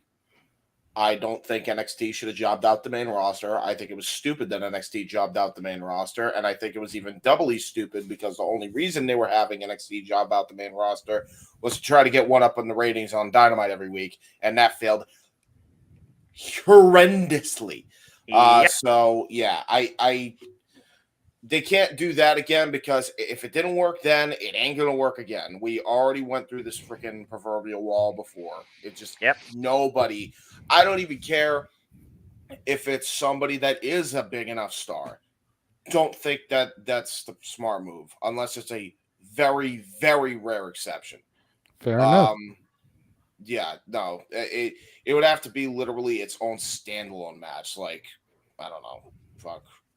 Carmelo Hayes. NXT, PLE, takeovers, the black and gold, they rule the weekends every time over the main roster. They tried a one-night stance for a ratings bump, and they didn't capitalize on it. And that's what effed up NXT even worse by the time it was off the network. In my opinion, as soon as they took NXT off the network, you were just waiting for the world's smallest violin to play the last tone as we know it. Yep. Damn it. Meacham. Noah said exactly what I was going to surmise all this with. I don't care how much of a buzz that brand was getting or how much it even deserved, because it did deserve every bit of the buzz it was getting. The minute that trigger was pulled and they put it on television proper rather than just the network or international distribution, whatever you want to call it, once it went on American television, that was the sign that they didn't know what they had, and they were just trying anything to Crockett Starcade 87 AEW. That was the wrong decision. Now, before you get all smug over there, Muckerfuther. Who? You Mansfield. Look at me. Shit. What I do? Okay. It was the statement came out of your mouth that, WWE, messed up NXT because Vince did Vince things. Was there a press release from Vince McMahon saying we are rebranding NXT as the third brand of WWE? No, that was a internal decision that was reported on by journalists that think they know everything about the business. And never saw anything publicly about that. Now, did we hear Nick Khan say we're going to make it a third brand again? Yes, he was on videotape saying that. Cool. Choose your phrasing carefully. Number one. That's really what I want to say about that. As far as Money in the Bank that was brought up earlier, I'll finish up with this. LA Knight, you don't think is should be in contention as a discussion to make sure you win that. I think Papa Percy disagrees with you on that one. Anyway, thank you, Jeff. Figure that's why you got the urn. That's exactly why I got the urn, because I am all about Sean Ricker, Eli Drake, LA Knight, because he got the stamp of approval. Yeah. From Percy. Now, in that match that they have set up right now, I would go exactly what you guys said. Pete Dunne, as Pete Dunne. And if they don't rebrand him and still keep him as Butch, LA Knight needs to take that briefcase and edge it and CM Punk it. And had Mr. Kennedy kept it, Mr. Kennedy hang on to that shit and lay in the weeds with it. Exactly. Because LA Knight can do that. People can't make up if they want to cheer or boo LA Knight. Make the decision for him, Sean. Be a sneaky, no good, rotten, lay in the weeds, better than Austin Theory with the goddamn briefcase heel. Yeah, pipe down, dummies. I'm the megastar here. I have the golden ticket here. I know you are allowed in my chocolate factory. Becky's promo on Raw about the briefcase made my decision about LA Knight winning it. The tagline of Backlash 2001 and of Super Bowl 99. He who has the gold has the power. He who has the power has the gold. Bullshit. Becky said it best. She or he who has the briefcase and the contract have the power. Damn right. Edge proved it twice. Van Dam proved it. He called the shot, but he still beat John. Thanks to Edge, by the way. I'm about to say. Love Rob, but it is what the hell it is. Your factor's there, Jeff. You know, the Ultimate Opportunist became that because of the Money in the Bank contract. LA Knight is the perfect character on television right now who they haven't done fuck all with other than a goddamn blacklight match with a failed gimmick. And again, stop me when I'm lying. I'll go ahead and get on the Punk fucking thing for tonight. Let me see. No, lies detected. Thank you. Damn. LA Knight has to be Mr. Money in the Bank for the next year. Just so we can all wonder and not worry about, it's Austin Theory. It ain't going to fucking happen. With all respect to Theory, because I know you love Theory, Jay, and I hoped to God for him it would work out. Although, you know, me and Noah were talking after we did our call earlier today. Mm-hmm. I'm sure he was wishing he still had the briefcase after SmackDown. Right? Right. Seriously. Yeah. Because I guarantee he Theory watched that double kick go down 2nd. And went, damn it. Yep. Because he won that briefcase July 2nd last year, so he still had time. Mm-hmm. He could have ran out with that briefcase after SmackDown. Ching, ching. Yeah. I mean, the one over here who was already virtually in tears at what went down at the end of SmackDown would have been crying even harder. Yeah. But it would have been a perfect opportunity. And without wasting it on a U.S. title that he didn't win the match for, and is now carrying that championship anyways. So, two things there. Number one, even if it means we're not sure about the Cody story now, if Roman gets cashed in on, I'm fine with it, because if it happens off air, the SmackDown lowdown and all the buzz around it would be fucking perfect for WWE right now. Mm-hmm. Number two, I forgot what the other point. I had the other point. I totally lost it. I just was going off about the other one. Oh, can we all agree, with all due respect to Austin Theory, that he is now the worst Money in the Bank cash-in over Baron Corbin? Yeah. And Damien Sandow? Yeah. At least No. Sandow made a game effort of it and lost to Super Cena. He wasn't going to beat John Cena. It wasn't going to happen. No. Even with a bum arm that John had, it wasn't going to happen. No. Can we all agree that Theory is now the worst Mr. Money in the Bank? Because not only did he cash in and lose, but he didn't cash in the world title. Keyword world title there. Absolutely agree. Yep. It sounds like they've actually changed Money in the Bank to being any title now. Yeah, that's been the verbiage they've been using, which worries me. Same. JJ, what say you about the comparison with Corbin and Theory as Mister's failures, Money in the Bank? Nice side topic. I was not around to witness Corbin's. Fair. That's fair. That's a good point. Fuck you. But I do have to agree. The fact that Theory attempted to cash in on a mid-card title, didn't win the match, and yet somehow is still holding that belt now. Right. Just makes it all a moot point at the end of the day. Yeah.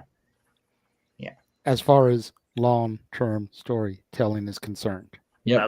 Well, let's get back on topic here with the long-term storytelling of NXT. We're about to throw to commercial.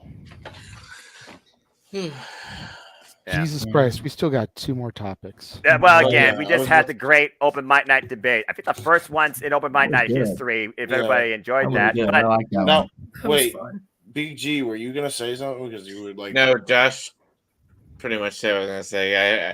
I either I dreamt it or read it saying that like the cash in, at least for the men's, can be for any title now. Yeah, they've made that clear on television. They can cash in like for any title, anytime. And when he said any title, I went, "Oh." Okay, so I didn't imagine that. Okay. No, okay, so people like being number 2. Okay, good for you. Right? They even said NXT. Well, I mean, at the end of the day, even when the briefcase was in its infancy, you were able to cash in for the ECW title. And while, yes, it was a world title, was it ever really treated as such? No, it was treated about the same level as the 24/7 title.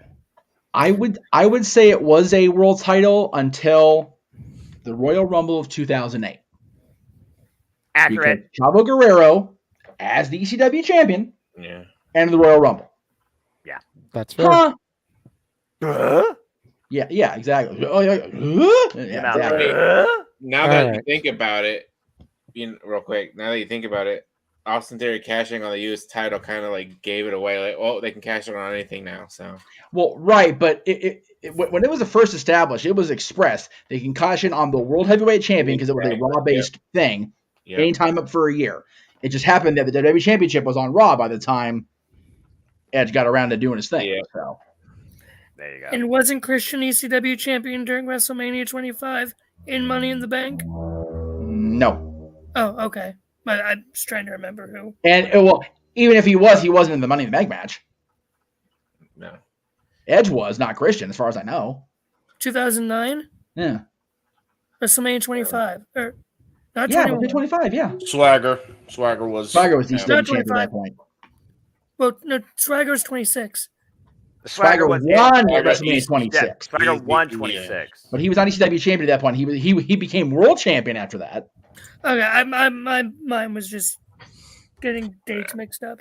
Okay. There we go. R.I.P. Black and Gold NXT. Why to go to NXT? See what you can one day bring. Well, it's funny you bring up the current NXT, Noah, because our next commercial, which is only 40 seconds, so much for a decent break here, it talks about what's coming up on our watch-alongs. Yes. After tonight. Well, let's show Noah what he gets to call. Yes, Bring exactly. Bring it. No sleep for Noah.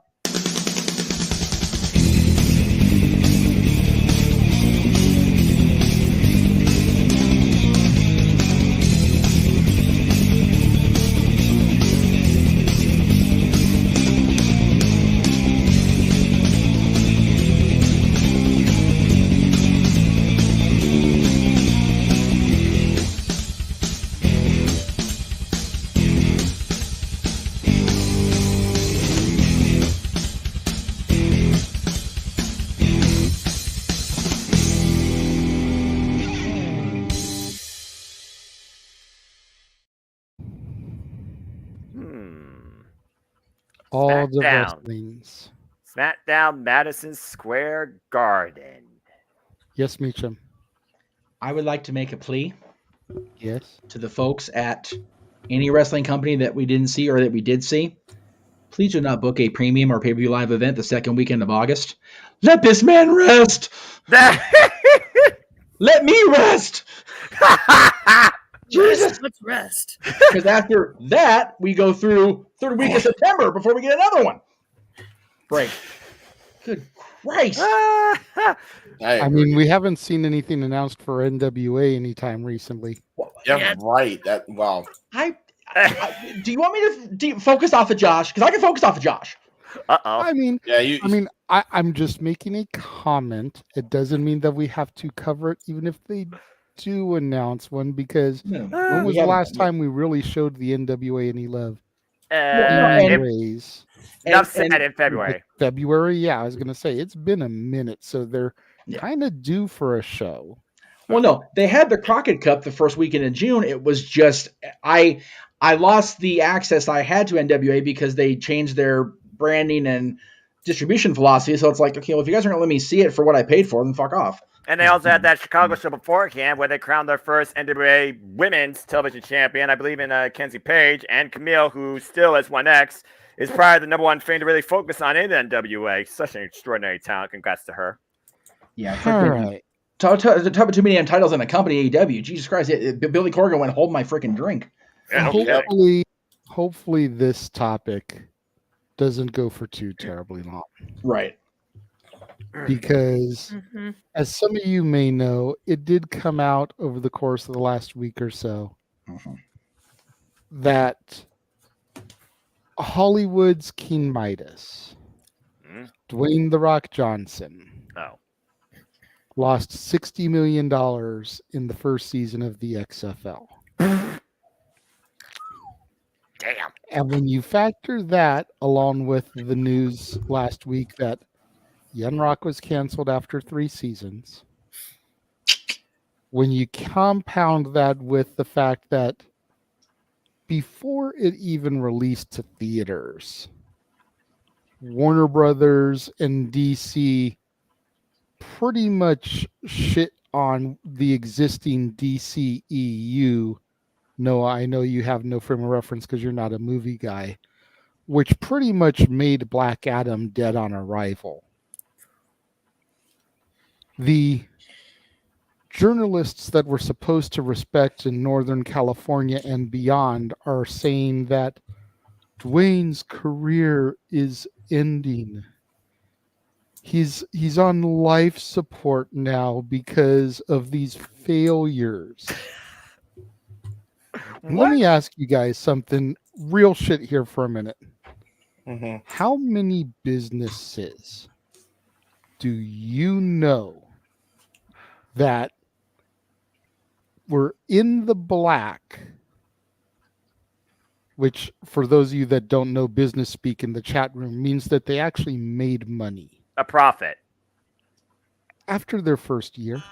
None. No. I'm just saying, y'all. I think that if we sat down with Dwayne Johnson and, he actually graced us with his presence live via satellite as he do. Oh, good Lord. And we asked him, Mr. Johnson, did you expect to make a profit on your inaugural season of the XFL? He would look at us and say, it doesn't matter. No. He probably would say that, but after he gave the shtick, oh my God, he'd great. be like, "What are you, fucking crazy?" That was brilliant. Yeah. It doesn't matter. I love you, Big G. It doesn't matter if I profit. That was great timing because I was set up to be completely serious about this Landstorm style, but that was great timing, G.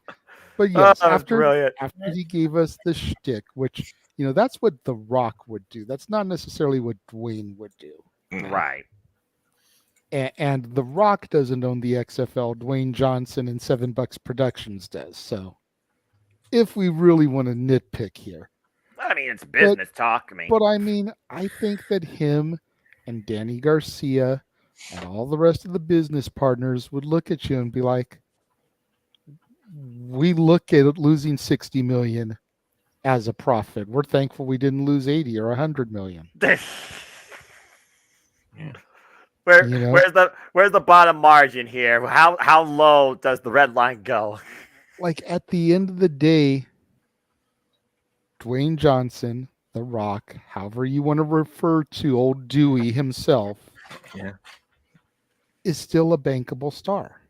Yep. He's going to be back in the Fast franchise for either part 2 or 3 of Fast 10. Oh, God. Yeah. He's gearing up to play Maui once again in the live action Moana. Yep.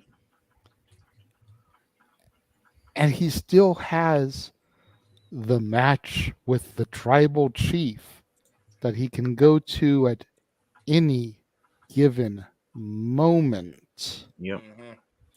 He just needs to tell his movie companies, I'm not making a movie for a year. Insurance, exactly. I need to focus. I need to train. I need to get back in ring shape so that come next April in 10 months, I can be in the middle of Philadelphia, Pennsylvania, wrecking shit. Yeah. I mean, I feel like certain journalists. I'm just going to take a drink every time you say that J word, because at this point, it's a freaking plague. Just be thankful you're not actually shooting alcohol. No, he'd be drunk. Oh my God, he'd be drunk off his ass. Call 911 on his ass if that. But I feel I don't know what a drunk version of me would be like, honestly. I want I to see feel it. like certain journalists just try to jump at the opportunity to drag down certain superstars. If not them, the paparazzi. And it doesn't matter what field of entertainment we're in, but we'll specifically stick with professional wrestling. TMZ. I know one journalist on the panel who took great pride in lambasting a certain superstar, and we'll get to that in the next topic because that's our main event, folks. Oh, Lord. What the hell did he do? But Very bad thing, Noah. we're just gonna go around the horn very quickly because I don't feel like this is a run it to death type of topic, but Not like the Fast and Furious franchise. right? Oh, wow. Stop him when he's lying. You know, I can't because I've seen 8 out of the 11 movies that are currently out there. How many different ways can you CGI a car explosion and a French kiss? 459. Thank you, Jeff. Ghost in the Shell did that twice. Wow. Wow. Oof. Wow. Wow. Wow. Tell me- Wow. tell Wow. me The question at hand was and is, was the XFL a bad investment from Jump Street, or did The Rock basically do everything right? You just can never expect to make a profit in your inaugural run, especially for something like a professional sport where you only have X amount of weeks to truly make money. Yeah. You know, he's not running his own 365-day, 50-week a year wrestling company that no days off during Young style, Fred Rosser style. Pro sports are seasonal. Yes. And you only are going to sell tickets to arenas to see your sport for those 8, 10, 12, 16 weeks, however many it is, right, that you're running the sport. Yep. Yeah. You know, and I'm going to direct this. I don't know how many people are watching this at this point, but there have been quite a few people over the last couple weeks who have been so quick to point out how horrible the collision ratings are going to be because of college football. That only runs for like 16 weeks. Last I checked, there's 52 in a year. Fuck off. There you go. So you said go around the room. So everybody had their hand up. Let's just literally let JJ pass it around the room. Yeah. We'll go to James. Yeah. And we'll loop around. Yeah. Come to Noah and then back to me. Yep. Okay. I agree. It's me time. I think that it was quite simply, it was a business opportunity that Dwayne picked up, and he's trying to make something out of it, and he can't do it the first year. Nobody can. Doesn't matter how much money you have. You got to wait it out. You got to wait for the process. It's the same people that basically crapped all over AEW in its first year because they expected this big, grandiose thing when they were still very brand new. It's those type of people. Now, I actually have a guest, and, he's via satellite, and I'm actually going to bring him in right now. Sweet Jesus. His name is a certain Mr. Johnson. I thought he was going to say Joe Hendry. Yeah, he is here. Give me a minute. Oh. God damn it. So which one of you jabronis was talking shit about the Fast and Furious franchise, huh? That would be the Meltzer of the multiverse, Josh Mansfield. I thought I heard the other guy talk about it. As far as I'm concerned, you can take your insults, you can lube them up and shine them up real nice, turn that sumbitch sideways, and stick them straight up your candy ass. Oh, gosh.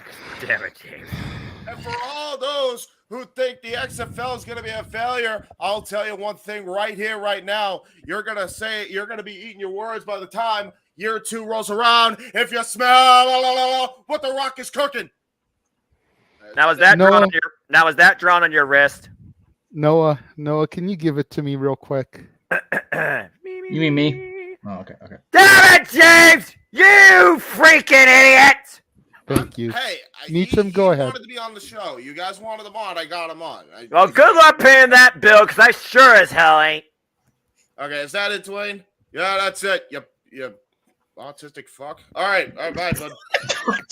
I am 99.9% sure Dwayne would not cost him money an autistic fuck. Never The Rock in character. More terry than that. Right. I don't know, unless I gave him permission for the bit. All right, that's fair. I was going to say, with it being James, he might.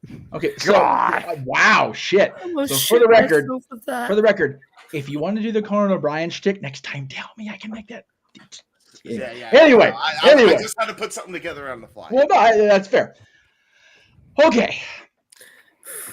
I just really quick, because people know how I used to feel about Dwayne. I'm not going to, but I don't feel that way anymore. His career isn't over. Shut the fuck up. Oh my God. Like, seriously.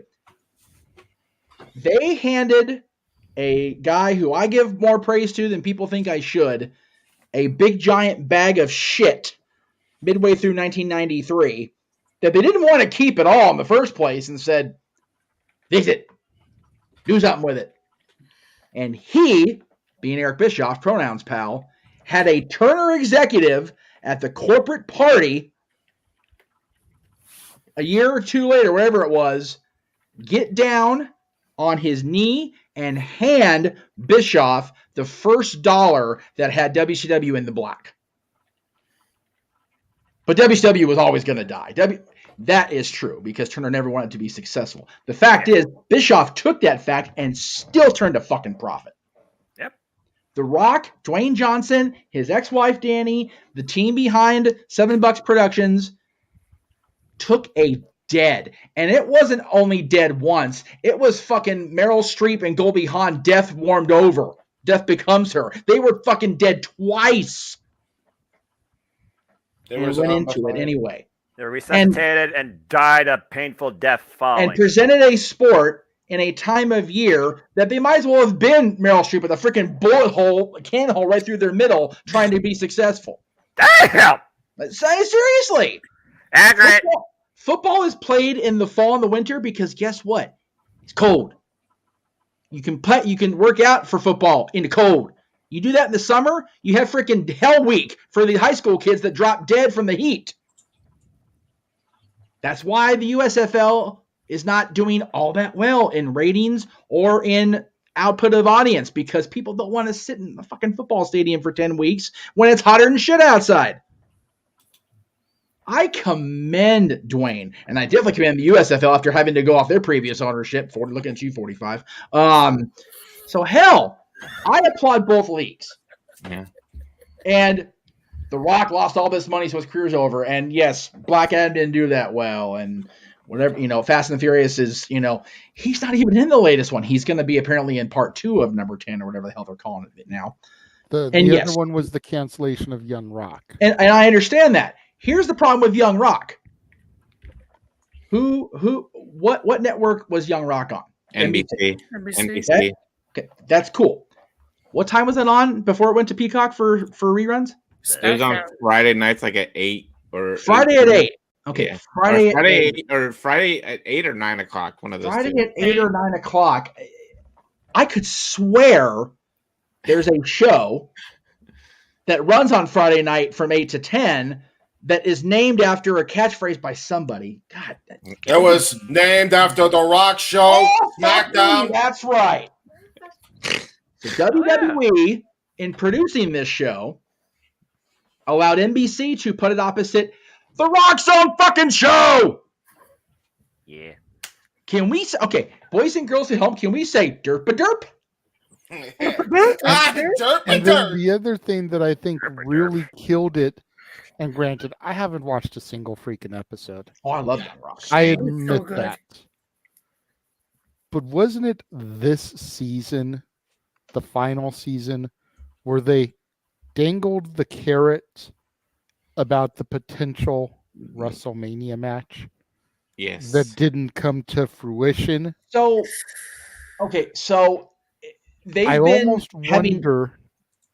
I almost wonder if that match had come to fruition, if it would have been a different story.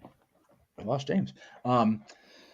He was so put off by my derp-a-derp, his computer derp-a-derped. Well, do remember he's had tech issues here in recent weeks too. Yes. So. Yes. Yeah, and yes, they did heavily, at least in our perception, and perception is reality, right, Taker? Tease the Roman Reigns thing. They did, 100%. But they didn't deliver it for whatever reason. They didn't deliver it. They wanted to go with the Cody thing, and that's fine. But the primary use of the story was to tell basically his time coming up in and becoming The Rock. So in that frame of narrative, I think they already accomplished their story, because the last episode of the season was right before the split from the nation and the big off he went. They did talk about the thing with Foley when he first became champion, and they spun off into different threads at different times of the show based on the story he was telling to the person in the room with him in the future. So I can see why they would feel like it was okay, but at the end of the day, they signed the show's death warrant when NBC was allowed to put it opposite the goddamn SmackDown, because primarily the WWE fans are going to watch Young Rock. That's fair. And they were, because they're watching his fucking cousin tear shit up for the last 3 years. Yeah, that was just poor decision making, made at poor times. It really just comes down to that. As simple as that, Noah, as you would say. There he is. I saw him. I was just trying to get my point across and not try to click off and get distracted, because I'm easily distracted. But anyway, I don't know why the hell I keep moving myself 400. What the hell? No. Okay, hang on. All right, let's play Human Jenga. Here we go. Go ahead, dude. You're good. I'll put you up where you need to be. Dun, dun, dun, dun. Oh, is it my turn? Okay. Yeah, it's on you, G. Yes. So, oh my God. First of all, The Rock has one, or not the biggest, Hollywood actors there is now. So him losing Young Rock, I'm sure, is nothing big. I watched every single episode, every single season on Peacock the day after. And on Young Rock, he talked about his football career, and we all know his football career. He got, as far as I know, everybody knows. He got cut. Playing in the NFL, he went to the Canadian Football League. He got cut there, and I think that's why he brought the XFL back. He wanted to give the stars that didn't get drafted to the NFL or were in the NFL and didn't get a shot, and said, well, here's your platform. Prove your worth, And now here we are a year later, some of that talent that played on the XFL for those teams are now signed to the NFL because they proved a point. And yeah, you might have lost $60 million in your first year, but that's probably nothing to The Rock. That's probably chump change to him, Exactly. And next year I'm gonna watch XFL. I didn't give XFL the love I should have. As a football fan, I didn't show it love as I should have. But there's always next season, and I'm sure they'll do better. As far as like Black Adam and stuff like that, I like the movie itself, because I'm a big DC guy, and I'm a big Dwayne Johnson movie fan, so I enjoy watching his movies. Yes, even his crappy ones. And I can't wait till he comes back in the Fast and the Furious movies. But not everybody's perfect, and everybody's gonna have their flaws, I should say, and they'll bounce back. So, and I'm sure with how television is now, I'm sure Young Rock will get picked up by another station here, or if not, it can go exclusive to Peacock. So, or make a deal with Netflix. He's got a deal already where he's doing the Red Notice or whatever it was. And apparently, Nick Khan's wife, I believe, was a producer for Young Rock. So, very interesting there. That is all I have to say about The Rock, or Dwayne Johnson, I should say. Mansfield? So, that man... Oh, yeah. Okay, good. Yeah, Jeff pretty much said everything I was going to say. I'll be honest. Only other thing I was going to say is, how much money does the USFL actually make? If we're going to talk about, how much money football things make. The season's over yet, so we don't know final figures. Right. But my point is, it's like, it's not a big deal. Like, XFL is still going to be around because Rock actually cares about the darn thing, unlike a certain Vincent Kennedy McMahon. Hey, hang on. Yes. Hang on. On this one case, I don't think you should give Vince shit, because you got to figure Vince was ready to start this, and then COVID hit. Yes, let's be COVID real. derailed it, and then Vince was just like, we don't even know when we're going to get crowds back in for our own shit. I don't have the time to worry about this investment right now. I need to recoup money that I'm losing over here. And so he sold it to Rock. I was more referencing 2001, but... Oh, yeah. Well, he tried it, but I think he cared then, too. He just, let's be honest, he didn't know what the hell he was doing. Which is my point. At all. But yeah, I'm not worried about Rock's popularity. He is still the fucking Rock. Just the name alone, you know what you're getting. Yeah. Now, could all this be a little schmoz or, cover for him finally coming back to face Roman? I hope. And that's all I gotta say. We finally gets us to Rock and Roman, is what it is, but that's all I really gotta say on that. All right, scissor me, Daddy Noah. Wait. What? Wait. Noah. Wait a minute. Hold on, Josh. Stop. Let's not hold the train up too long. We do still have our main event, which is going to be Alonen. Out of all Noah. the people, that he does not want to be scissored. Continue, Noah. I know. I'm sorry. Were you all saying something of relevancy towards wrestling? Oh no, we're talking about bottom dollar and entertainment. Well, I guess paper covers Rock, because the Rock's got more than enough money to make this shit up, and he is dedicated to it. So there's not much more to say. I don't watch movies. I don't watch sports. I really don't give a fuck. That being said, Rock isn't done by a long shot. He ain't going nowhere. Hey, congrats to Jan Parasso. 500 days plus as champion. Long may she reign. Jesus. So that being said, it is what it is. Get knocked down, get back up again. You're never going to keep him down. This is Dwayne The Rock Johnson. He is the highest paid actor in all of Hollywood for a reason, despite the fact you got Fast and Furious 13, where the same car is going to blow up 15 times, and the girl's going to kiss Vin Diesel how many times over to everybody's chagrin or excitement. I don't fucking know. We'll see what happens in the reboot. Talk to me when the balance sheet comes out. Go to your macroeconomics class besides that. Jesus. All right. I can't tell if he was trying to bury The Rock or just like he's just indifferent. He is a simple man. He's a simple who man. loves professional wrestling.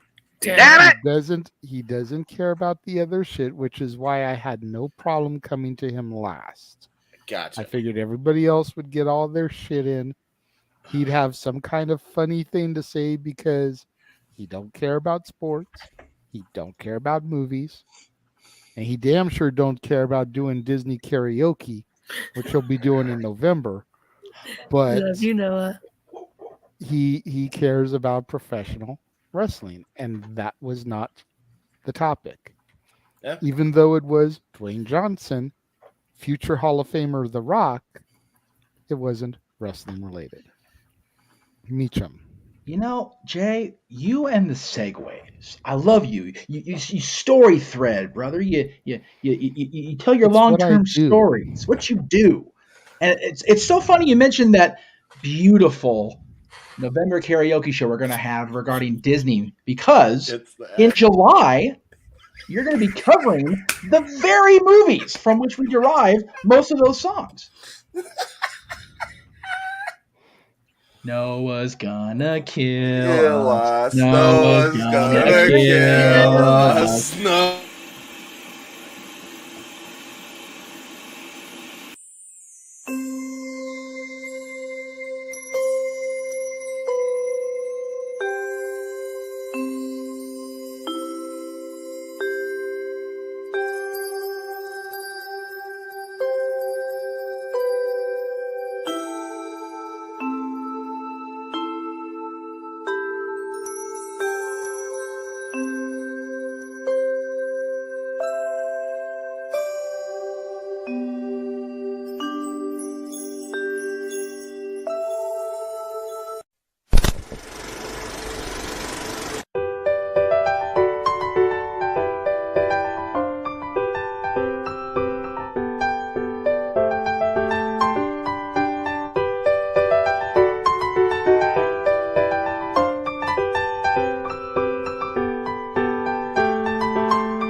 There we go. That is everything, as Jeff so nicely promoted it. That will be coming up for me in July. Plenty of research opportunities for Noah. I'll give Noah my Disney Plus account so he can just watch Disney movies. There you go. Yeah, that'll be the freaking day.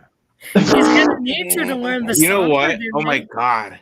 You know what? If somebody has them still, somebody needs to send Noah those Disney VHS tapes of the sing-alongs. Oh my god, dude! Yes. Somebody I needs to actually send him think that. the sing-alongs are on Disney Plus. Are they really? They are, yes. a lot of them are on YouTube. Because We need to I make a actually playlist for own. Noah. I actually own the Disneyland Fun one. Hell yes, the best one. Which is the greatest one in my opinion. Absolutely. You know, I have it on DVD. Basically, it's just a day at the park, and people doing songs and everything. And is that the one with Whistle While You Work on there? Whistle While You Work is on there. Okay, Zippity I remember Doodah that is on there. Rumbly and My Tumbly is on there. Drumgin and Ghost is on there. There's some really good gems on there. Yes. I was trying to stay on Noah's good side, but I had to. Oh, I'm not. Just remember, Noah, in that commercial, one of those movies is the movie from which our duet is going to be coming from. But you're not going to know what that is till the day happens. I think I know which one. You do. I've got my daughter over here saying they've got The Great Outdoors on that one, but I didn't think anyone other than Jeff would really remember. Right? Yeah, exactly. Which is why I left it off. You know, it's the one for the Country Bear Jamboree. So that's why my daughter brought it up. That's a special thing for us. Yes. But I see you're off camera, Meacham. Are you waiting for a grand introduction? Yes and no. I'm actually trying to answer a text, but you can give me a grand introduction all you want, by all means. Just give me 1 second here. But Right, you want to give me a long one? I'm Go going for to go it. ahead and introduce the topic. I'm going to hide now. So Okay, for well, our in that main case- event, Back to there wrestling. was yes, it is definitely wrestling related. Yes. Oh yeah. So for our main event topic, an interview came out over the past week from one immortal one brother, in which he said, and I quote, that today's wrestlers should not be in the ring, but should instead be bagging his groceries. What? Yeah. Oh yeah. Verbatim. No, he said it. Hold on. As they say, and I believe it's a Scary Movie. But wait. There's more. Oh yeah. So that quote from Hulk Hogan inspired the Meltzer of the Multiverse to submit an article, or should I say an opinion piece, Josh, to Boss what? Man Rift, which was then published, that is called, and Josh, if I botched the title of the article, forgive me. You can correct it as it's as coming, you Jay. beg- Don't worry. Hold I'm on, going to screen cap it here in a minute. Okay, let me finish. I know. If I botch it, you can correct me as you beg for mercy. But Josh's article was called Hulk Hogan Has Done Nothing for the Wrestling Business. I'm just gonna sit back here and enjoy the show. Where's my popcorn? I'm just gonna lay out here and let the parties figure this thing out, because when I was once a wee lad, born in 1992, I didn't know much about Hulk Hogan's past, but I did know Hulk Hogan to some degree. And I'm just gonna leave that lay where it is. I'm I'm going to join you. I'm going to get chips. I'm going to speak very briefly because I know that the man, the myth, the legend, the number one Meachamaniac has got quite a bit that he's going to say, which is why Josh is already hiding his head in shame. I'm in danger. But I am going to just briefly make these couple of points before I turn the floor over to Jeff. And keep in mind, Mansfield, these words are coming from a man who is not a Hulkamaniac. Yeah. Without Hulk Hogan, there is no WrestleMania. Without Hulk Hogan, there is no Austin or Rock or Cena or Tribal Chief. Without Hulk Hogan, there aren't wrestlers in mainstream movies to the level that they are today. Now, on that point, you can argue that my boy, the Hot Rod, Rowdy Roddy Piper, kind of did it a little bit bigger and better first, but most of Piper's movies, with the exception of They Live, are hot garbage. And this is from a Piper fanatic and not a Hulkamaniac. Most of Hogan's movies, while for the most part hot garbage as well, were at least way more entertaining hot garbage. Without Hulk Hogan, you do not have the transformation of the wrestling industry with a certain new world order for life, brother. And now I'm going to tag into my Mega Powers tag team partner and let Mecha Mania run wild all over you, Mansfield. All right. Take your cover off. It was already rude to cover your face while I did it to you. You need to at least give the respect of giving your face to Meacham as he rebuttals your article. Meacham, before you let loose, if you want to pull the rest of us out so that we can still hear and just have the you and Josh screen, feel free. No, please no. Well, Big G, I'll give you some chips for exchange of yours, by the way. Oh no. All right. First of all, Josh, don't worry. You're not in trouble. I just want you to sweat for another week, like you did about guessing for Russo last week. Now, the other reason you're not going to get shit is because JJ, without having a production meeting about this, basically took everything I was going to fucking say. So it is what. Thank you, JJ. Love you. Well, you know what? No disrespect, Meacham. I do apologize for doing that, but you've done it to me enough too, so you know. No.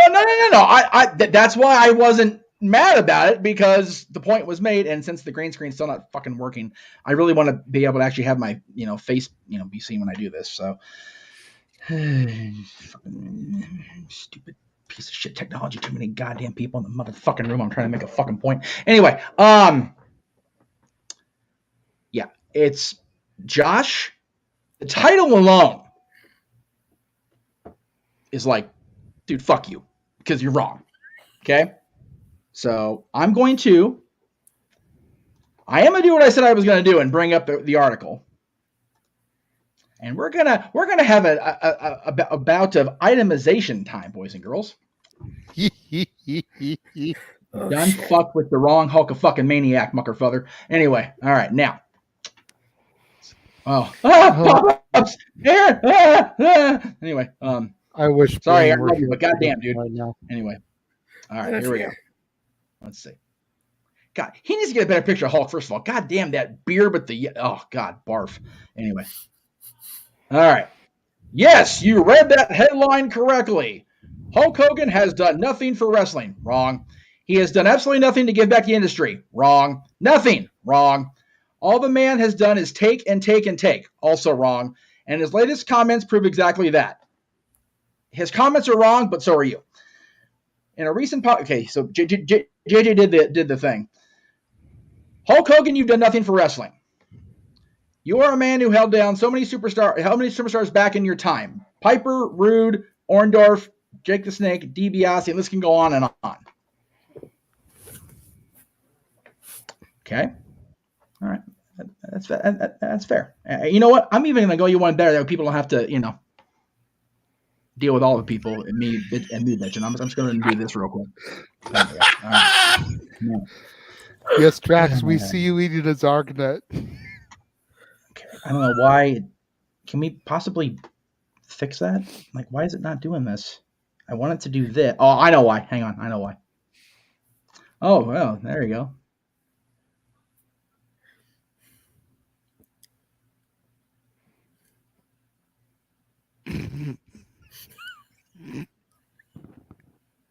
He's trying not to smirk. He's failing, though. Do you know that 7 is the most common rolled number on two dice? I did. I played Monopoly a few times in my life. I play the craps tables in Vegas. I do know this. I never played craps. I was always more of a blackjack guy, but I never gambled. I mean, Daniel in the chat room's enjoying some raspberry tea and snacking on some chips while we have this portion of this. Hey, join the club with me and Big G, brother. Join the club. Golden double stuffed Oreos for life. The amount of cream wedged between two cookies. A unique anomaly. What the fuck did I just come back into? Anyway. All right. Yes, exactly. All right. I don't know what in the hell happened there, but fuck my life on that. Okay. Let me try this again. We've all had the technical difficulties tonight. It's all good. It's a snap break. It's a snap break in the middle of the night. Next week, G's turn. It was perfectly timed. All right. Let's see where the hell we're at here. All right. Yeah, back to our regularly scheduled programming. I still have 15 more areas to go, so take all the time you need. Yeah, there you go. Jesus. All right. You are a man who held so many superstars back in your time. Roddy Piper, Rick Rude, Paul Orndorff, Dick the Snake Roberts, Ted DiBiase. Let's go on and on. Okay. I mean, I guess if that's how you feel, that's your opinion. And much like I said about opinions, everybody has one, like an asshole, and most of them stink. So there is that. Mm-hmm. Piper. I will say that for the most part, that is the truest portion of his article. Okay, but here's the thing. Roddy himself has admitted that he was a pain in the ass to work with and wouldn't give any more than Hogan gave or take any less than Hogan took. That was his decision making, not Hogan's. That's fair. They were both equally stubborn fucks about it. Let's see. Orndorff. Oh, no. Okay, Rick Rude. JJ and I can agree that Rick Rude was destined to be a big multi-time world champion anywhere but the WWF. WCW world champion, take my goddamn money. WWF champion in the 80s and 90s with Hogan, Warrior, Savage, DiBiase, Andre there, ain't going to happen. Sorry. Love you, Rick, but it's not going to happen. Paul Orndorff. I will grant you Paul Orndorff because that feud should have gone. Hang on, don't get all smug there, muckerfather. Granted, they did try with Paul, and they gave Paul a longer run with Hogan than pretty much anybody except maybe Andre or Savage.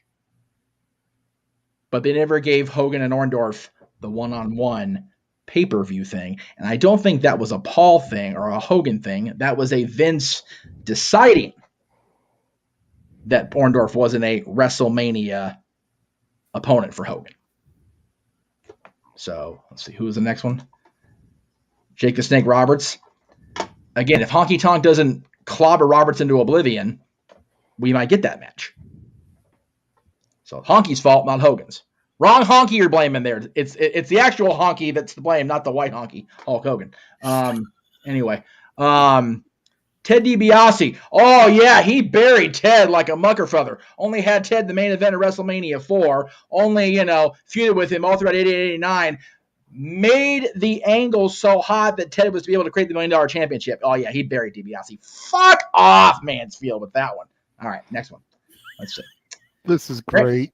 Randy Savage should have easily been the babyface in your feud because you made everything from WrestleMania 4 onwards about yourself. Pretty sure that pencil in Connecticut was not made out of red and yellow blood. I could be wrong. It's made out of silver and copper, like Vince's heart. You kicked out right after 3 at WrestleMania 6 versus the Ultimate Warrior and acted like a baby handing over the title. Huh? I'm sorry, what? He kicked out right after 3. Granted that. How did the Warrior experiment go, Joshua? How'd it go?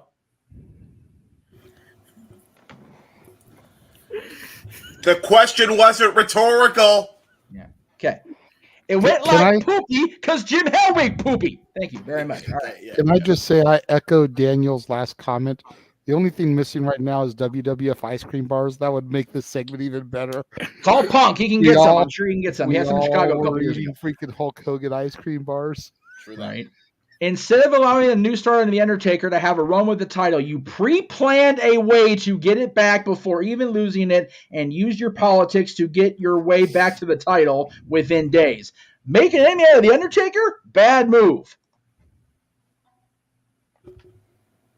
How do I start with that one? Fuck me. From Taker's own mouth. From Taker's own mouth. From. Okay. So Undertaker can speak something, and it's automatically 100% the truth because we respect Undertaker so much. Fair point. Bret Hart can go, Goldberg ruined my career, and we all, including me, can shit on Bret Hart for it for 20 years. Same thing. Goldberg never bothered to care to call me. He actually did. And I already apologized to Bill for my personal attacks on him a couple weeks ago.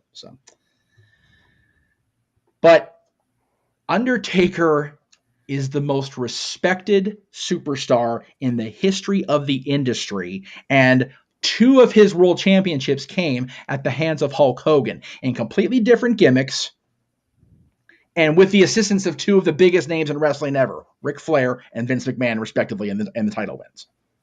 So that statement's wrong, even from Undertaker's big goddamn mouth. Please don't kill me, Mark. Anyway, let's see, what's the next one?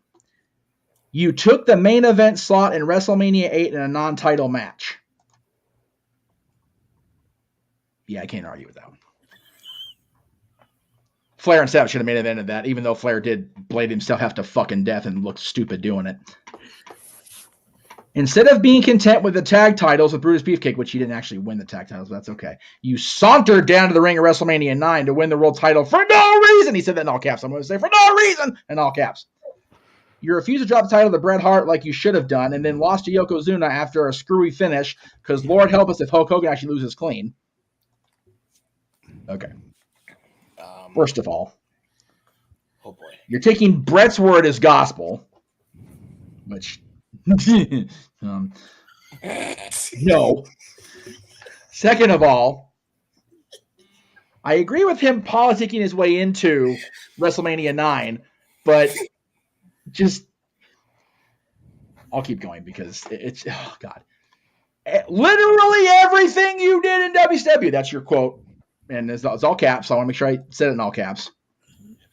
Yeah, Hogan was so bad at WCW. He only got more eyes on the product, brought more people in, including Savage and Piper and a bunch of other draws. Only put, Ric Flair back in a main event world title slot as a heel because it's where he needed to be. Only garnered the company its first profit. Only turned heel and joined the NWO and revitalized his own career as well as the entire company, put the company ahead of WWE in the Monday Night Wars for 83 weeks and, got WCW so much goddamn money they couldn't spend it fucking fast enough. He tanked WCW.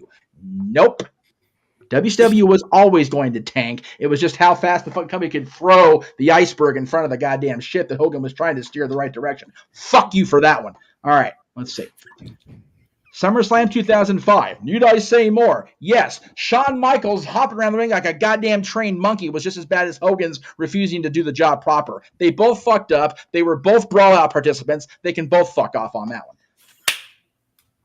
SummerSlam 2006. with a gimp knee. He shouldn't have been in there. I don't think he booked that one. I'm pretty sure Vince was still booking. I could be wrong. TNA. Yeah, I can argue that. All right. Now, so, and here's the ultimate bottom line. Since you want to be a fuck about it, Hulk Hogan never did anything for wrestling. Never did anything. Ever. Yep. Never, ever, forever. Never, ever, forever. Are you a fan of professional wrestling, Josh? Yes. Yes. Are you a fan of the Jeff Meacham Network and the Greg Cherry brand and the Constantine Studios and NoDQ.com? Yes. Without Hulk Hogan, there's none of the four of those. So, did Hulk Hogan do something for professional wrestling? Yeah. Nice. Yeah. Good job. And see. What the fuck, man? And that was me calmed down. Bro. Oh, yeah. You want to talk about bro? There's a motherfucker never did anything for wrestling. Yeah, and even then, he did some things as well. He was part of a team that brought the WWF out of the gateway of hell. Part of a team. Do you know why they had to bring him out of the gateway of hell? Because Hulk fucking Hogan brought WCW to the goddamn pearly gates of wrestling. That's why. Did nothing for wrestling, guys. Did nothing. Did absolutely nothing. Not a goddamn thing. Bro. Fucking hell. And I'm sorry. That's 2 weeks I've punked your ass in a row, by the way. This, man, Josh, I get the anger towards Hogan. Oh, I do too, 100%. He's a dick. We all get the anger towards Hogan, okay? Yeah. We get it. We are on your side with that. No fucking question. Hogan's a prick. He was a prick when he said the N-word and with the hard R. He was a prick when he said that all the wrestlers should be carrying his bags. He's a prick when he was always and has always been a pathological liar. We understand this, and we agree with that. Yes. But to go out and say, and this is coming from one of Hogan's biggest critics, which is complete opposite of Jeff, that he did nothing for wrestling is unfathomably untrue. It's laughable. Yeah. And real quick, I have one more point that I'm shocked you didn't even mention. Right. If Hogan was so bad, and Hogan had his things, and yes, some of those quirks are bad. How come he went to Japan and as the WWF champion to fight, I don't know, the Great Muta and put him over like $1 million? Yeah. In a great wrestling match that I bet you still have yet to watch. Because it's a 5-star classic. I don't care what David Meltzer says. He can piss off as we always said he can. It's 5 stars. Yeah. I'm glad you just brought him up because and Josh, I mean this with the greatest sincerity. I'm really not trying to run you down or roll over you any more than Jeff just did so beautifully and adequately. But it's articles like that that earn you the nickname, the Meltzer of the Multiverse. I know. Because clearly you did not do your research. That was going to be my ultimate point after I did my rant, because he had the rant coming for a week. Yeah. But again, everyone's entitled to their opinion. Right. Opinions are subjective. Yes. Had you phrased the article differently, we would not be having this conversation. Exactly. Which is why I phrased it like I did. Okay, hang on. As you know. Okay, but here's my problem with this, and I'll bring this up with the boss tomorrow. Trust me. Because Go ahead, Jeff. That is a column as an opinion piece. Granted, it's a feature, it's a column, it's an opinion, whatever, for NoDQ.com. Mm-hmm. That came off like the part of Dave Meltzer's brain that stopped working 25 years ago wrote that shit. Mm-hmm. Straight fanboy, no research done, none of it. Now, if you're telling everybody in the room here you did it like that on purpose, then shit's about to get really real. Seriously. Get off that train. No, I am not fucking joking. I'm not laughing. No, I'm dead. I know you're not, because I was just about to go down that road before you started this little diatribe. Well, no, I didn't mean to cut you off, so please go ahead and continue that because I was just about to make that point. Yeah. We have made it clear multiple times, not just on this broadcast, but on other broadcasts across the multiverse, and even at least on my social. We strive to be the antithesis of the Meltzers of the IWC. Yep. And knowingly, you wrote, submitted, and had an article published that completely destroyed the core values. Yep. Because you just said that you knew it was going to happen. You did it to get clicks for Rift. Yeah. That's the wrong mentality. Yep. Now, if you truly, in your heart of hearts, believed that, I'd have a completely different conversation with you. And I even think Jeff would. He'd still think you're wrong. Right. But it would be a different conversation. Yeah. But if you are admitting that you willingly, being of sound mind and body, wrote that article just to drive traffic to the website, you're no better than Meltzer or Alvarez or Sapp or any of the others. Yep. Is that what you're telling us? No. Okay. That's what I figured. Yeah. Bro, for real, like, it may never be posted. I guarantee you it probably won't be. But when I did or attempted to do my first article for NoDQ.com with the Jeff Hardy situation, I did, God, hours upon hours. I mean, Jesus Christ. I probably spent a whole freaking 24-hour day just researching all the stuff that I needed to research just to prove my point in that article. And the main point was, and I said it on video, so you add that video podcast that I did on that subject, it's probably more like 48 or 72 hours, knowing my talkative ass. You know, it's like, the main point was, when Jeff Hardy takes those stupid bumps, he does stupid things, and it leads him to the problems that he has. Now, we've since researched more and found out there's ways that he could, you know, still do it and then not be a druggie, right? Mute point, all things considered.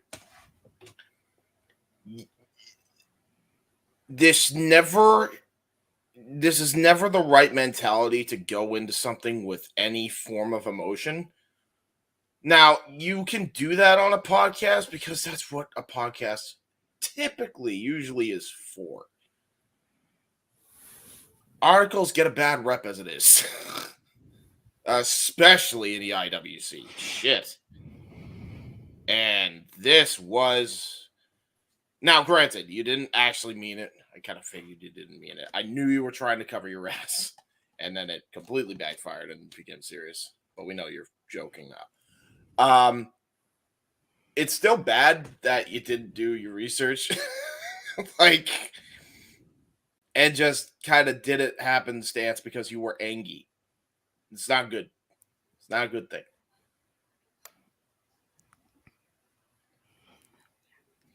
That said, everything up until that point, funnier than shit. It was funnier than hell hearing that back. But yeah, it was something. It was something. I'll give you that. It was wrong, but it was something. Noah or G, anything you would like to say? Hi, G. I'm gonna pull some out of the. No, I'm gonna agree with Jeff and everybody. Like, that's why I really don't write articles or do anything like that, because it takes a lot of time of research to do that stuff, and I don't have time to do that right now. So that's why I like coming doing the these shows with you guys, because I can express everything out here and not tarnish NoDQ.com. No, I'm kidding. But I'm a big Hulk Hogan fan. Yeah, I started watching wrestling back in late '99, but with Peacock and stuff like that, I can go back and watch some of his stuff, his older stuff, and the stuff on A&E, the WWE Rivals and stuff like that. I just watched the rivalry between him and Piper. I was like, holy crap, but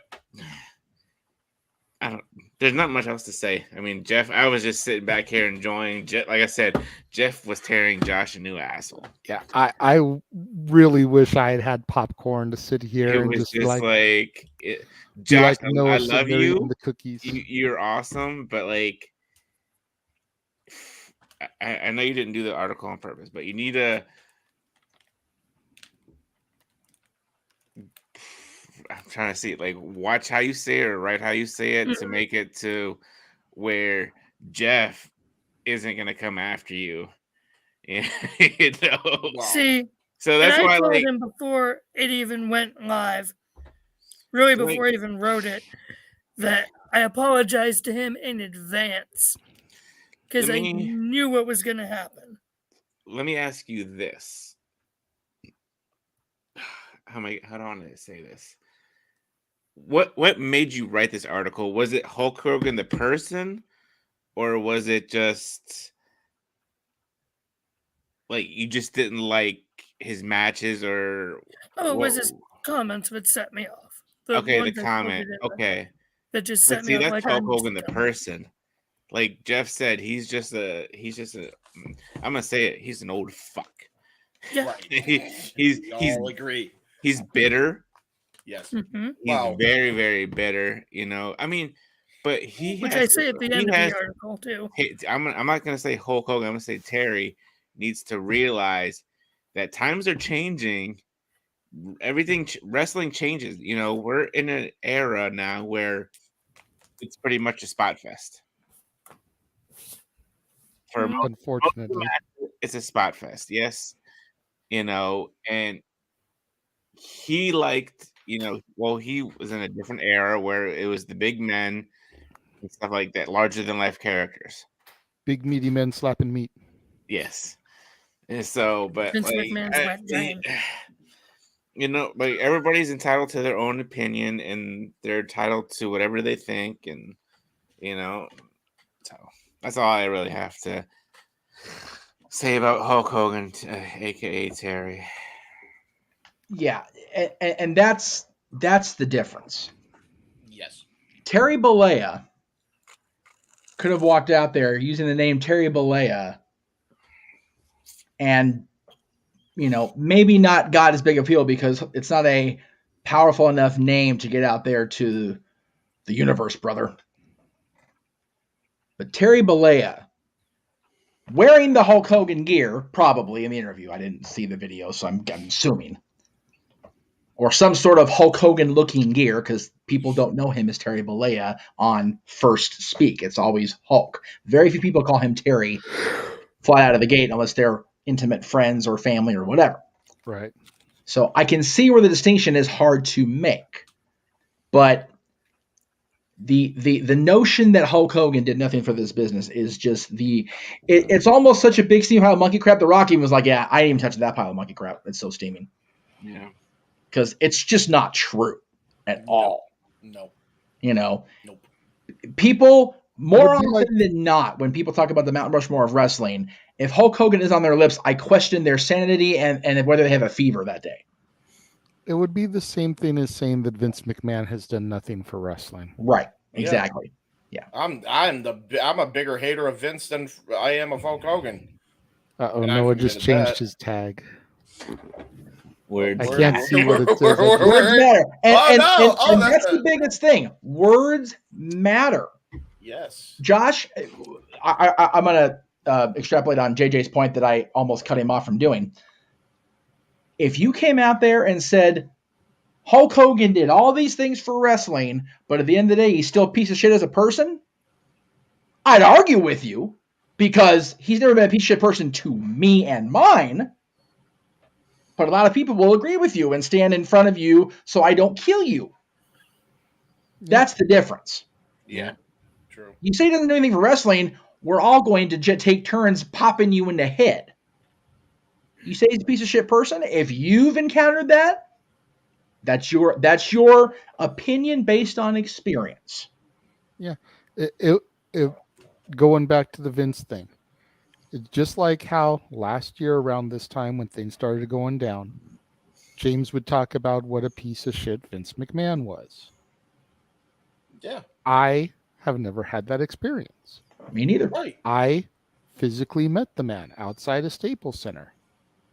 He was gold to me and the people that were around me that got the chance to meet him and shake his hand.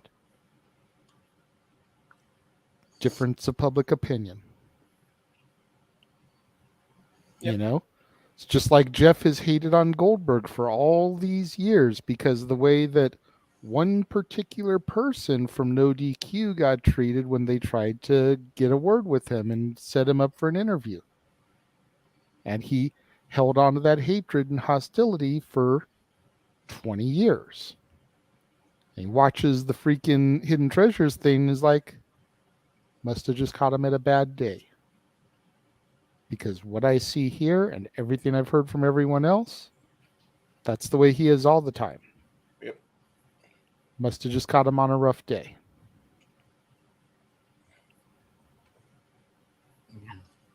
No matter how bad, though, you are with certain opinions, Josh, on the No DQ articles, though, you will never be as bad as JD from New York, though. I'm just saying. Well, no, that's fair, too. or Mr. Tito. No. Okay, hold on. Reel that shit in right now. No. Tito's okay. I know. I'm just messing. Neither. Okay. Tito and I made our nice whatever. Tito has been around longer than even No DQ has been around doing his own thing. So whatever. Our point is, damn. I can't hear you. You're not whispering very well. Sorry. She's got the first Ducks movie on in the background. Banks just entered the locker room of the Ducks for the first time. Okay, that's fair. I thought you said Dick Eater. I'm like, who the fuck's saying Dick Eater when I'm trying to make a point? Cake Eater. Okay, Cake Eater I can go with because that's awesome. Bad timing. Shit. Right? Yeah, horrible timing. Cake Eater. Jesus Christ, no, I changed it again. We need to let this man speak so that we can move the fuck on to the show. Yeah. I can confirm I finally found the hole. It's up in the heavens. Yes. Jesus. Noah, do you have anything further to say about Josh's point about Hulk and my retort? Destruction. Obviously not. He's give him a chance to take the thing off mute first. If he's not going to, then we'll move on and go to the shill. So that's fine. No, you gotta do it now. You gotta do it, bro. Nope. Noah with the G-Man Bros. I love you, Noah. And for the record, I love everybody in this room. I wouldn't have you guys be part of this. Yes, JJ coordinates this show, does a show, but I wouldn't have you guys in this room underneath a freaking multiverse of media with my damn name on it. If I didn't love you guys and love the people that were in the the green room and in the chat and on with us during Collision. So just, I love you a little less today, Josh, because you picked on Hulk Hogan. So, Well, Jeff, I do want to tell you something. Okay. This was going to be a surprise, but I need to get back in your good graces sooner rather than later. How much, Let me break how out much the blood fish check can here. Bobby Fish fry? Wait a minute. That's a great question, you know. It's a great Yeah, question. JJ knows what I'm talking about here with this. I do. So I made a couple purchases the other day. Oh. A Renegades Rules shirt. All right. A Jeff Meacham Network shirt. Okay. And a Meachamania shirt. Ooh. Oh, there you go. All right, then. Oh, my God. God damn it. All right, I'm gonna throw to a commercial so we can get so JJ can watch Ducks with his daughter, because Lord knows everybody should watch the Mighty Ducks movie at least once in their lives. So the Earth is round. I agree. I hope you agree. I do. I might have to recant my statement about loving everybody on the air, because if you think the Earth's flat, we might have to kick your ass out of here. No, I don't even think the Earth is flat, dude. I think it's like a triangle. Sweet. Does AJ Styles still think the Earth is flat? Anyone got any idea on that? I don't know. I could call him via satellite and get back to you. I think you'll have miscommunication or call interrupted. But anyway, He is on that TNA signal. It's a bit hard to get a hold of him. Well, I mean, TNA has a cheaper budget, but they're with Anthem, so they're in a better grace, I guess. Than they were in Yeah. 2010. All right, yeah, they're on that Anthem budget. Maybe I'll give them a call. We'll see. Yeah, you actually can find the network, Access TV, or you can find them on YouTube, Impact Wrestling. There you go. Anyway, Josh, think before you write. Just mute us immediately. Well, you know, you're gonna hate me in July. November is the Disney show, but okay. Oh, November? Okay. No, you're gonna hate me in November. He's gonna hate me in July because I'm gonna be all Disneyed out for July because of the park's birthday. All right, so Run the speaking of commercial, Disney, Jeff. commercial. Which one? The specials. Did I do that already during the? Oh, that was the other one. Okay. Yeah. There we go. That was the other stream. Okay, I don't have the one without this on it for tonight. I don't know why, but you should. I sent it to you. I understand that I loaded the wrong one. I don't want to dick around with it anymore. Yes, you will see Match Game advertised tonight. That already happened. Go back and watch it tomorrow when we've all had much more sleep than we've had now.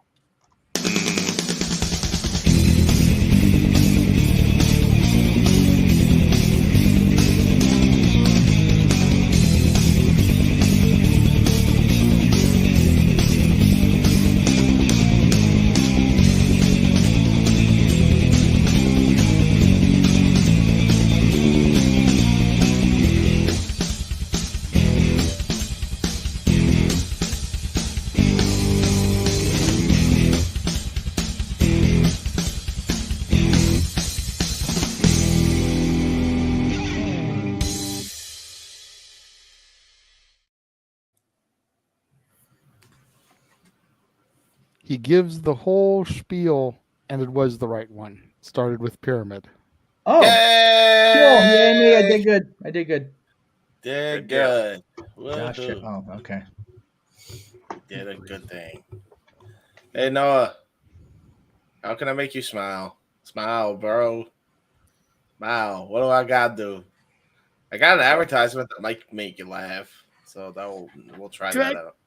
No, do I have to sing the song my grandpa used to sing for me to make me smile? Try to piss him off, Josh. Stop it. Please don't, Josh. We need to go to bed. I'm tired. It's already Father's Day for us now. It's so fucking late. Yeah, exactly. Let's wrap this crazy nonsense up. Well, I don't really have much to show because we've seen all the trailers and everything. I believe the only thing that I sent Jeff to show for me that we didn't see in a commercial was the match call that Noah and I did before Collision began this evening. Yes. Which will be uploaded to the members only section of the Casa D18 Studios channel as of tomorrow. And I'm trying to stall for Jeff to throw the graphic up. I'm trying to find it. Get off my ass. There it is. Okay, there we go. There you go. As the Simple Man Noah Foster and I called the action for this match that occurred yesterday on Rampage, as Jay Lethal, Jeff, and Karen Jarrett took on Mark Briscoe, Papa Briscoe, and that no good Aubrey Edwards. And that's about as much as I'm going to put into the dissing of Aubrey on this one, because it is 12:45 in the morning for us. People are trying to sleep. Damn right. So I'm not going to go into our normal promotion for it, but yeah, we had a blast calling this.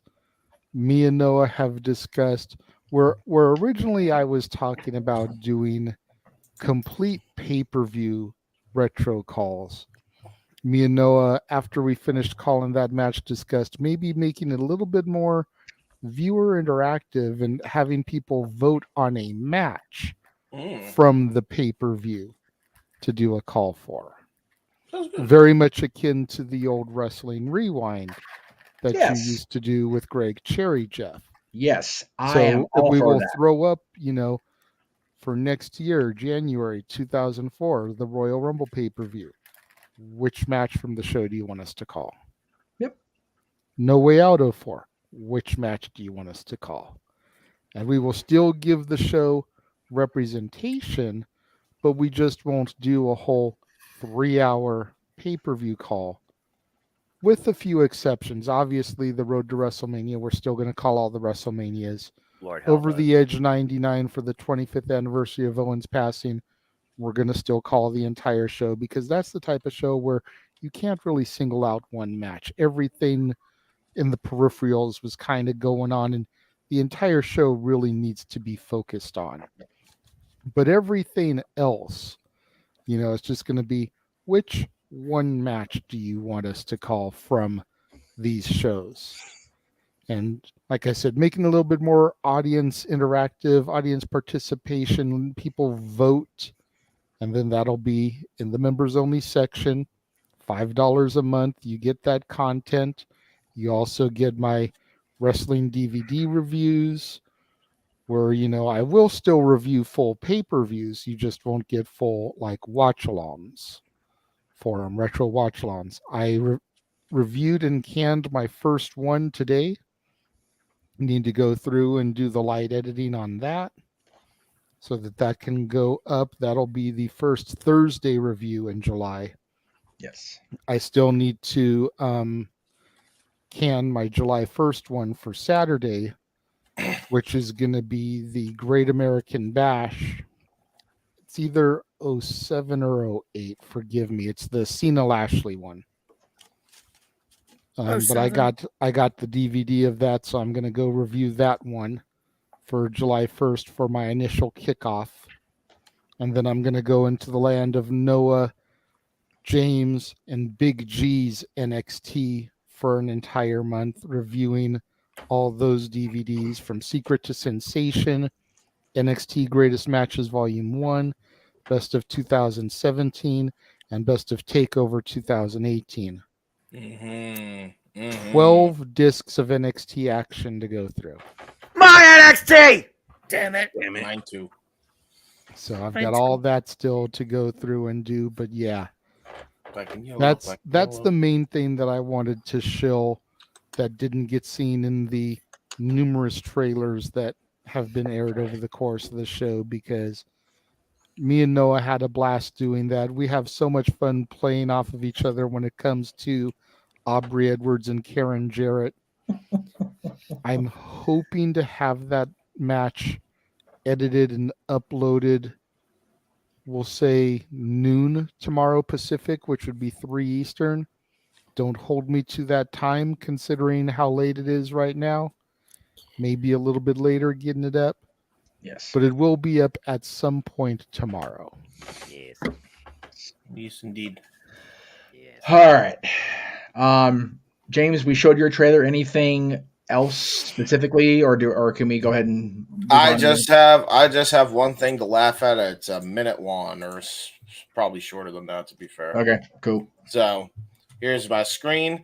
This is from the review that I plugged earlier on the AEW Collision show. It's Money in the Bank 2011. It's the one with CM Punk. And this was the funniest clip from that review. So enjoy this little nugget here of me laughing at Kelly being sissy pushed onto the floor as she tried to do a handspring head scissors to the outside of the ring. And, well, it didn't go so well. Sorry, Josh, in advance, by the way.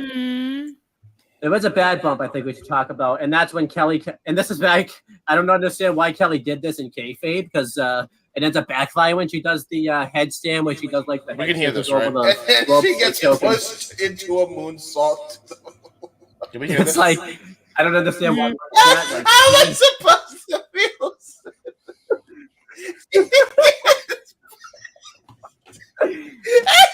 She gets pushed to fucking. She does a fucking. James is broken. Split-legged moonsault. Oh my God, James! Jesus. I'm not sure what's more broken, James or Matt Hardy. James is dead. James is laughing so hard that his microphone is dead. Wow. That's what it was. It was just like she just pushed it like that, and she like landed like almost broke a rib. We shouldn't laugh at that, but it was just I couldn't. It's so funny. Damn. She does a head scissors, and she doesn't even have both legs. So fucking free. She's just giving her leg. At one point, it's just Brie Bella taking her for a ride, and all I can think of as she's doing it is wee.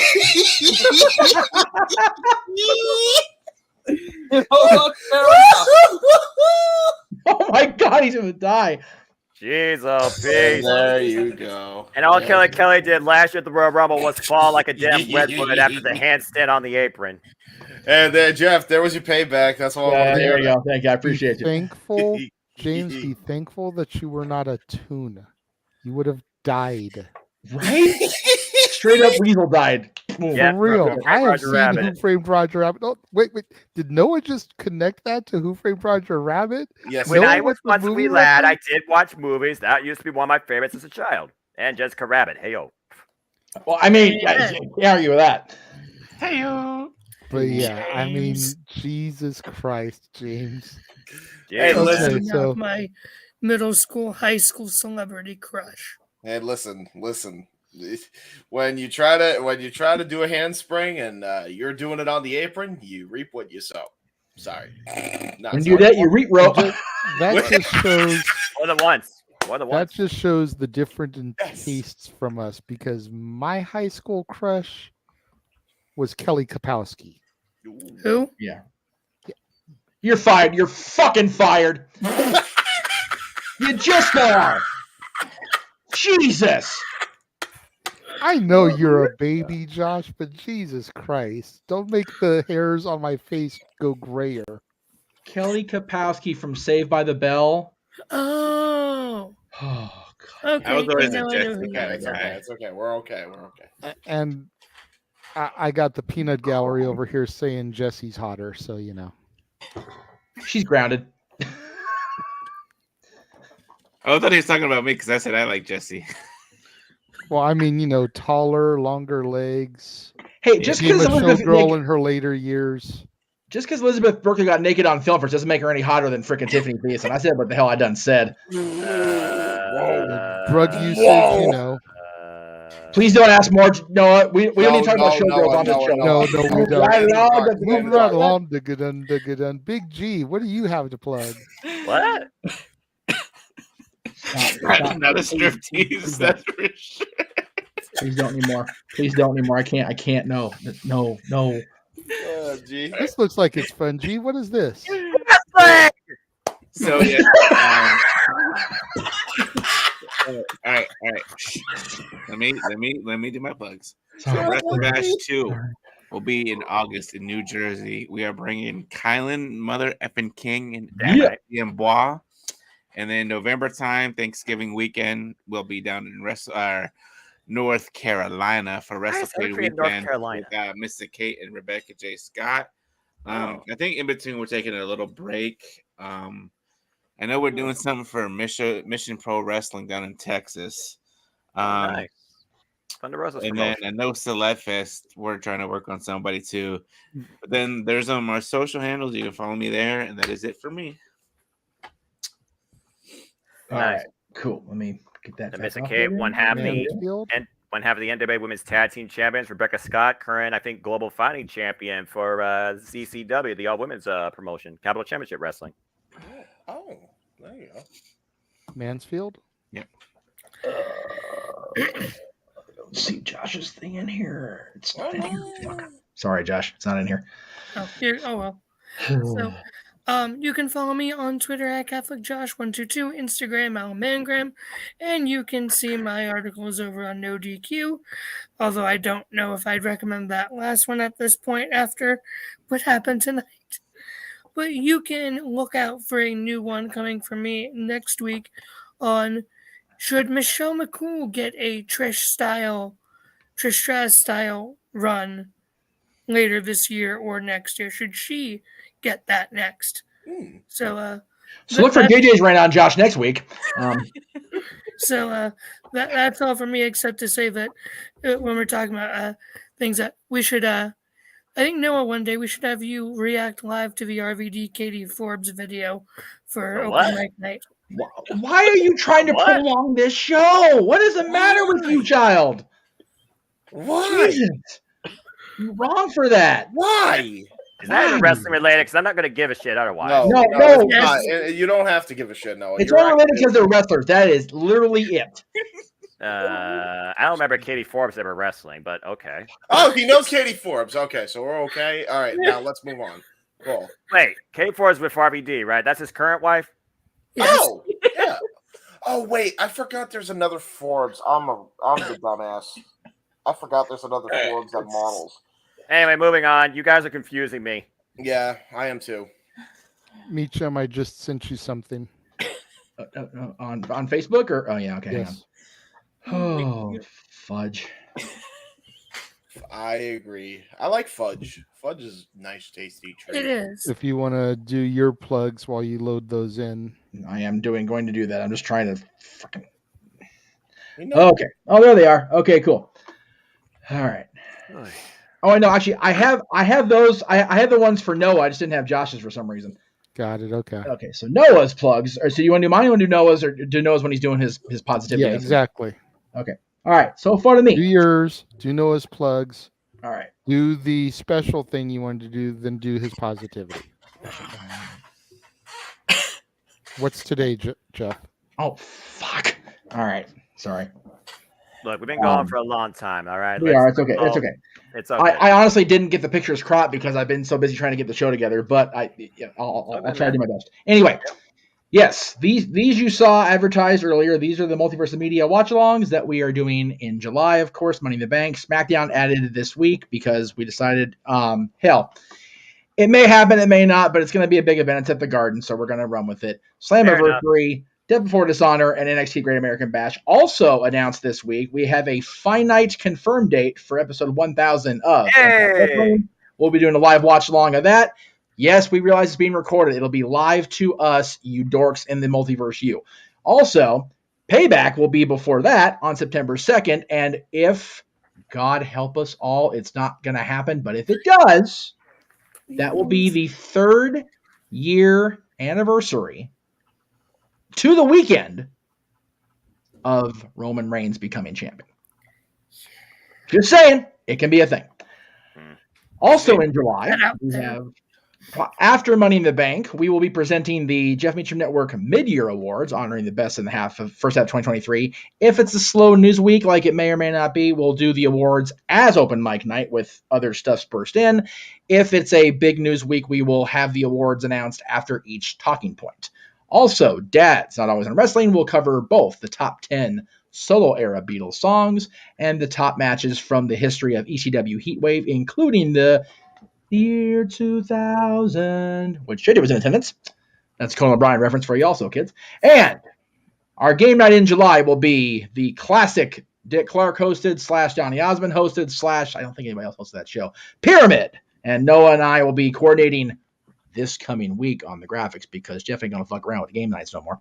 Yeah, a couple other receptions of Pyramid. One boy at GSN had Mike Richards, who's been a producer for many game shows. The current Including one on Jeopardy, ABC Summer of Games is Michael Strahan. Yeah, Strahan, whatever. I don't even know who that guy is. I think he's a football player. He was a major football player, actually. Right. Also, you can check out anything else for me. Oh, yeah, Statboy Sports Bar for JJ because he said he's not plugging anything else. But we'll plug Statboy Sports Bar again. It's every Tuesday unless stated otherwise. It's at 7 Eastern unless stated otherwise. You can see Statboy, and I think he's hosting the show himself this weekend, this coming week. He has something special in mind or whatever. So there is that. Talk Wrestling, of course, every Tuesday, unless not the Tuesday after Money in the. Let's see, hang on. This Tuesday it'll be at the regular 10 o'clock. Next Tuesday it won't be because they'll be doing predictions for Money in the Bank that day. Anyway, we had Bossman on earlier. This is the week in NoDQ.com coming up. Forbidden Door predictions on Thursday night.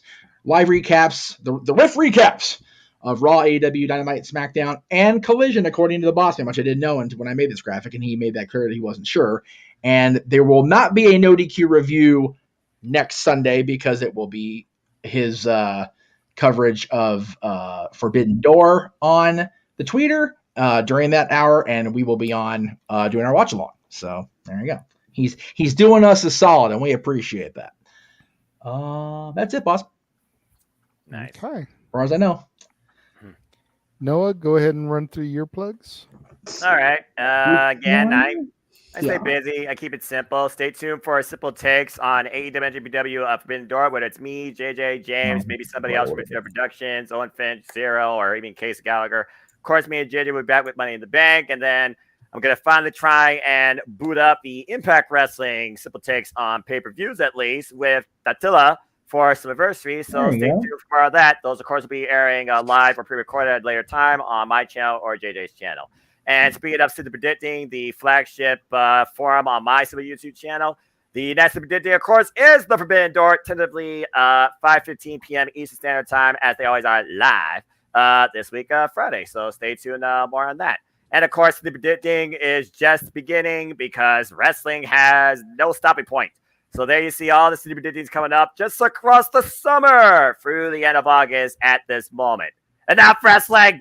Don't add anything else. And, of course, some point in between all that, me and Casey Gallagher will do our annual, I guess James is calling it, or labeling it, Civil Bracketology on Z1 Climax 33, Born in the Ring. Stay tuned for more on that, upcoming in July. Oh, yeah, and Noah. That's right. Yeah, I was going to say, some point tomorrow you can catch us as well, Noah, or even Monday at the latest. Yeah, again, members exclusive, and again, we want you members to dictate not only the conversation, but the content too. There will be polls based on, retro recaps, this point in history, things that are relevant to the time, and based on what you guys choose, we will call matches from those very moments and maybe give some brief highlights about our thoughts post-match regarding the show and the time based on the storytelling that was portrayed during it too. But that's just some of the stuff to come up, of course, in Cast 80 Steels and the Simple brand as well. And, of course, AEW Spark, continuing coverage of all things All Elite Wrestling. It will be, of course, continuing on tomorrow. I got to read James's production notes because I guess I'm doing things differently on StreamYard. And I think it's me and Owen this week for covering. You own and zero. It's three-person panel. Oh, good Lord. Three-person panel because of being three shows. That's fair enough, but I'm going to do my damnedest to make sure you guys restrain yourselves for no more than 3 hours. But yeah, we'll be covering Dynamite, Rampage, and Collision. Should be quite a conversation. All right. Yeah. Jeff? Again, the pictures just I don't know what happened to them, but I did want to I had an idea and I asked everybody for pictures that have children or even, our pet parents, and I got a response from one person, and I want to thank that person. They knew who they are publicly, so I appreciate that very much. Walter Cruz from the ODQ team also sent his in, but he's not here, and I'm not on the ODQ show tonight, so I'm not going to worry about that too much. Right. To everybody out there that has had the opportunity to not only create life, but actually as an active father in any way, whether it's as a pet parent, as a parent of a human and is actively involved. Happy Father's Day to everybody out there in the multiverse of media, the No DQ galaxy, to everybody that has had the opportunity to have that special bond that only a parent and a child, for a baby and a parent, can have. We appreciate your support as fans of the multiverse of media, and to all the fathers out there that are getting their shit done and doing their thing, we love you guys. So thank you very much. I didn't mention this on Mother's Day because Mother's Day was batshit crazy, but to them as well, to the people that are parents in this world and actually, make that commitment and stick with it. You guys are the true superstars. You guys are the true heroes, if you will, in the world. And we here in the multiverse of media love you all and have a wonderful day, however you celebrate it today. Respect. Thank you. Happy Father's Day to you as well, good sir. Thank you, sir. I'll be seeing him hopefully. Is he? No, he's home this weekend, so he'll be there. This one has been waiting most of the evening to bestow my gift to me. Oh, well, we're going to. Do you want a solo shot or? No, it's fine. Okay. Elliot, dead focus. She's watching Doug. She's trying to stay focused because she's so bad it's about the very end. Charlie just got the game-winning goal from a penalty shot. Now, are you watching Disney Plus? Or you watching on DVD? Disney Plus. Oh, the edited version. No, we are the champions. That's sad. Non-copyright. Very, very mad at the company about that. By the way, legitimately, I'm mad about that. This is the perfect card coming to me, Jeff. I think you'll agree. Okay. It says you're the best pop ever. There's no dad cheddar than you. Oh, Jesus. That's as cheesy as it gets. And with your love of the dairy, good Lord Almighty. Cheesy, pun intended. The perfect Father's Day card for you. It's corny and cheesy. Oh, fuck. Happy Father's Day, Papa Bear. I love you. Oh, my God. Everybody clap. Natalie, you're brilliant. I would stand up, Nat, but I'll probably fall over and look like an idiot, which, you wouldn't mind because you see it all the time with Uncle Jeff. But, yeah, that's tremendous. I'm ready. Oh, we got a gift. We get a gift. Big gift. Goofy. Nice. Goofy movie game. Oh, okay. All right. So everybody here. All right. We are playing that when I sign you guys into the park. Okay. That weekend. Not you dork. Oh. JJ. We are playing that when I sign you guys into the park next month, without a doubt. Got to do that. That's awesome. That's a wonderful gift. I love that. That's so cool. That's really one cool. of the game pieces is Bobby, aka Pauly Shore. Yes. The Leaning Tower of Cheat. I don't even like Pauly Shore. I love that it's in there. That's awesome. Lonely cheese. There you go. All right. Oh, that character. Okay. Yeah, there you go. So, do we got everything? I think so. Mm-hmm. Did you do your catchphrase, Noah? I think he hasn't yet. They always say me that for last, despite my tired state. Jeff wanted to do the Father's Day thing before Noah's farewell. Gotcha. They're very noble. Well, Noah, take it away, good sir. I was just waiting for the cue because that just seems what it is. Well, again, in general, God rest my father's soul. Truly, happy Father's Day to all the leading authority figures that are guiding this generation, hopefully, to build a better future and not be corrupted by the foolishness around them, whether it's in their phone or in society. But I digress. If people want to know more about me, they'll know this. For despite my demeanor and my lack of emotion at times, especially here, I am just a simple man and a lifelong fan of professional wrestling. Damn it! But I digress. So find me on the Twitter and YouTube, primarily NM Foster 1916. For all things wrestling, shout out, of course, the entire ATW family on the Twitter and our social media platforms too. Gonna be a fun freaking week. We got Forbidden Door. There's predictions. There's gonna be a league. There's gonna be a farm. There's gonna be a review. There's gonna be an ATW View impromptu, AEW Spark, and so much more too. And that's literally just in this week alone as professional wrestling continues to leave us busy all 7 days a week now, especially with a new standard on Saturday nights in AEW Collision. And again, it just goes to show how fun it is to truly enjoy all of this. But as always, I like to conclude. There are no winners, there are no losers, there are no betters. They're just fans with opinions for this passion we all share. At the end of the day, folks, support one another, respect each other, protect your mentality too, treasure your families right with integrity. And just enjoy life and enjoy professional wrestling. It's as simple as that. There we go. I dig it. It's been a hell of a crazy evening. It has been a long one. Noah, me and you have been going for over 9 hours now. Between coming together to call the trios match until now. God bless you, my friend. Appreciate you and everything you do. James, thank you for your amazing call today. Thank you. Jeff, thank you for being producer man on all the streams. G and Josh, thank you for being here this evening and joining us for the insanity. Yeah. And also thank you to your young girl, Natalie, participating in Match Game and winning. Yes. Yeah.